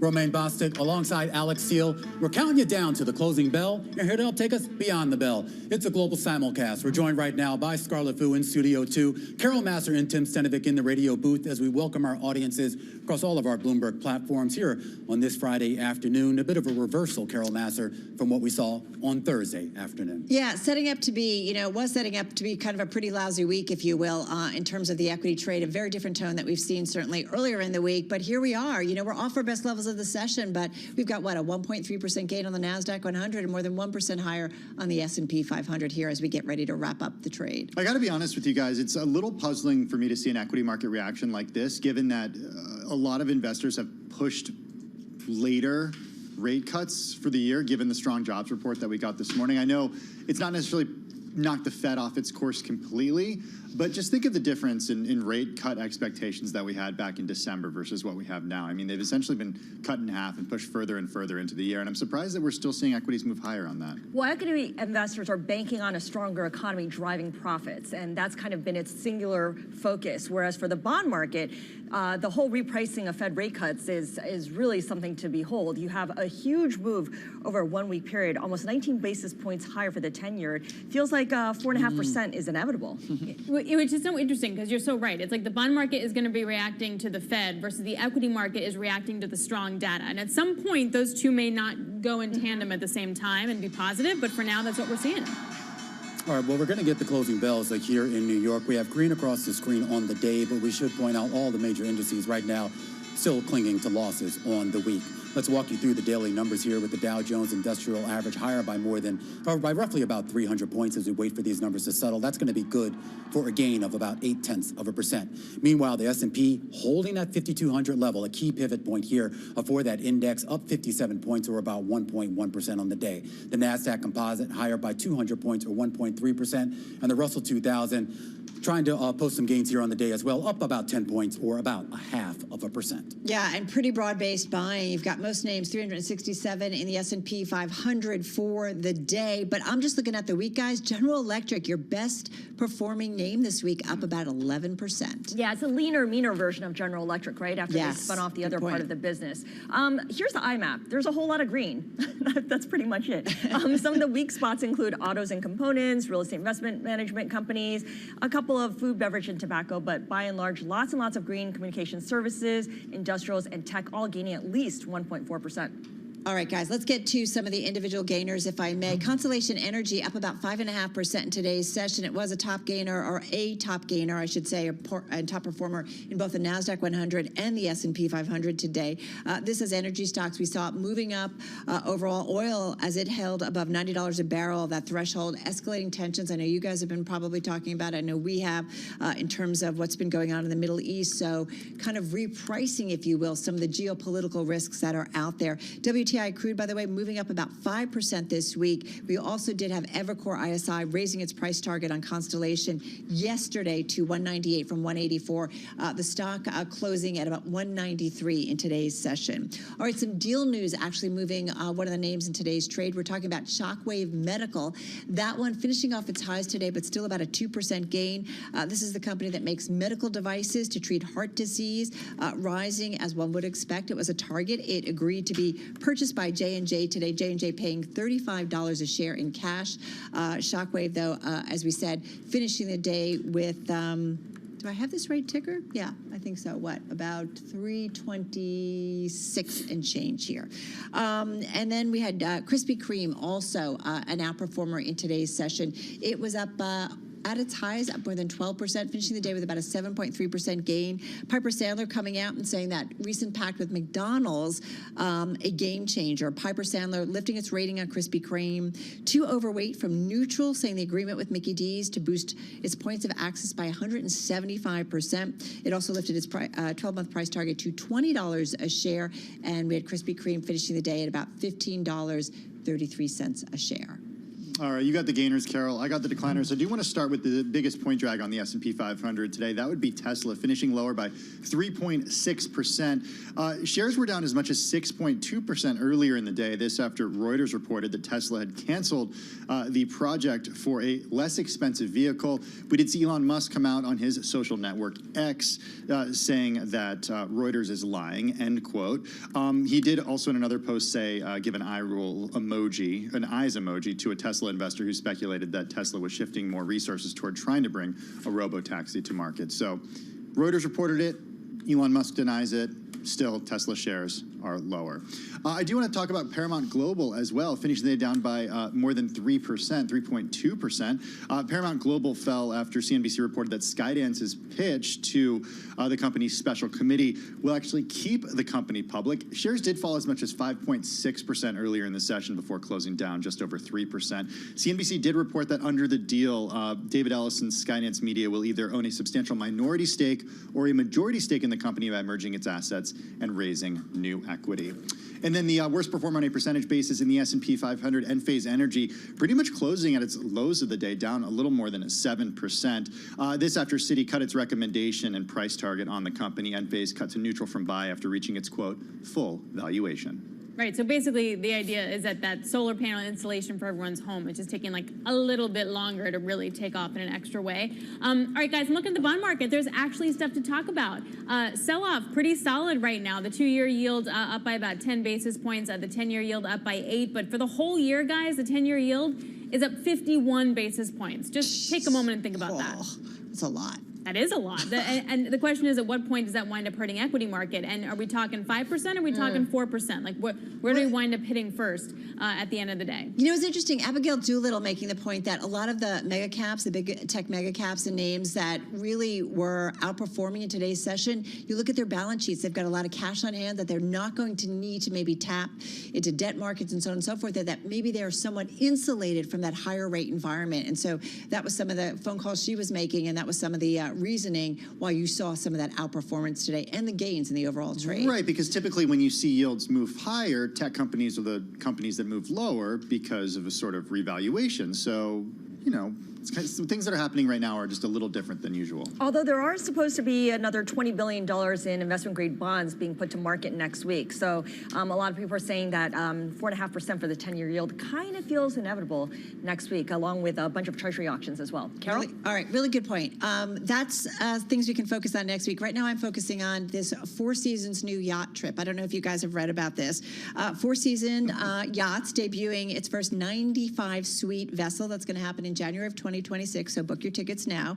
It's going to come, it could be the most expensive way to cruise. 7 nights in the Caribbean will cost no less than $20,000 per suite, with up to $330,000 for the nearly 10,000 square foot glass enclosed suite that fronts the ship's towering funnel. And you know what, guys?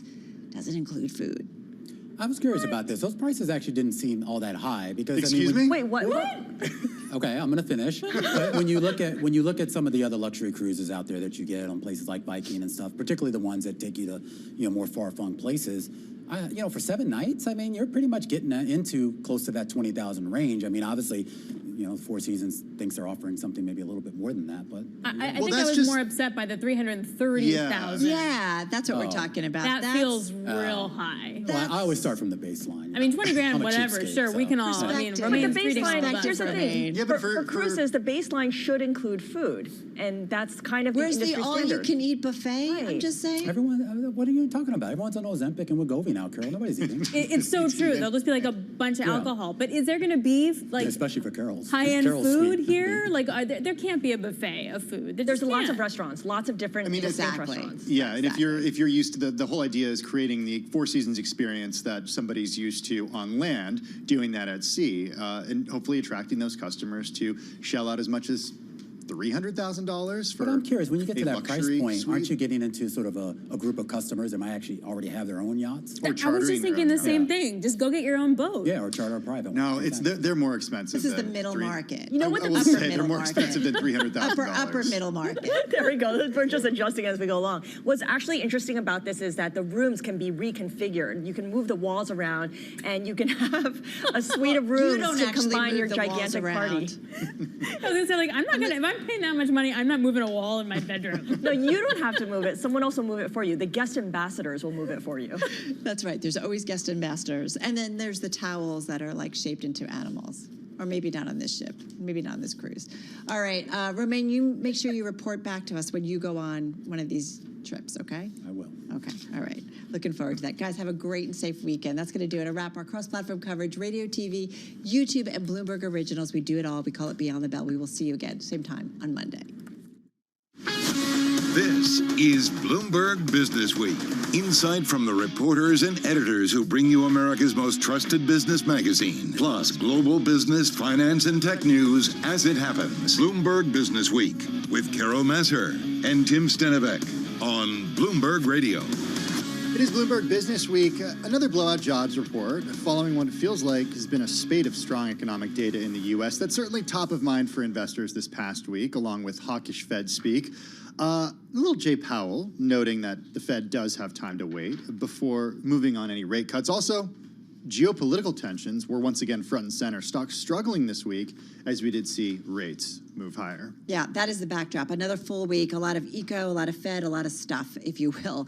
And that is the backdrop for tonight's episode of Bloomberg Wall Street Week with David Weston, airing tonight at 6 p.m. Wall Street time on Bloomberg Radio and Television. David joining us here in our Bloomberg Interactive Broker studio. We're not going to ask you about those big cruise ships. We're going to ask you about some of the... I just was wondering about, there's a big difference between 20 and 300. It's quite a range. And the 20, I'm thinking like third class in the Titanic. You're down, locked in. Remember the Leonardo DiCaprio? Exactly. It is quite a range. A little, all right. We'll table that for a moment. You had a lot going on this week, and, you know, we talked a lot about geopolitics, the economy. Where should we start? What was kind of top of mind for you guys? Well, I will say we do spend some time with Larry Summers and talk about the jobs numbers, and to just pick on when you were talking about Jay Powell. Jay Powell, if you noticed in that discussion out in Stanford, one of the things I thought was very interesting was he said, we don't need to know where the neutral rate is. That's not important for policy.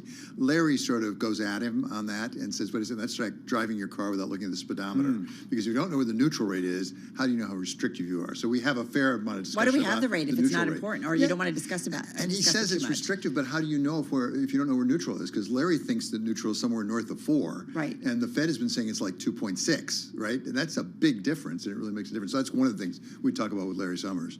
It would be a major reset, especially if the Fed starts to move off of it. No, exactly right. Exactly. And that's why it is important. And it was triggered, obviously, by those jobs numbers, which indicate this economy is really forging ahead pretty robustly with that unemployment rate going down to 3.8. But to pick up on what you said, Carol, we are focused on geopolitics a fair amount because we've heard a lot recently about there's more geopolitics that the market has to take into account today than there has been for a long time. Seen some repricing in the oil market as a result. Well, you see that just today, actually, and Larry talks about that as well, his concerns about the oil prices. But the question is, what do the markets do with politics and geopolitics? So we had two people in, Ray Dalio, and we had Neil Ferguson to discuss just that.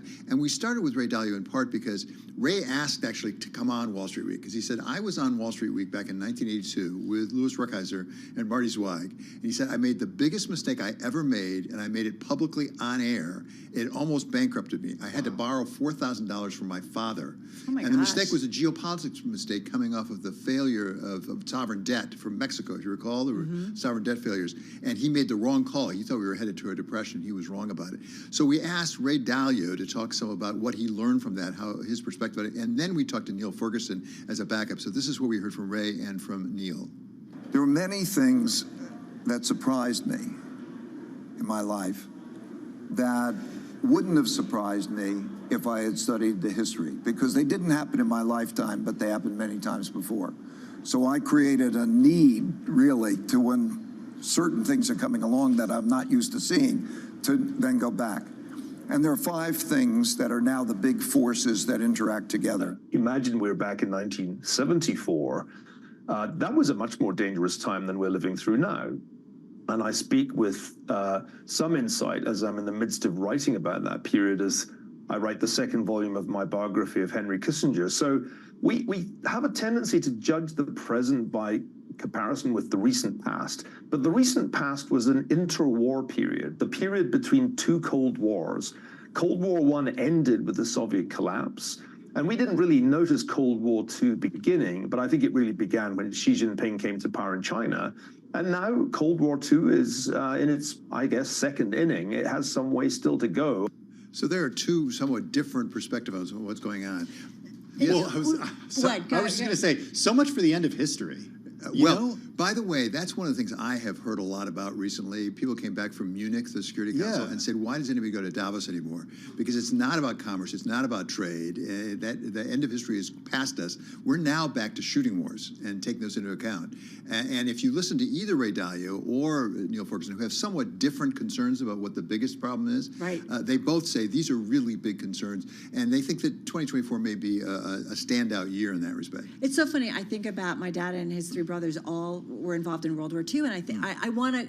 There are unfortunately none of them around, but I want to have conversations and go back and just say, what was it like living in a world like that? Because I think we all feel like it seems so dour and depressing, and this idea of a 3rd World War, and just kind of what was on their mind, top of mind, of thinking kind of like, is it not the end of civilization, but obviously a lot of stress points. And I just kind of think, I don't know, just trying to put it in perspective in terms of where we are. Well, and you don't have to even necessarily go back to 1941 to get that perspective. One of the things that Neil Niall Ferguson talks about is the Cuban Missile Crisis, which is much more recent than that.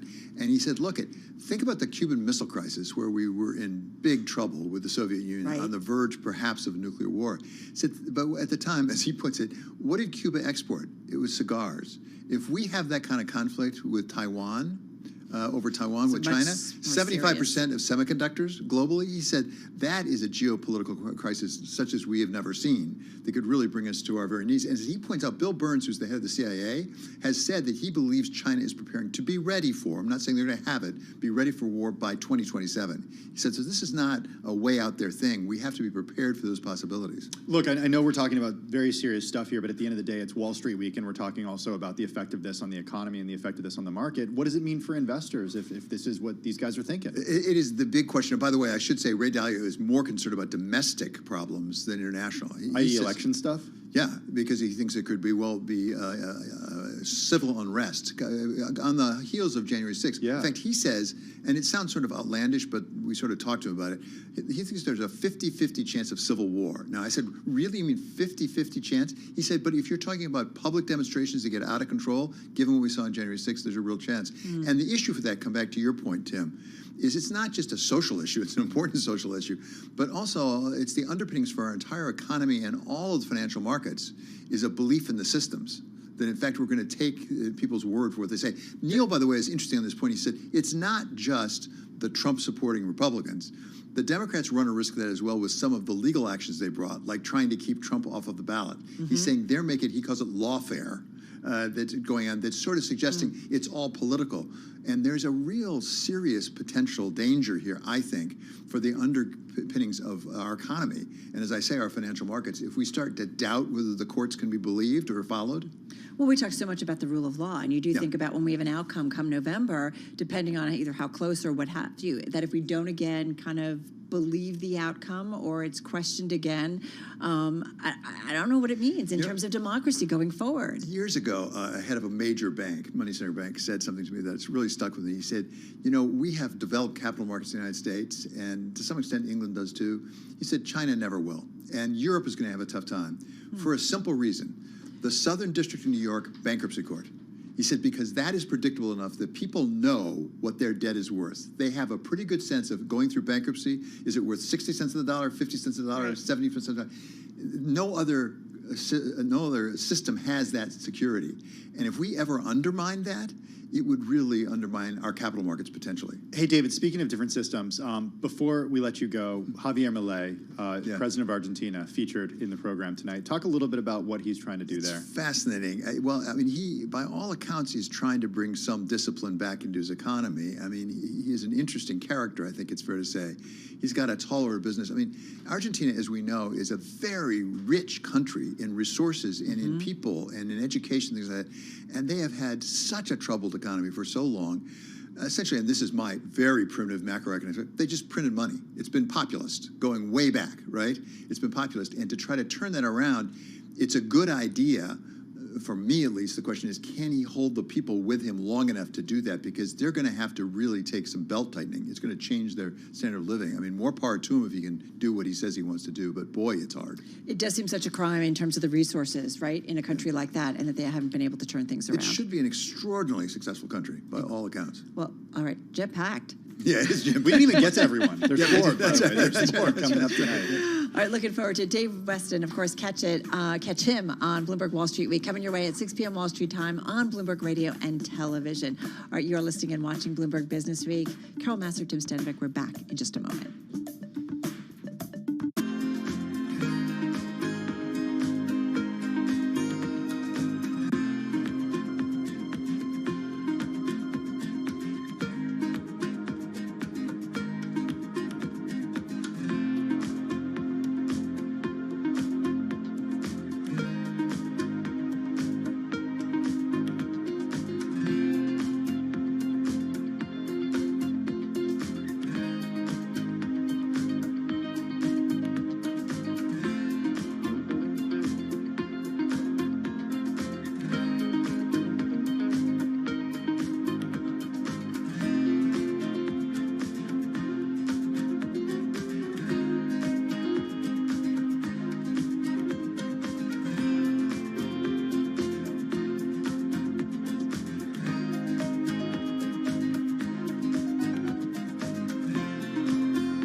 It's 421 on Wall Street. We do check markets all day long. Here at Bloomberg, just getting word that United Airlines is calling off an investor meeting that had been scheduled for early next month because it would, quote, send the wrong message to celebrate its performance in the wake of a series of headline-grabbing safety incidents. UAL down today by 0.1%. Turned out to be a losing week for the U.S. stock market. On the week, down by 1%. An up Friday, however, a jobs Friday with the S&P up 57. Ending the week, heading into the weekend at 52.04, up 1.1%. The Dow up 307, up 0.8%. NASDAQ up 199, up 1.2%. 10-year yield 4.39% with a 2-year yielding 4.78%. Spot gold up 1.5%. 23.24 the ounce, and West Texas Intermediate crude today up 0.1%, 86.71 for a barrel of WTI. Bitcoin down 0.7% at 67,461 on Bitcoin. Again, recapping, stocks higher, losing week. S&P today up 57, a gain of 1.1%. I'm Charlie Pellet. That is a Bloomberg Business.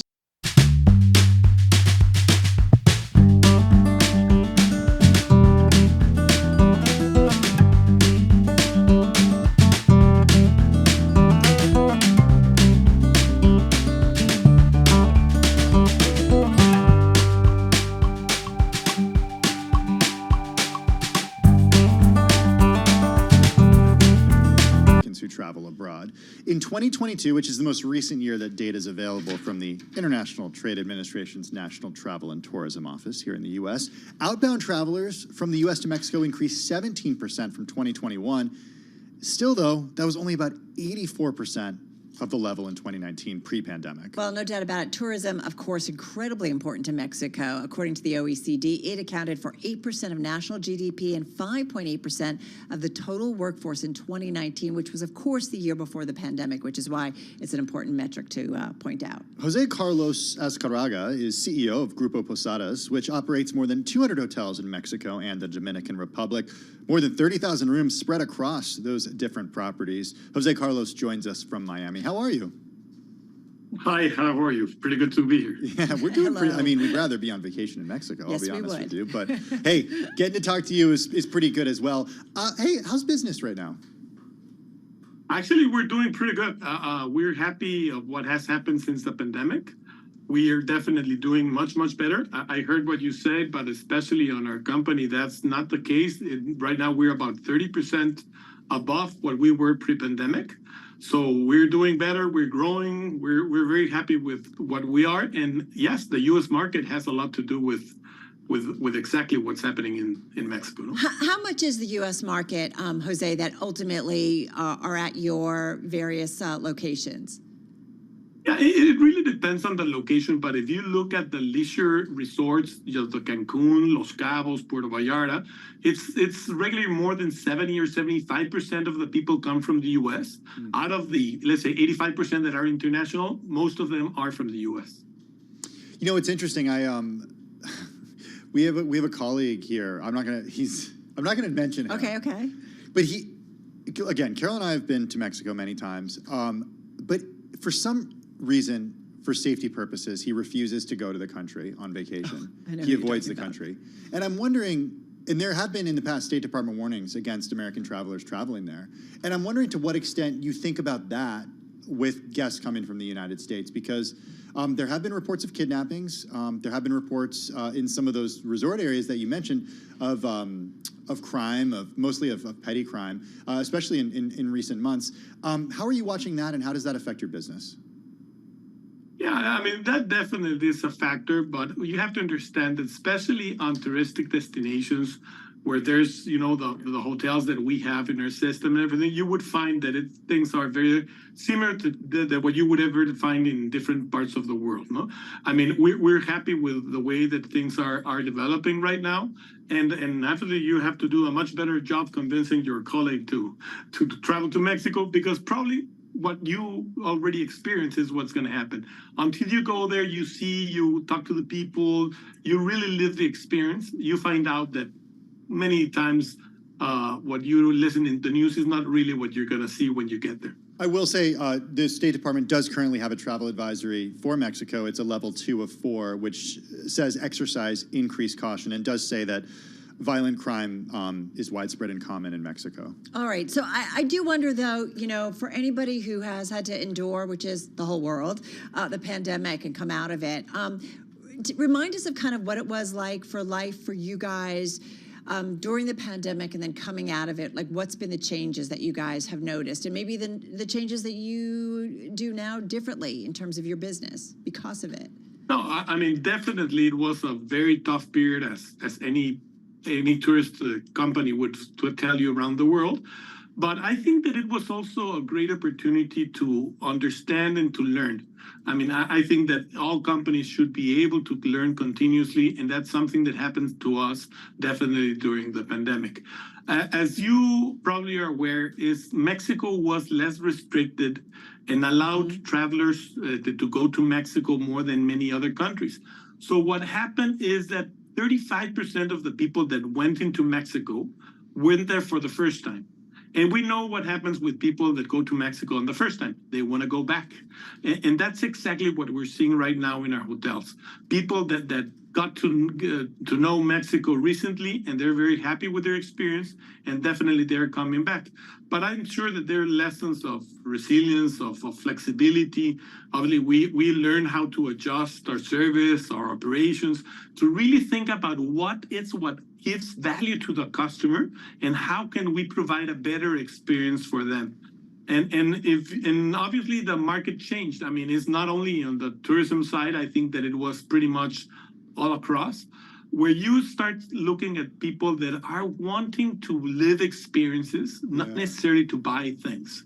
And when you talk about experiences, many times what you see is, I want to travel. I want to spend time with my friends, my family. I want to go.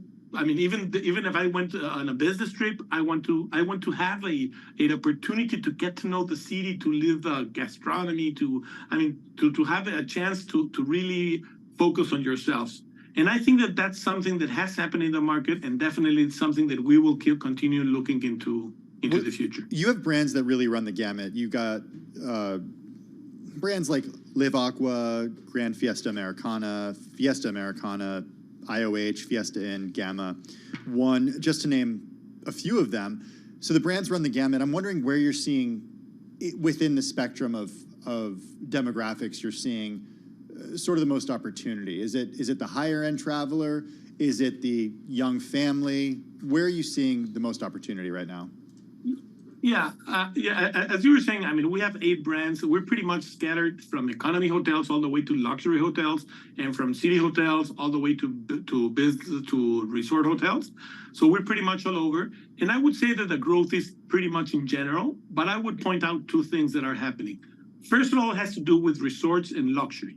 If you look, for example, right now we have about 13,000 keys that are under development, and out of those, 58% of those are on the resort business, and 20-something% out it's on the luxury urban side of the business. So we see definitely a growth more in luxury and resorts than anything else, and that's, I mean, we like that because that's where we're performing much better than our competitors, so we're happy doing that. But I also see the second factor, which is nearshoring. No, I mean, you start finding out that a lot of the business going into Mexico as investment, that produces the interest of many hotel companies to develop hotels, because at the end of the day, that creates a supply and demand for a hotel business. We're looking at investments that are happening not only in the northern side of the border, but pretty much across all Mexico, where you see the potential of growing in hotels. And so honestly, it was pretty much all over, although we're much more focused right now on luxury and resort business. Hey, listen, you know, you obviously look for growth, you look to expand and stuff. How are you doing that specifically, whether it's through the REIT market? And I am also curious about, you know, international investors, the interest, and how the higher rate environment has impacted you, certainly the higher rate environment here in the United States. Yeah. Something that we changed in our company then again, we've been in business for 60 years, and something that we recently, I would say 15 years from since then, we changed, is that we have becoming a much more an asset-light type of company. You know, when we not necessarily invest in, you know, in hotels by itself. Usually those are owned by third parties investors. Some of them domestic, meaning Mexicans investors, and some international, also U.S. investors. And what we're trying to create is, you know, that Posada's business invests in people, in technology, in our brands, in distribution channels, in everywhere that we can, that we know that we add value. I always thought that it's important for companies to really understand what they do better than others and what you're really good at. And in our case, it's that, no? It's really the side of the selling and commercial platform and the operational side of the business. So we're looking into bringing, obviously, people from different parts of the world to invest in Mexico in hotels. And yes, I know that interest rates are high right now, but the truth is that the hotel business is a very long term. You always have to go through different cycles. So it's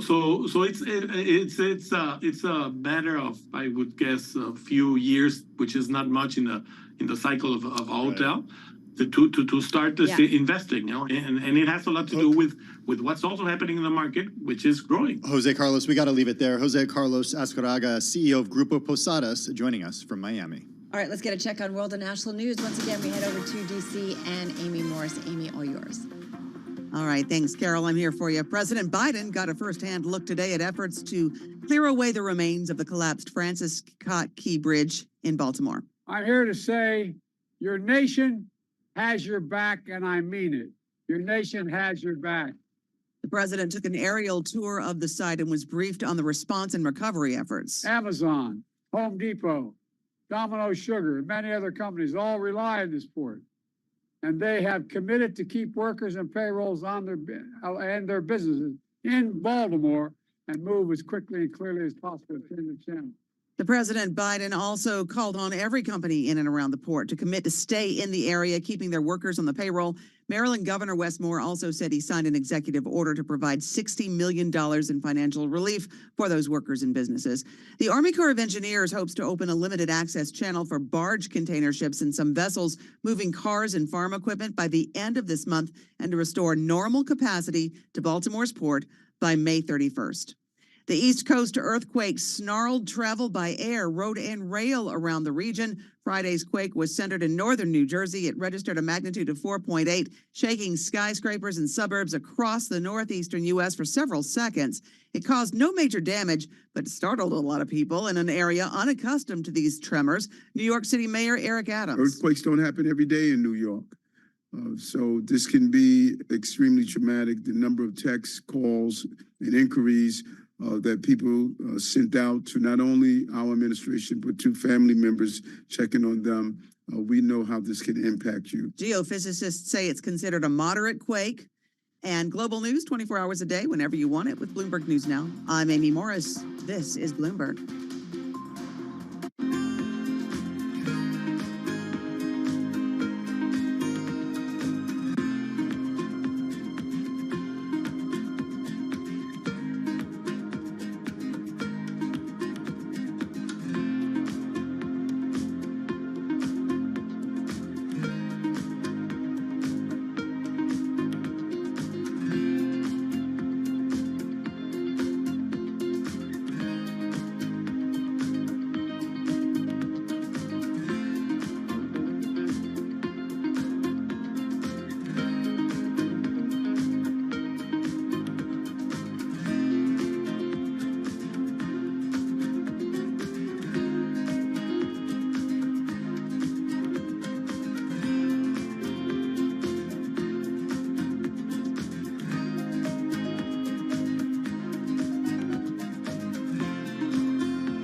From Bloomberg World Headquarters, I'm Charlie Pellet. 4:40 on Wall Street. The U.S. stock market ended the week on a positive note after that blowout jobs report this morning signaled the economy will continue to power corporate America, even if that means the potential for still elevated interest rates. S&P today up 57, finishing today at 5204, a gain of 1.1%. The Dow up 307, up by 0.8%. NASDAQ was up 199 for NASDAQ, a gain today of 1.2%.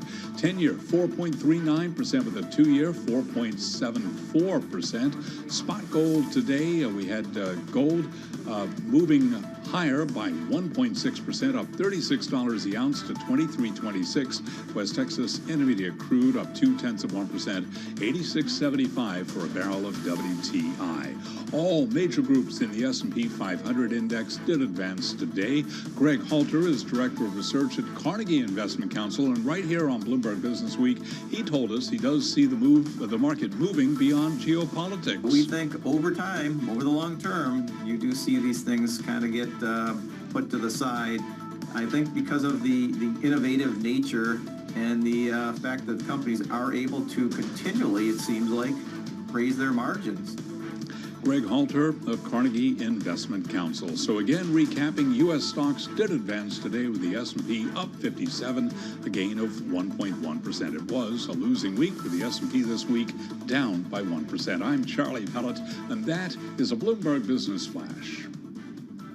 All right, Charlie, thank you so much. Well, John Paulson, very well known, certainly to the Bloomberg crowd and to the Bloomberg terminal user and to our audience. Man famous for a big bet against subprime mortgages at his now closed hedge fund.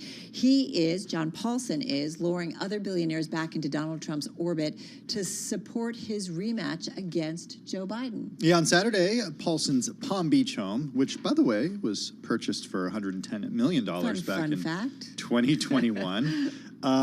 It's going to be the setting for a dinner with Trump. Admission, Carol, is going to run as high as $814,600 per guest. It's a very specific number, It is. which we do have a question about. Amanda can tell us why. Maybe. That's the number.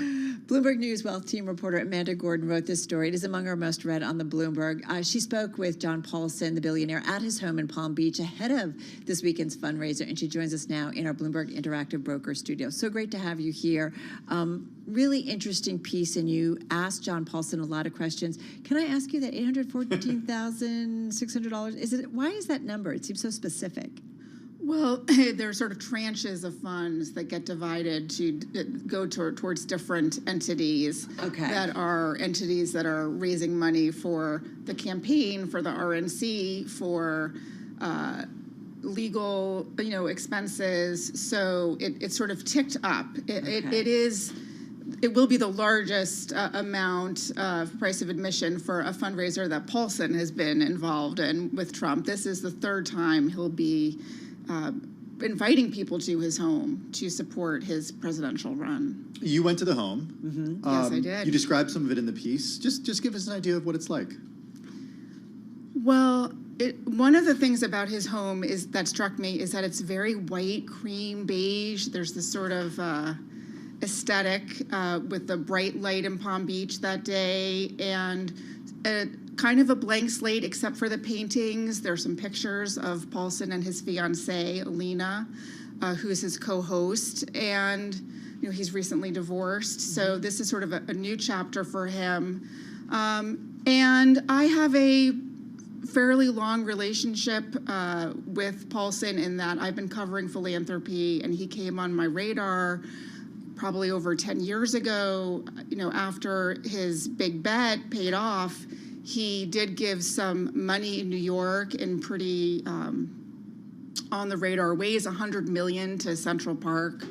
I have a friend who messaged me today and said, I teach a class in the building at NYU that's named after him. So this was a chance to sit down, and we've talked about philanthropy before, and I'm on this beat right now to look in this election year, which is, I think, an important year to be paying attention and understanding how people on Wall Street and others are thinking about policy and our candidates, to talk about politics is similar, it's adjacent to philanthropy because it's how people are engaging in their world, how they want to have a hand in shaping it. Well, and I think as voters, people are interested in the people that are either very successful in business or investing or just in the world, or who are very philanthropic, why they choose to align with a certain candidate. I think there is a group of people or a group of voters that are curious about this. What did you want to ask him, and walk us through some of the conversation?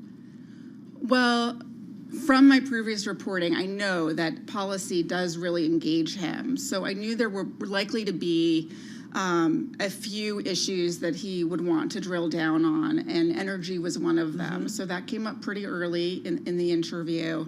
And he's weighing in there to say that he believes in climate change, and he wants to think about EVs and wind and alternative sources of energy, but oil is important and it should be domestically produced in the U.S. And, you see him saying things, he's not saying it in the drill, baby, drill way. He's saying it in a business environment, and you can see how such a gathering, and he's had a few of them now, you can envision that it's quite different in the manner of speaking and the ways that Trump will be speaking about these issues and the guests than it is when you see Trump at a rally. So I think that for me was quite a stark difference. I've been on the campaign trail the past few months. I covered a lot of Nikki Haley's encounters with the public, and we've all been watching Trump for many years now. So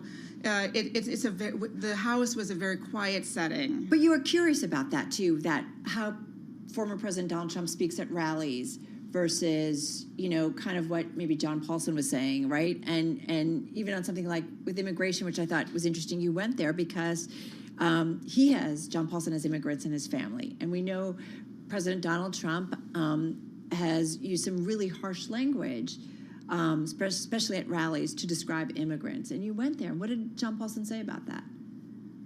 Well, thank you for bringing that up. It was definitely top of mind to think about how this New Yorker, a highly democratic city, would approach some of these issues. And for him, he said, without skipping a beat, that January 6th was an issue of a crowd getting out of hand, and it was not an insurrection. I was surprised to hear that.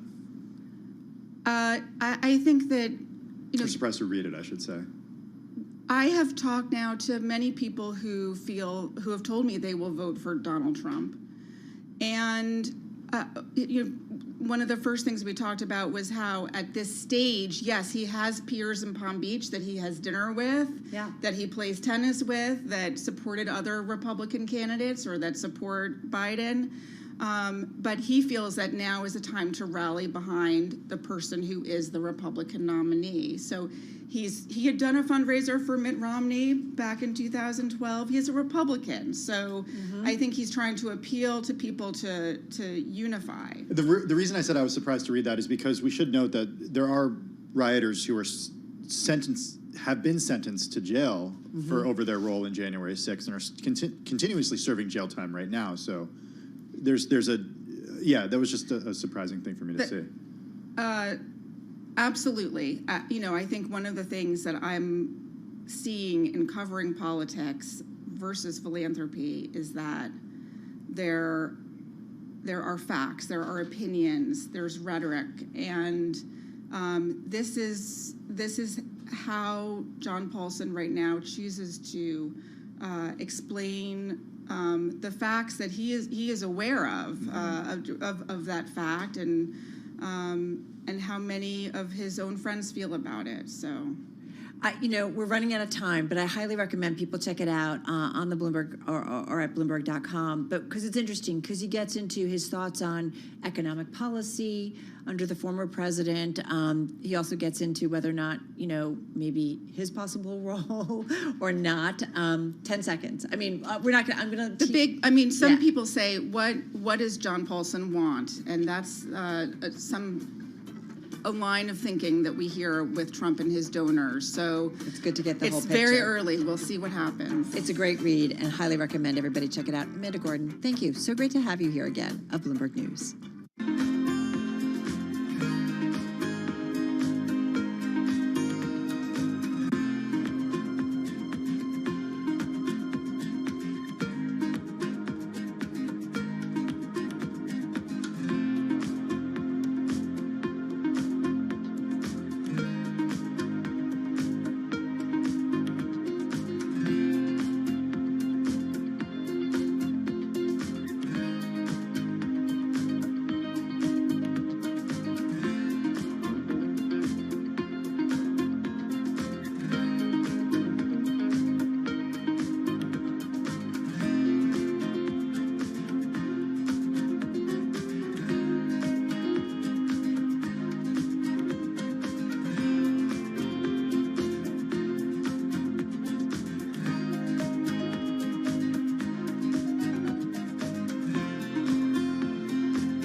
Your company news headlines on Bloomberg Radio.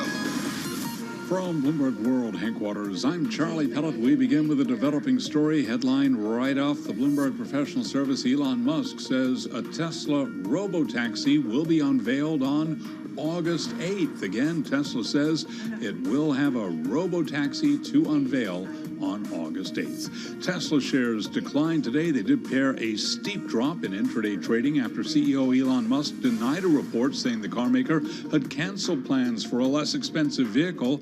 At one point, Tesla was down 6.2% after Reuters said Tesla was abandoning the project, but writing on X, his social media service, Musk said, quote, Reuters is lying.